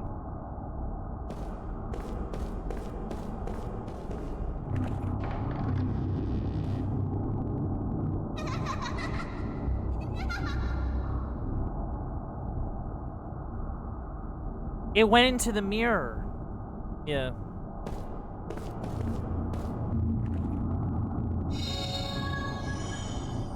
Oh, another palm fragment. Warmth brings no solace. I can't read any more of this. It's all falling apart. Hold on. How do I... Can I just... How do I move you? I like Mac's playstyle, and I like his story. However, he can get annoying in the story, but it is purposeful since he's a kid. Oh, okay. I give you... I thought you were... I'll be honest, I thought you were referring to, like, his, like, party... Like, how he is to, like, as, like, a... Yeah. His playstyle seems interesting. I think I'm still trying to, like, nail down what exactly his purpose is. Like, what exactly he... Like, what his role in a party is. Like, he does, like, the spirit magic, which gives him the ability to do, like, debuffs. Like, buffs and debuffs.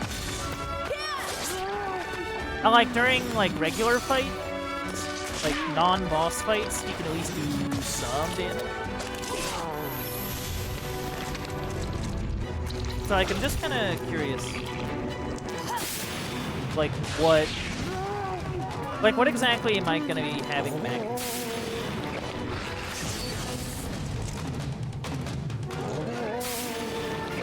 Oh, okay, okay. See, that clicks. Right. Actually, no, don't.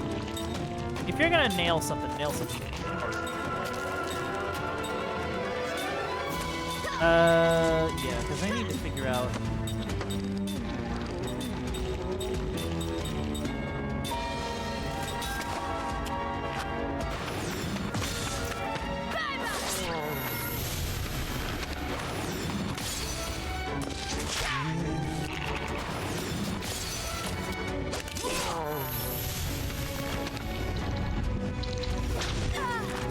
Yeah, so like glass cannon,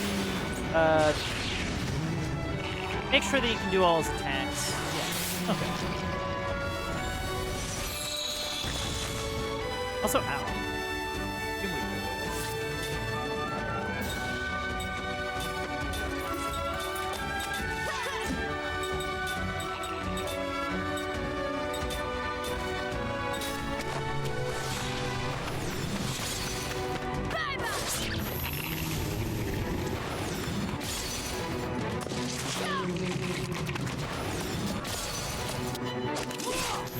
Oh man, blindness is actually, something in this game. Oh boy.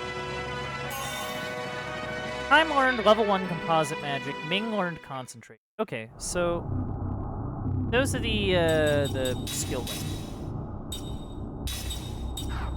Oh wait, no, that's the equipment. At least for time. Get immunity to dizzy. Yeah, you still have that. So if it's not spirit, what is it? A magic ring would do it? I could give her soul ring, which... Or Herculean ring, I think would be... Well, actually, no. No, we'll give you this. You're gonna get the... Not the soul ring. The Herculean ring. If that's anything they're gonna go with.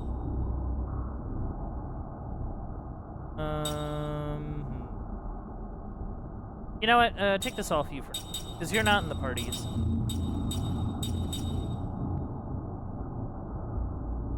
I'd like you to have that.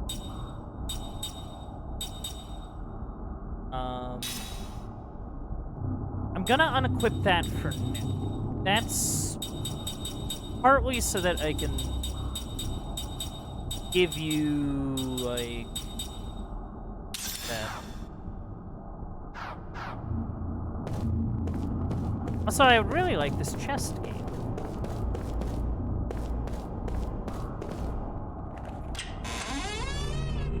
Oh!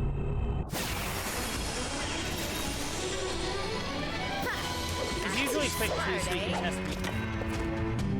But he's more like a nice DPS that can hang around while the immortals are down and you're beating them to pop up. Oh, okay, okay.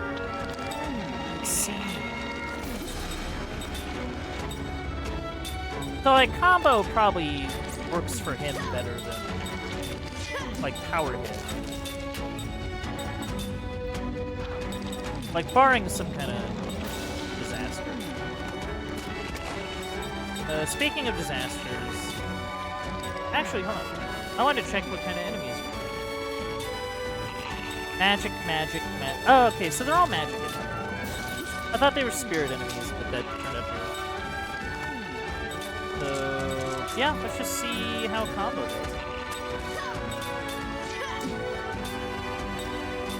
Actually, whoa. Oh, they're in front too.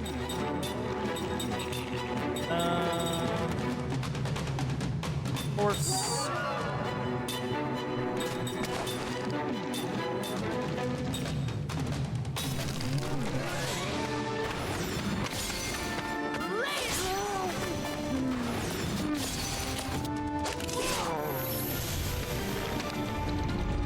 Yeah, no, I get that. I get that.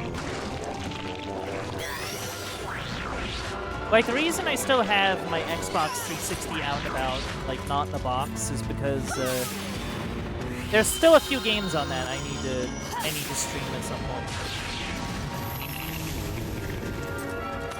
Combo!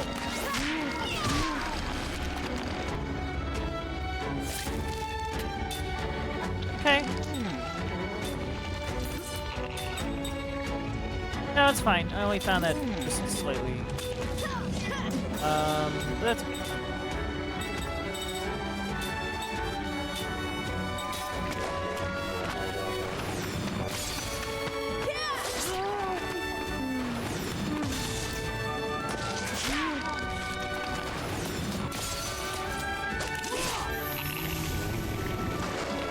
Yeah, just gonna deal with all that.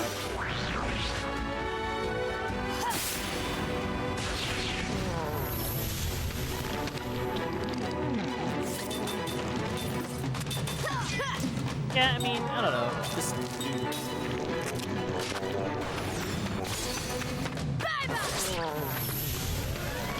ta-da! You know, at least they give you a lot of enemies to get SP from. So, like, that's kind of nice. Yeah, so now Ming knows anti-paralysis. Now, how to move on to the next thing.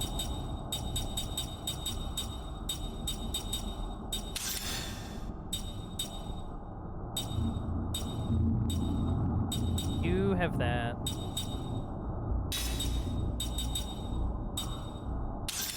Or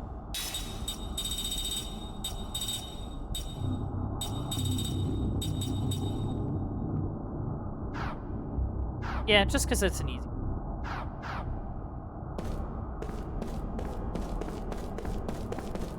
Okay, so maybe the idea is that the doors, like, there are doors that you can open that give you encounters.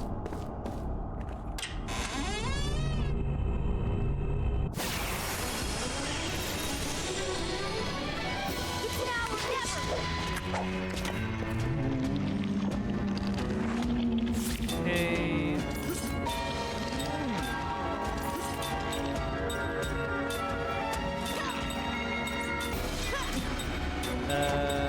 Force.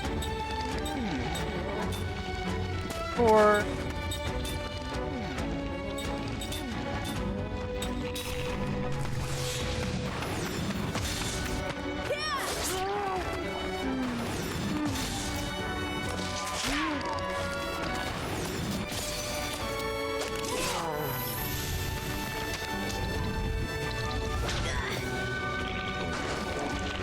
Yeah, I am glad that what's the word? That we're getting, like, enough enemies during, like, encounters, I guess. Or at least enough enemies to, like, get those increases, or, like, at least get, like, a lot of points, and, like, they're not, like, the worst to deal with, you know?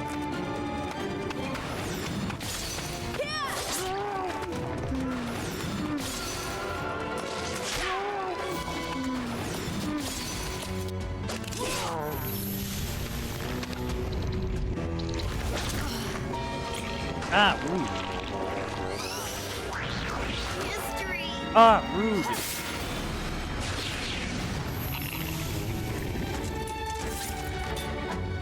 Well, I say they're not the worst to deal with, but...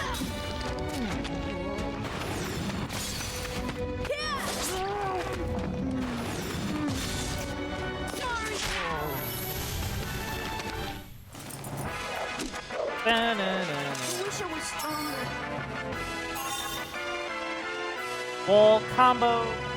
Spirit, level 1 spirit. Cool. Oh, hold on.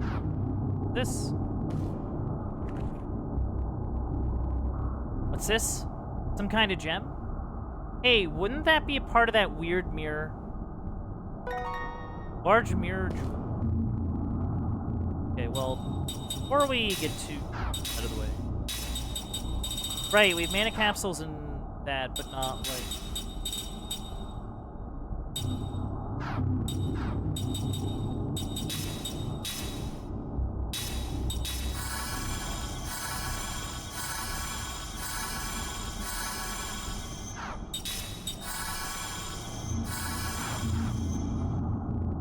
Alright, we're all good.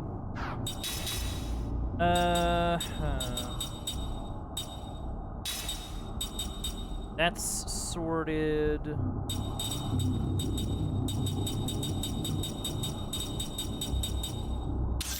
Yeah, might as well.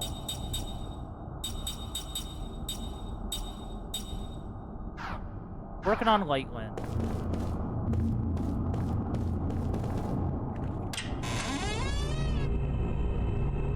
Now let's just fight more of them. That's the worst that could happen.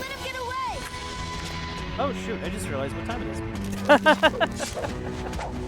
Oh, I've been so in chat, but like... I only just now realized what time it is. Oh dear.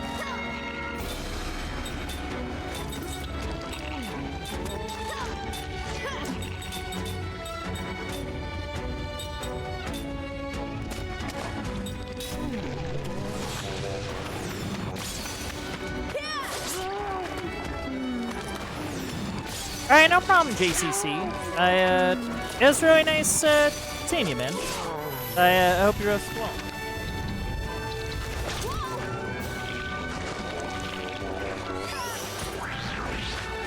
We're gonna be wrapping up here soon, so.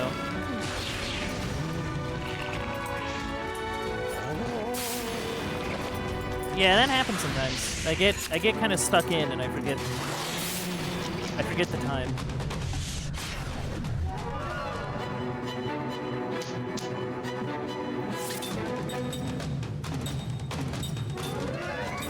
You know what? Yeah. That.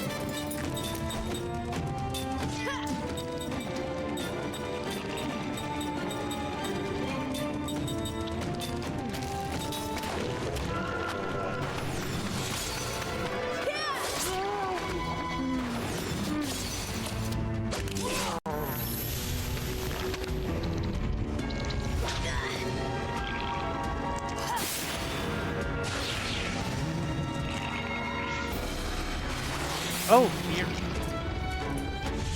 No, not on.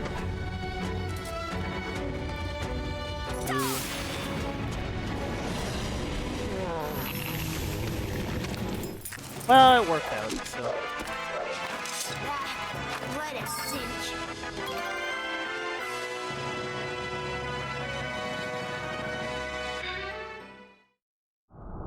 But yeah, we gotta.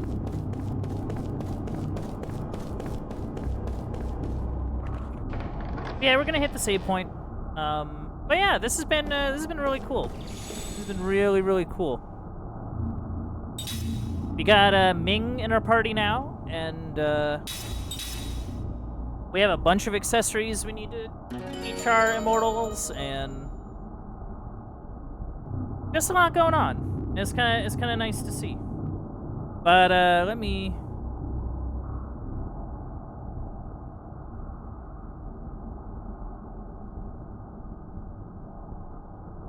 Oh, okay.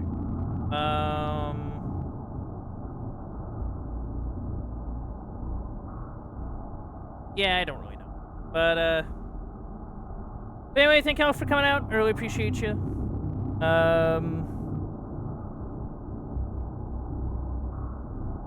Yeah, okay.